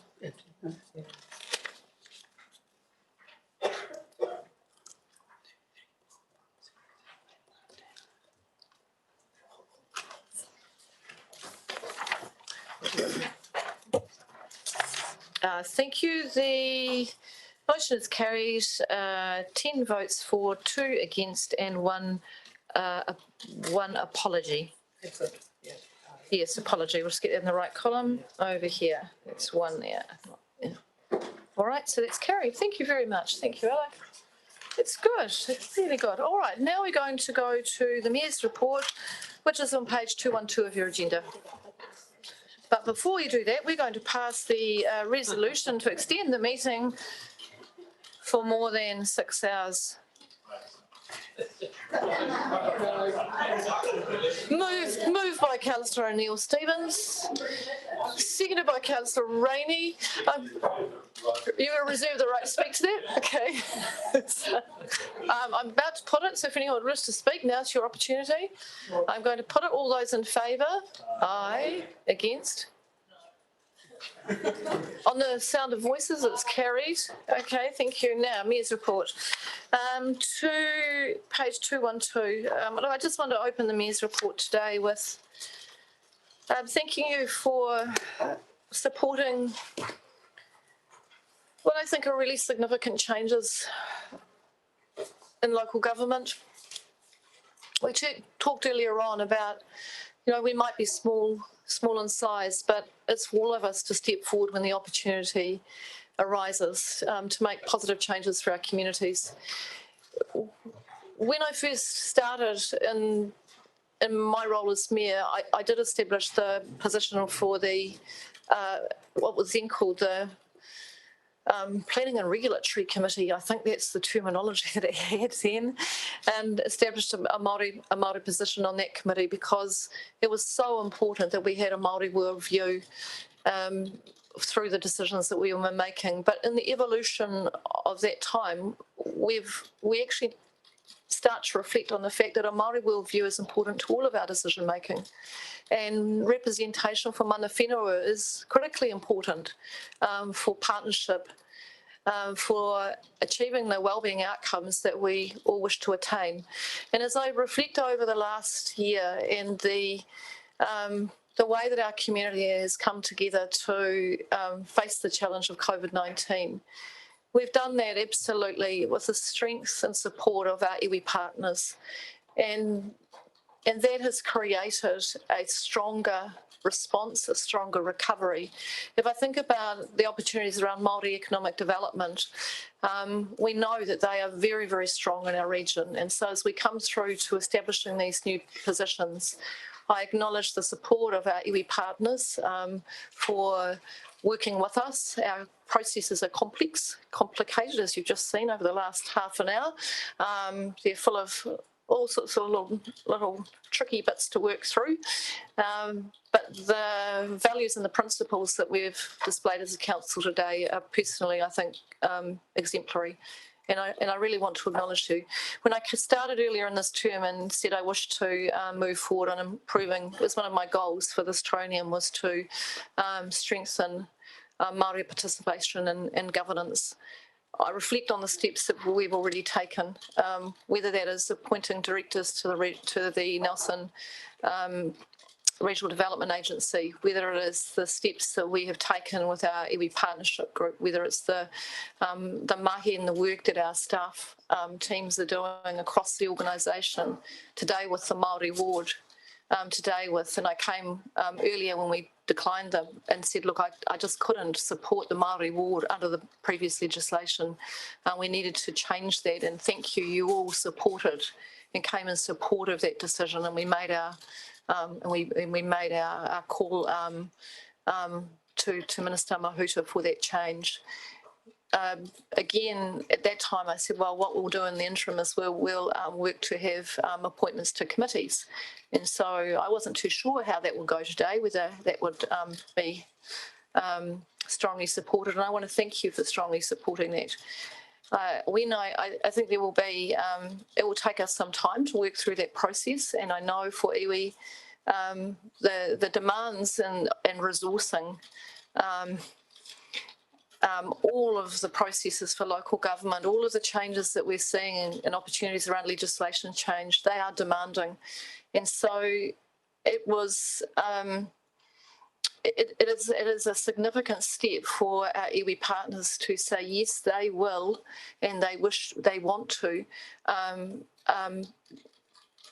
have representation on all of our committees. That is a major commitment, a major undertaking, and a real sign of the degree of partnership that we are building. Every step makes a difference, and today you've made two really major steps forward on behalf of all of our community. And I just want to thank you for that support. I don't take it lightly. I really value it, and I really value the diversity of views around the table as well. I hope in time that everyone can support the decisions that we've made today. I know the members who haven't voted for this decision today absolutely respect that this is a council decision, and I know that they will support that council decision. They may not have voted for it, but they absolutely respect it's a decision of council, and all members of council support decisions of council. I want to acknowledge that. So moving to the report, so thank you. I just really want to say ngā mihi nui, kia koutou. We've got some recommendations in today's report other than receiving it. At the start of the training, I appointed Councillor Fulton to the Nelson Tasman Regional Landfill Business Unit, but at the time, Councillor Fulton came to see me to say, look, actually, she would quite like to come off that committee at that point in time, that there were other matters that she was focusing her energy onto. But now we've made the change to the structure of committees.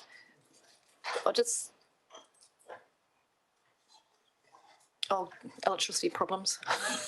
Now we've made the change to the structure of committees, and there are now two deputies to support the Environment and Climate Committee. I think it's appropriate there is a redistribution of roles, and Councillor McGurk had very generously stepped in at late notice to take on that role for the Nelson Tasman Regional Landfill Business Unit, and I thank you for doing that at very short notice earlier in the training, Councillor McGurk. The role now, we have two deputies for the Environment and Climate Committee, so it's backward started in that space. I think there's capacity within that committee for the deputies to take on that role, and Councillor Courtney has said he's very willing to undertake that role, and I thank him for his support for that role. Councillor McGurk has also been the liaison role on the Waimea Inlet Coordination Group, and just thinking about the distribution of his role, and it's a significant time commitment. He's asked Councillor Fulton to take on the role. It aligns very well with the Environment and Climate Committee, so it's still sitting this time with the chair rather than with the deputy chair of that committee, so I think that fits quite well. So that was just the background to that item. I'll just speak to a couple more. I think the local government conference matter is suitably well set out, and there is the request there if you wish to go to conference what you need to do about that. The COVID emergency fund, you'll see we've made some distributions from the fund.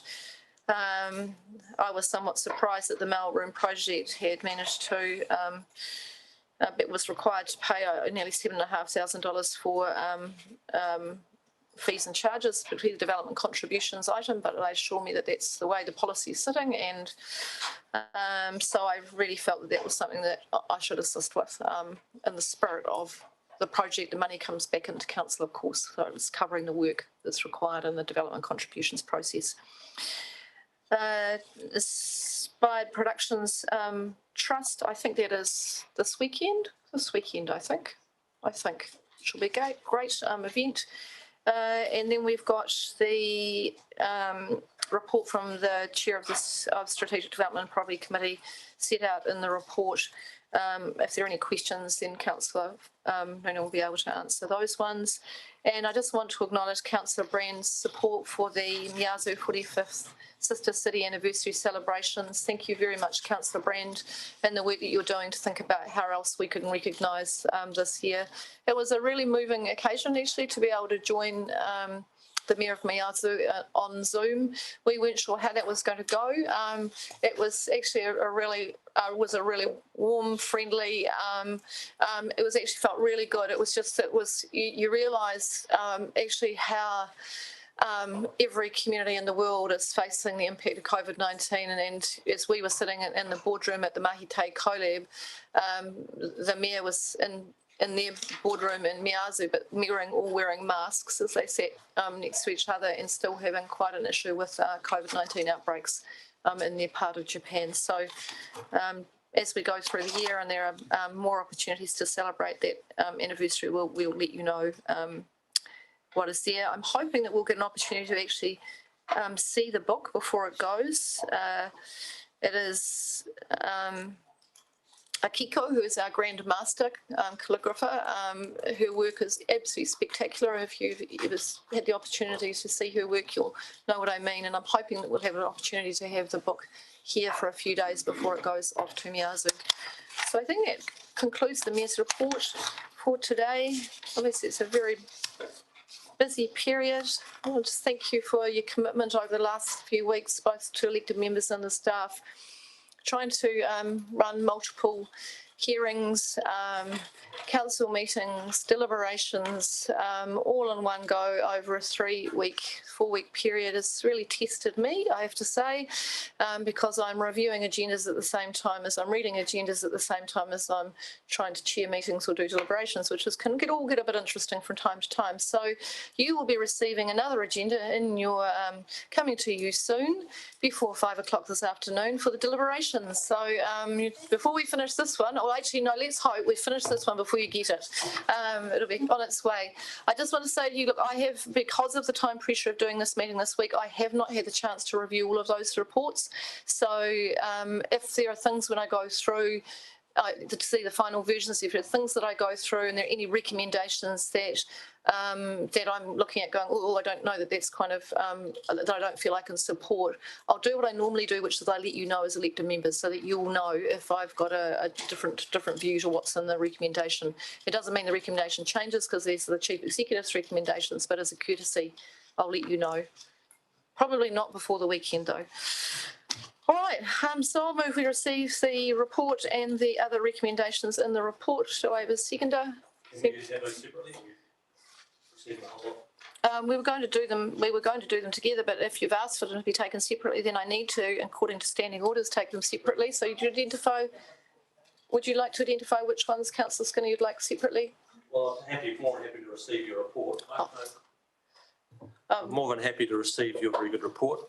Thank you. In that case, it's been seconded by the Deputy Mayor. I'll put the motion to receive the report. All those in favour? Aye. Against? Carried.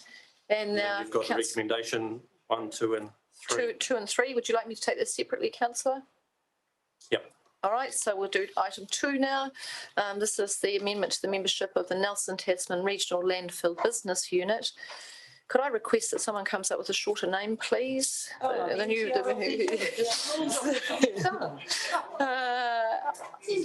will put the motion. All those in favour? Debate. Oh, yes, debate. Okay, we'd like to debate that one. Okay, so I support what you've got here, and I thank both Councillor McGurk and Councillor Courtney and their roles on that. And I'm not sure of a reason why Councillor Fulton stepped away from that.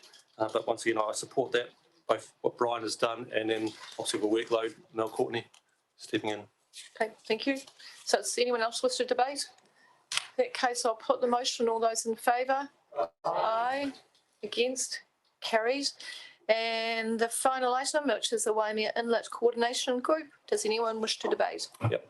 Councillor Skinner. So, and once again, thank you, Councillor McGurk, and I understand in regards to workload, we've dropped that. He's shown dedication, competence and objectivity for the role. but I can't support Councillor Fulton in that role. All right, voting against. Thank you. Anyone else wish to debate? In that case, I'll put the motion. All those in favour? Aye. Against? No. Carried. Thank you. All right, that concludes the Mayor's report. Now let me just go back and ensure I can see our representatives from Nelmek are here. And I just need to get a little check in with EJ to see how much we've managed to cross off today and how much we've still got to go. Ah, okay, all right. So look, I'm just going to ask for the indulgence of, just going to ask council if they've, just in terms of time frame today, we've got the Nelson Regional Development Agency 6 monthly report in your agenda, and the officer needs to depart for that, depart not too far away. Do you think we could deal with that one in a timely manner, or do you think you've got a lot of questions in relation to that one? I think we should be able to deal with that. To the LT. I think we should be able to deal with that quite quickly. So, Rob, if you don't mind, we're going to take that item first, and then we'll come to the Nelmek item. Would that be all right? We should be really quickly. Jessica, welcome. I invite you to join the meeting. It wasn't really a choice there, Rob, sorry. But it sounded like it, didn't it, when I was saying it? Okay, right.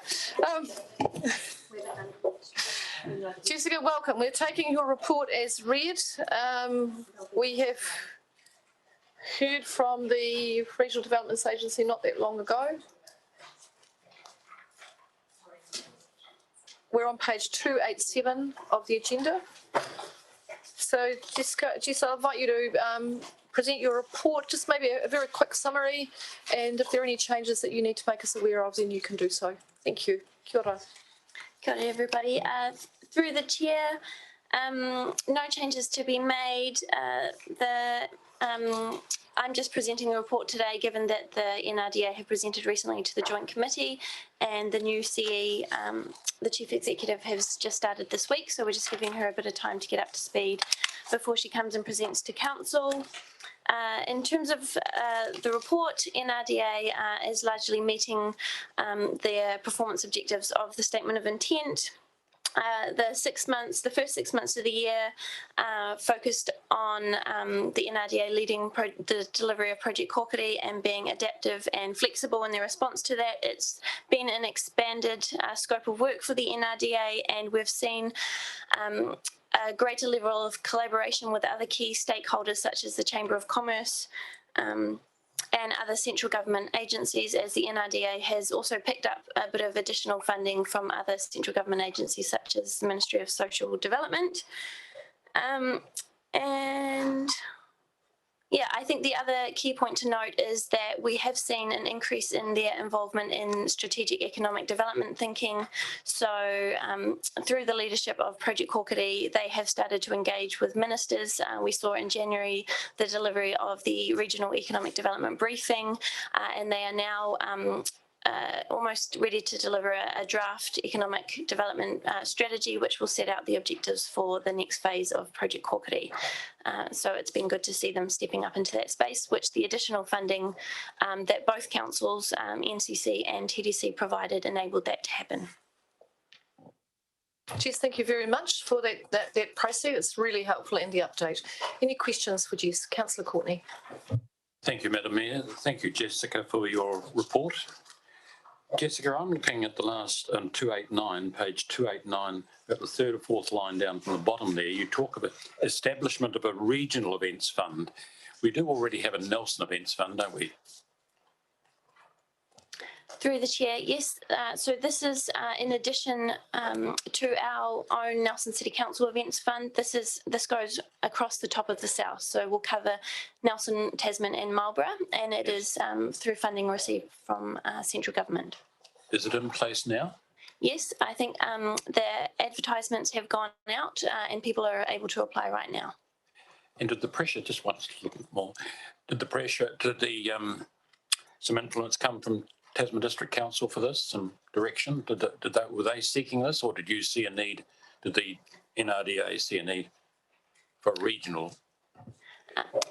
it's been, the funding has been available from central government, and so every region is getting this money. To respond to the decreased number of tourists, to support the event sector. Any other questions? No other questions. Look, it's a very good report, and I think the alignment with strategic objectives that are mutually shared by Nelson City Council is coming through very clearly, and some excellent progress is being made, and we'll look forward to meeting Jessica, for you bringing the chief executives to meet us when she's had a little bit longer to settle into the role. Thank you very much for your report. Moved by Deputy Mayor. Do I have a seconder? Thank you, Councillor Sanson. Any debate on this one? I'll put the motion. All those in favour? Aye. Against? Carried. I'm watching those mouths now. Okay, moving on to, we'll welcome our team from NELMAC to the meeting. Good to have you here, Rob. I'll let you and and Nikki. Oh, actually, Nikki as well. So, Rob, would you like to join Nikki? I think we can do this together. Is that all right? Yes, through the chair. I've got NELMAC are attending for this draft statement of intent and public excluded, but they're available to answer any questions on the public part of the meeting. So. Righty-ho, fine. Thank you, Rob. Well, you're welcome to sit there, Rob, if you like, as well. Are you sure? Rob and Jane. So Rob will sit down. Right. Okay. Let's go. Right. We're on page 306 of the agenda, and this is the NELMAC Limited 6 monthly report. Kia ora koutou. Nikki, when you're ready. Thank you, Madam Mayor. Through the chair, this is presenting the 6-month report to December 2020, and the first 6 months of the year were stronger than expected, and NELMAC are now forecasting a higher after-tax profit for the end of the financial year than was anticipated. So that's covered in 4.3 of my report, and no corrections or additions. I'm happy to take any questions. Thank you very much. Any questions for Nikki? No questions? It's all very clear. All right, that's excellent. It makes it nice and simple. Would someone care to move the report? Thank you, Councillor Neil Stevens, and thank you, Councillor Courtney. I will open now for debate. Any debate? Councillor Skinner. Thank you for the report, and very positive. And just with my hat on as Chair of Community and Recreation, I appreciate more done the work you've been doing in our sports fields and open spaces, and getting great reports. Thank you. Thank you very much. Any other debate today? No other debate. Councillor Fulton? Do you want to do a debate today? Okay, righty-ho. Rob, don't think it's a lack of interest. They're really good reports, and I know that the elected members have gone through these, and we're really appreciative of the relationship that we have with NELMAC, both as the owner of the company, but also in the work you do for many of our contracts, and also a lot of the strategic thinking. And I just want to say to Rob and Jane, I look forward to really progressing that strategic work over the next 12 months. I'm going to put the motion. All those in favour? Aye. Against? Carried. Right, Nikki. EJ, are we finished in public now? No, we've got a few more public items, but we're going to move into confidential business now. So we'll move into confidential business, and we will allow Rob Gunn and Jane Sheard and Lindsay Cole to remain because they have knowledge and information that will be helpful to us in our decision making. So I'll put the motion that we go into confidential business, and before I do that, I will say goodbye to James. I've lost Razika. She's must have left when we had a little adjournment before. James, thank you very much for attending the meeting today. Look, we have got some other public business that we'll do after this. If you want to hang around and come back, and you're most welcome, but I'm not sure that we've got that many items to go. Do we, EJ? 3 more to go? Totally up to you. Absolutely, absolutely. So no, that's absolutely fabulous. So you, one of the officers will make contact with you to let you know when we're back in public session. Do you know how long the project's working for roughly? Oh, half an hour maybe, 30 minutes. So, all right. Thank you very much. Yeah, according to the green run sheet, but hopefully not. Oh, I should look at the green run sheet. James, if it ends up looking like it's going to be longer, someone will message you. All right, thank you. We can organise that for him, girl. All right, we're now in confidential. Welcome. I'll put the motion. All those in favour. I'm going to move it. Seconded by the Deputy Mayor. I'm going to put the motion. All those in favour. Aye. Against. Carried. My apologies to you, Robin, Jane, and Lindsay.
Kia ora koutou, we're continuing our meeting back in public.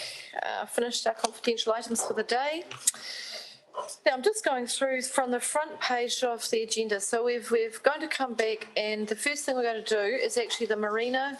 It's the marina because Councillor Noonan needs to get away. So it's the recommendation, and it's at the start of your agenda. There's a recommendation from the Strategic Development Property Subcommittee, and I will invite Councillor Noonan it's on page 6, to present the recommendation. Thank you. I would like to recommend to Council that Council sets the marina fees and charges for 2021 as outlined in the attachment 2, which was attached to report 1, a report of the committee actually. Most of the, we haven't got anybody here that can help me from memory, which is getting a bit short at the moment. Most of it was CPI, but I think there was one request from a submitter who wanted the fees for the short-term hard stand to be more like a half-hour fee instead of an hour fee. So for those boats that are a little bit smaller and don't need as much time, that it was cheaper. I think that if anybody from my committee can.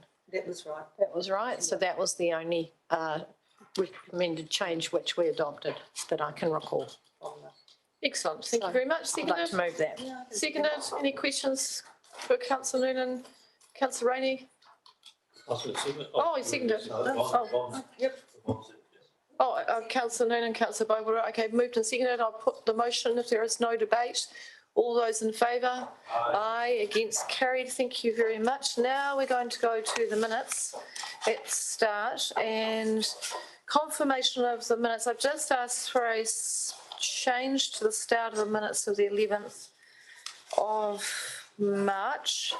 EJ's, I think, am I just going to read it out, EJ?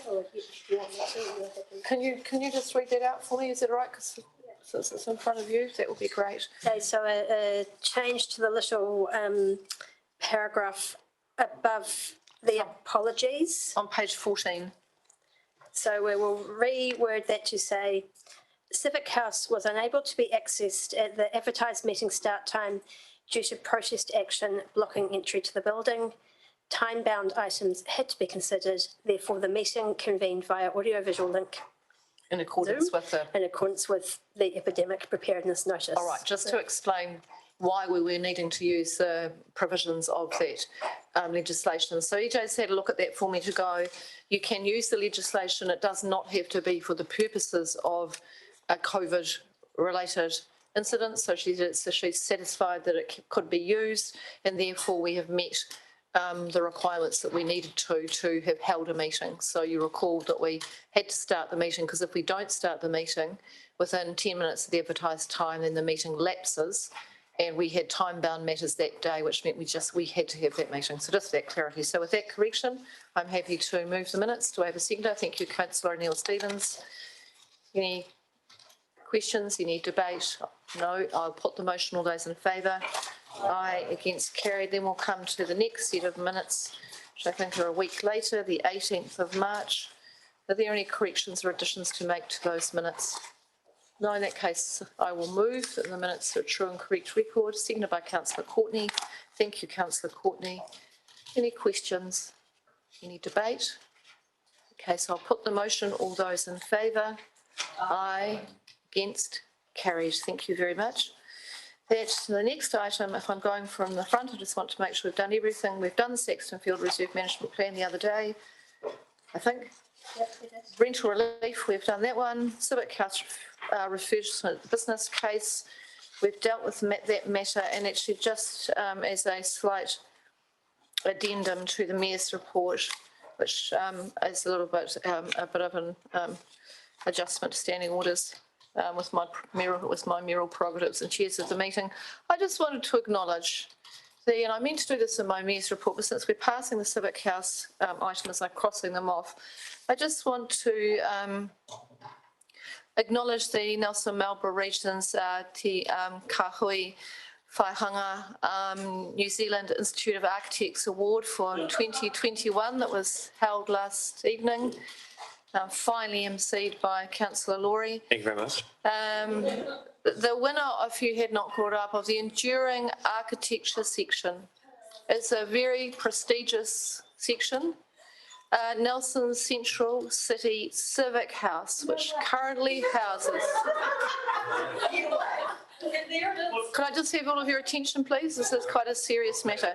Which currently houses the City Council. The judges contrasted their 1983 building designed by the Ministry of Works architect John Rowe, who was there and very proud of this building, I have to say.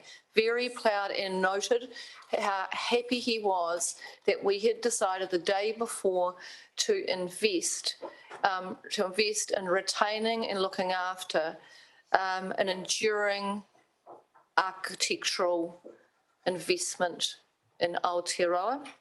So he was there, and he was the architect of the mid-1970s with others in the CBD. He contrasted this building with others in the CBD, which were described as bland commercial developments and tired older buildings.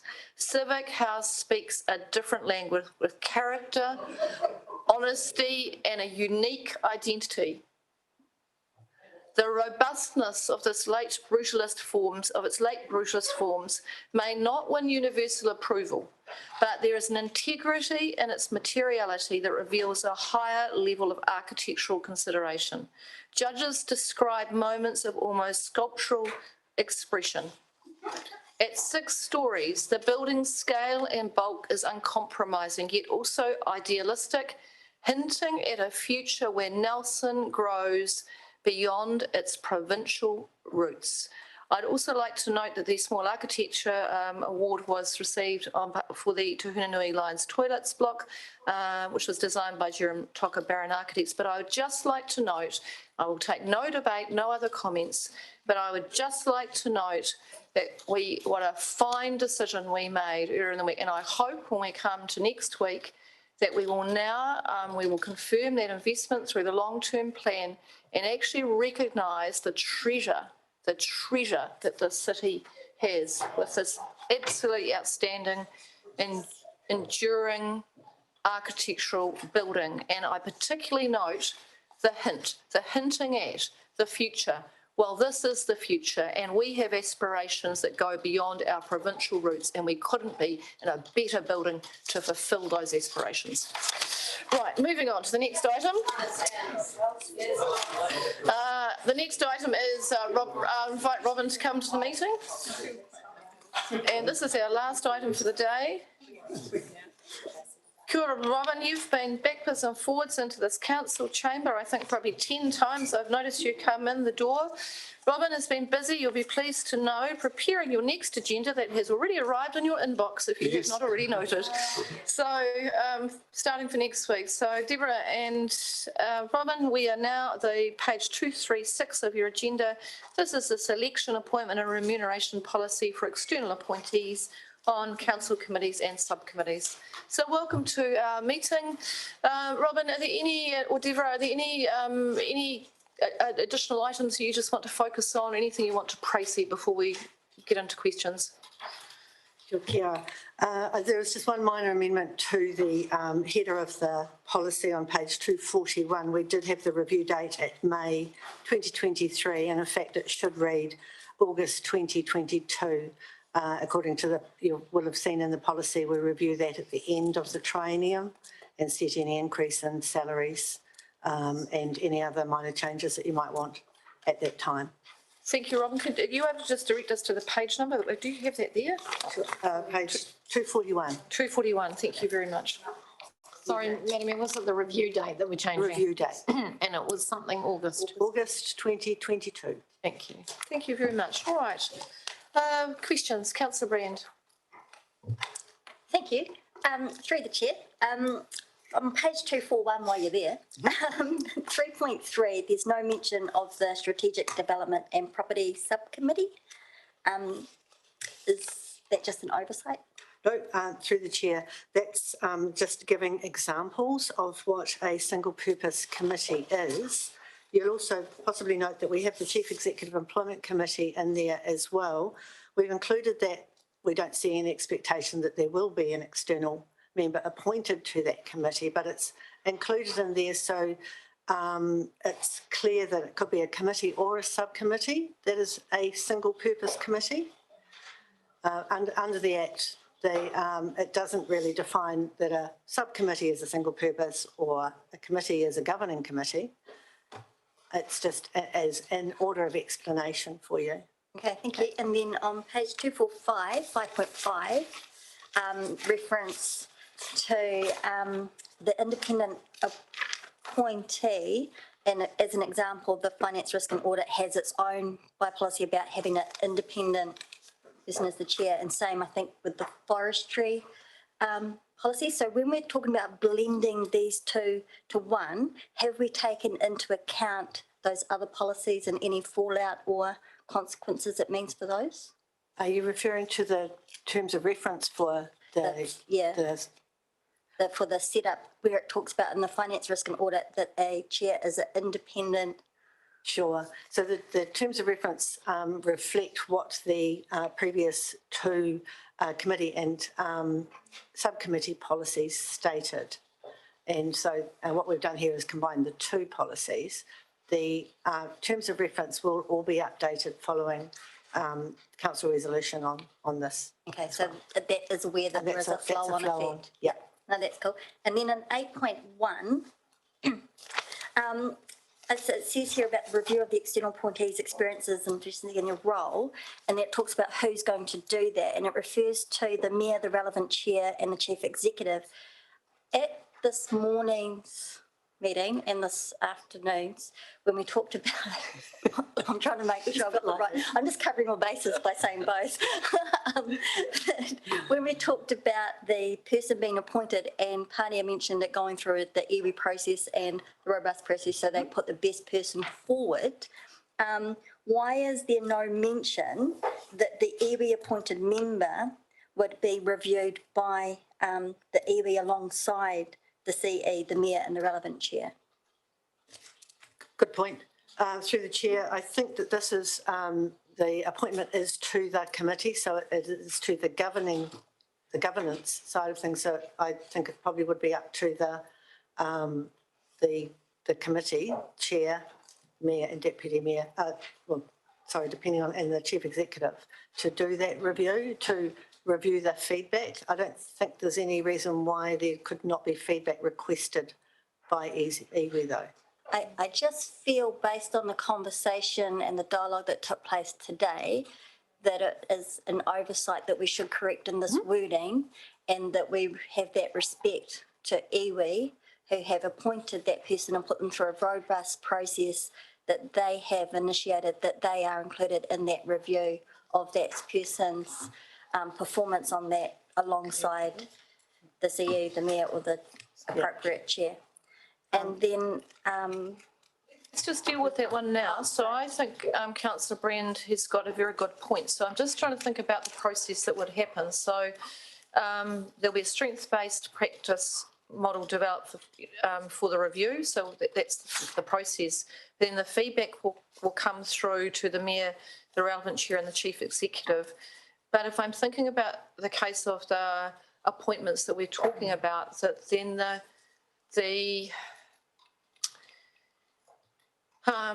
probably the right place. So if I'm just thinking about where that might land. So what I think there would possibly need to be a report or some form of process that would take us back to the iwi partnerships. I think that's probably where I think it would land, back to the iwi partnerships group. I just want to perhaps what was suggest. I don't want to try and craft this at the moment on the fly today, Councillor Brand, but I think you've identified an issue there. So I think there needs to be a process worked through. So let's just see how many other questions we've got, and then I'll ask the officers how they'd like to address that. So back to Councillor Brand. And then my next one is on 9.1. And it talked about remuneration review for the following triennium. So just clarify, at the end of each triennium, it's reviewed, but how does this wording stay relevant for the changes that will take place in the 2022 election? Or is that just going to be an outlier? Through the chair, I'm sorry, can you clarify? Because of what we are imposing is going to happen with the 2022 election, with it going to whatever that looks like. I'm just going to leave it there because I took my leap of faith and I'm just going to leave it there. But the wording in here, it says that it shall be reviewed 3 yearly at the end of each triennium with the remuneration set for the following triennium. But we don't know, one, how many seats there are going to be for the next triennium. We don't know what that system looks like. We don't know. So how can in the end of this triennium we set the remuneration for the following triennium when we don't actually know what that looks like for the 2022? And I understand that will be an outlier. Through the chair, I think by this time you will know how many seats the elected members there will be there, and that all of the committees and subcommittees they finish. And it's up to the new council. I think Debbie's already referred to that earlier today. But this policy, it will probably at that time, you'll have a relatively good idea of what council may consider in the following the election, and the budget-wise, the it is set in the LTP. So we do have budget for a number of elected members, appointed members. If that changes, we'll have to find budget if there's more, or budget will go back if there's less. So this policy will just provide the outline of how you appoint people and how you pay them. Okay. Not the actual number of how many you will have on committees. That is a governance decision. All right, I think it'll take some tinkering, but it gives us the starting point from where to work. Councillor Noonan and then Councillor Madam Mayor, I sort of get the impression that the mayor of the day decides what they want to do the day after the election, pretty much, don't they? So it is a little bit more complicated if you're trying to set it beforehand. I wish it was that simple. Crikey. Well, you usually wait to see who you have and then where you're going to put them and how many more you're going to need. But anyway, that's detail. My question is, my question is at 8.1, and I'm going back to the feedback. So feedback received through the review will be provided to the mayor, the relevant chair and chief executive. Feedback from whom? Where is the feedback coming from? Through the chair.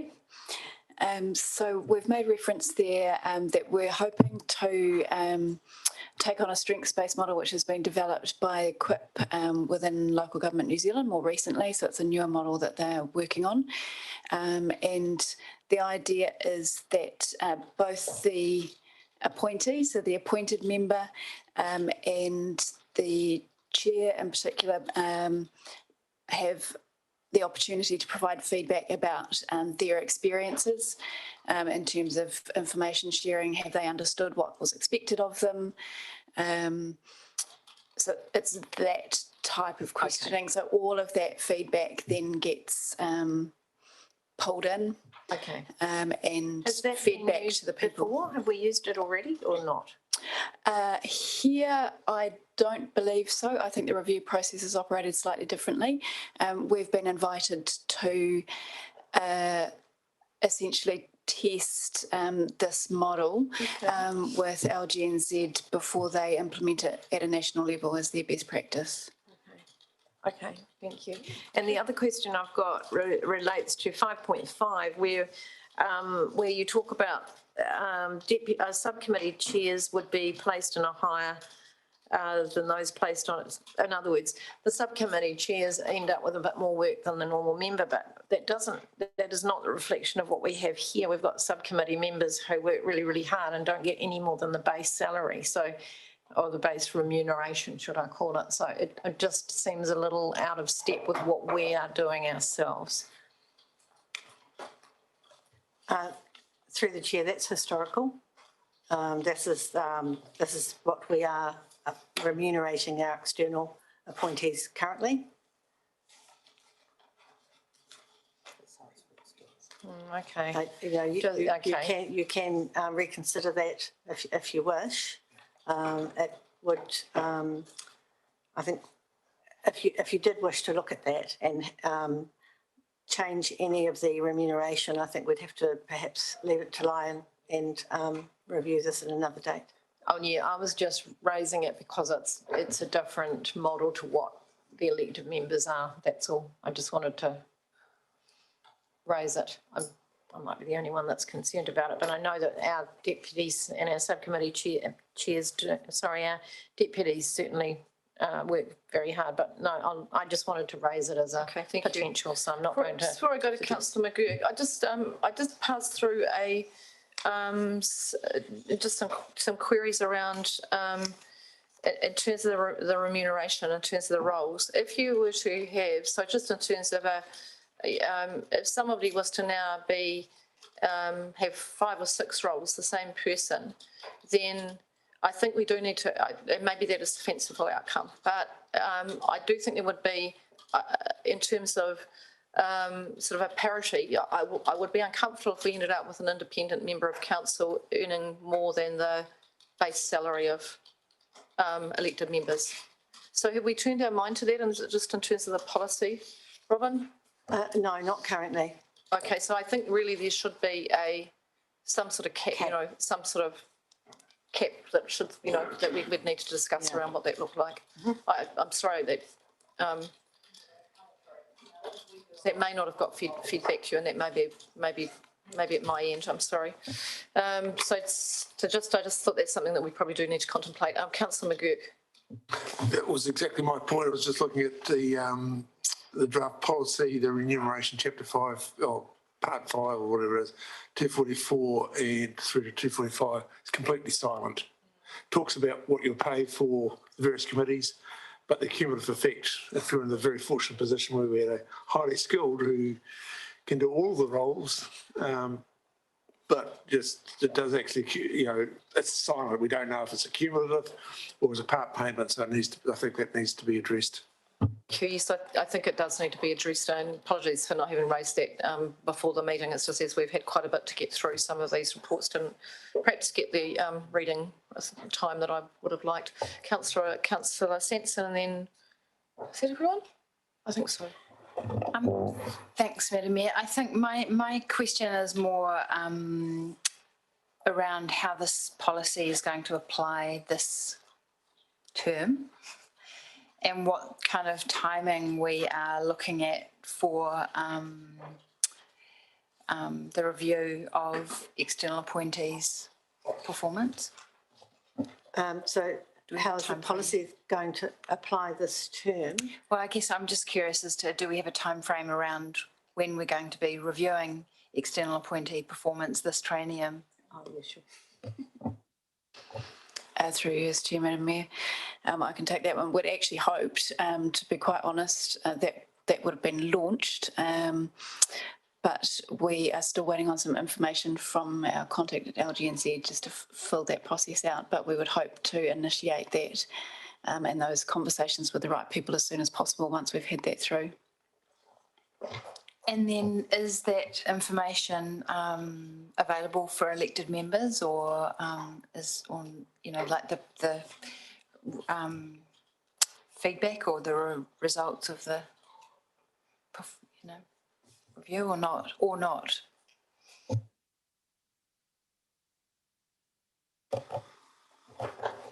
To be honest, that's not something that we've discussed with the LGNZ to that level at this point, but it's certainly something that we can raise with them in terms of their intentions around this. The focus of the conversation has been very much around the conversation and drawing on the feedback so far, as opposed to what happens after that. So I can make a note of that. Thanks. Just because I think, it is of interest to, I guess, in the interest of what the external appointee role is, it is a non-democratically elected role. And I think that we just need to make sure that we as elected members have actually voted to support those people into those roles. And I think it's important that there is a feedback mechanism that all elected members are aware of.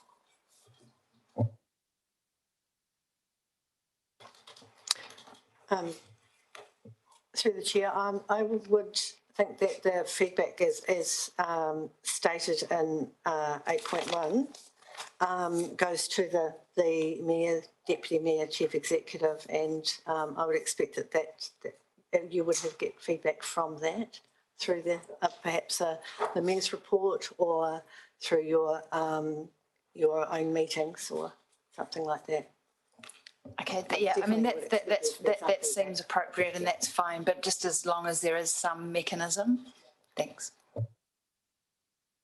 Thank you. Any other questions for the team? Now, Robin and Debbie, how do you want to deal with the feedback that we've given today? Because I'm not wondering if we can capture that in the recommendation so that we don't have to bring the whole thing back again. I'm just trying to get as efficient as we can on this, but still capture what we need to. So do you want a couple of minutes just to think about how you do that? Through the chair, I think if we could perhaps include a recommendation that if the council is happy, that the final sign-off on the policy would be perhaps with yourself and the deputy mayor or somebody that you would appoint.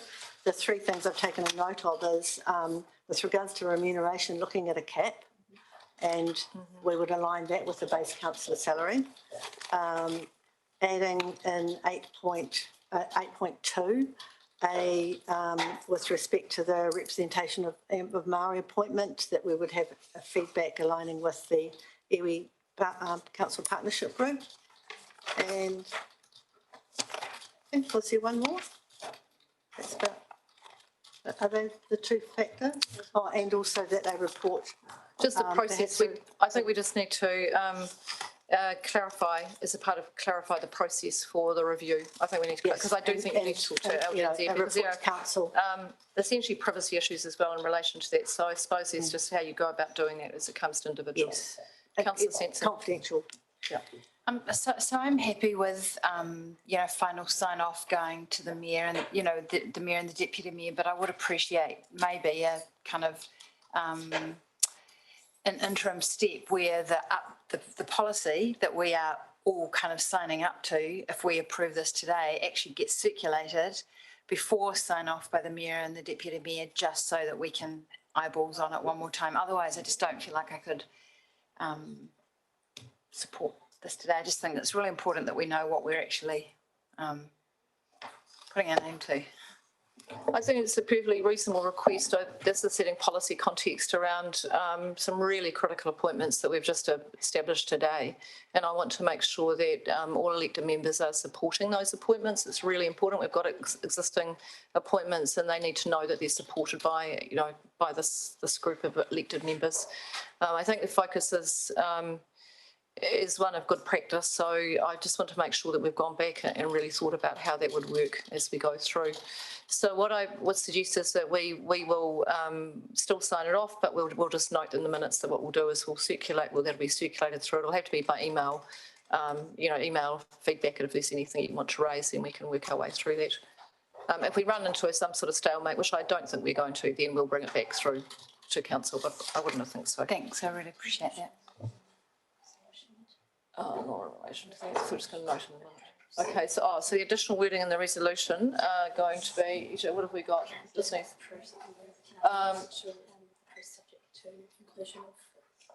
yes, we need, yes, we do, subject to, so you're just going to amend 10 to that. What we've got to move. Thank you, I'll just take a couple of minutes. I won't adjourn because otherwise I. Right.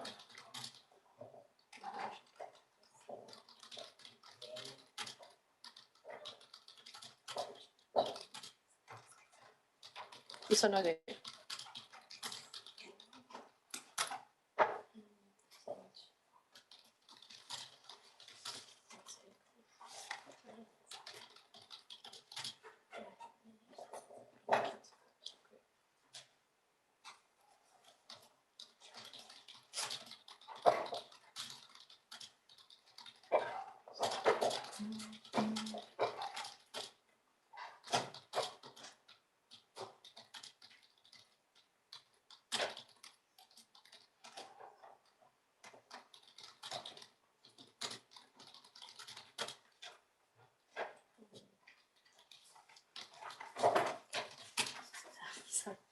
You're making.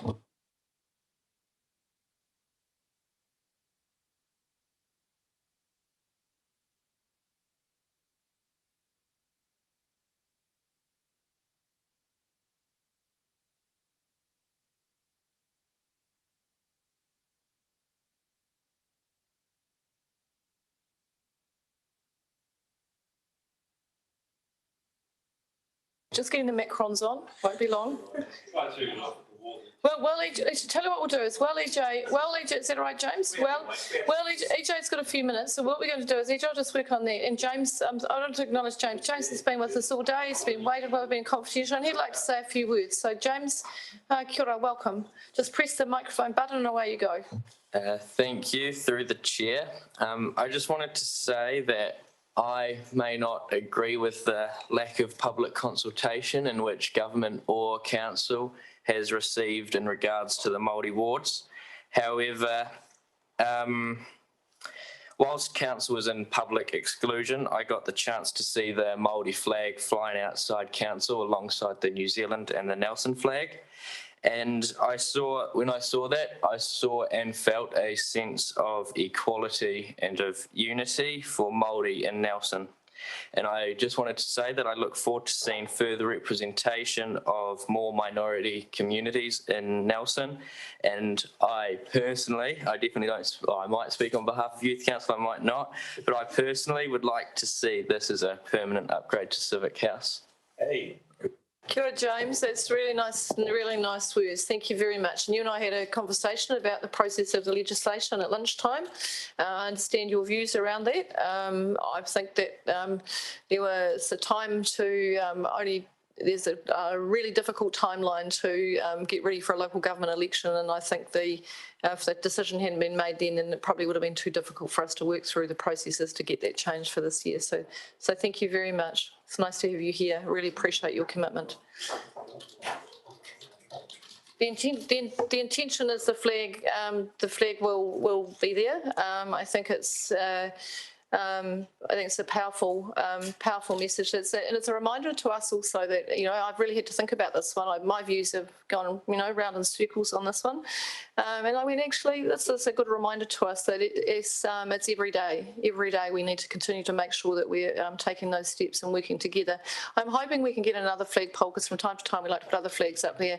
And I would just note, I'm just going to keep going, Councillor, around this one, but I just would like to note that we do know that it's not quite in the right position today, but we have a little, have we done it? Oh, well done.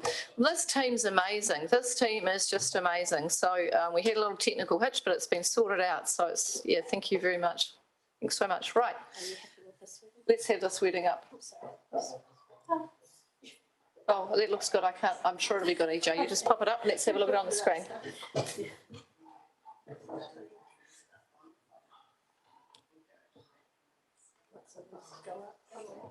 So entirely appropriate that we have the flag on enduring architectural beauty as well. Maybe we can update the photo.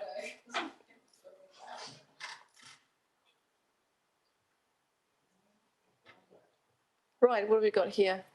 Remuneration cap, inclusion of conversation with EWE. Yep, on that, yes, that went to that.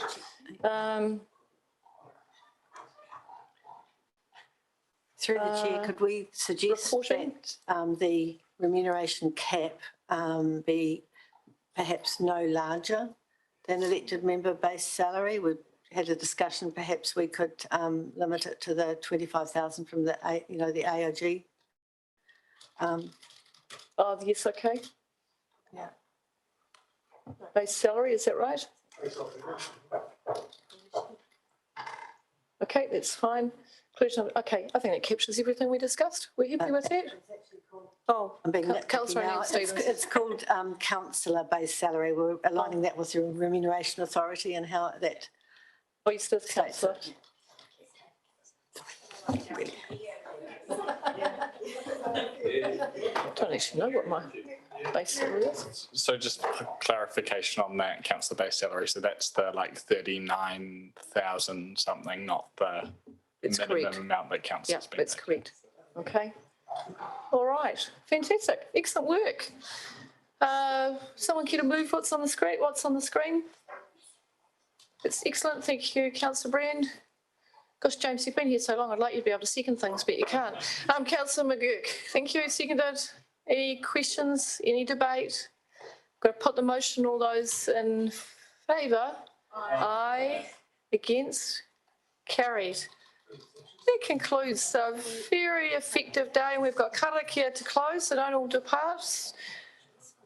We'll see what EJ pulls up for us. It's up to EJ. She's in control of the meetings at this point.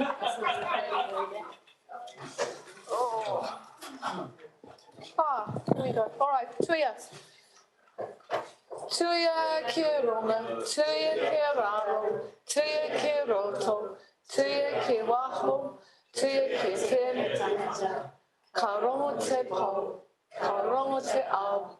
Huye, huye, dai kie. Kia ora, thank you very much. We'll go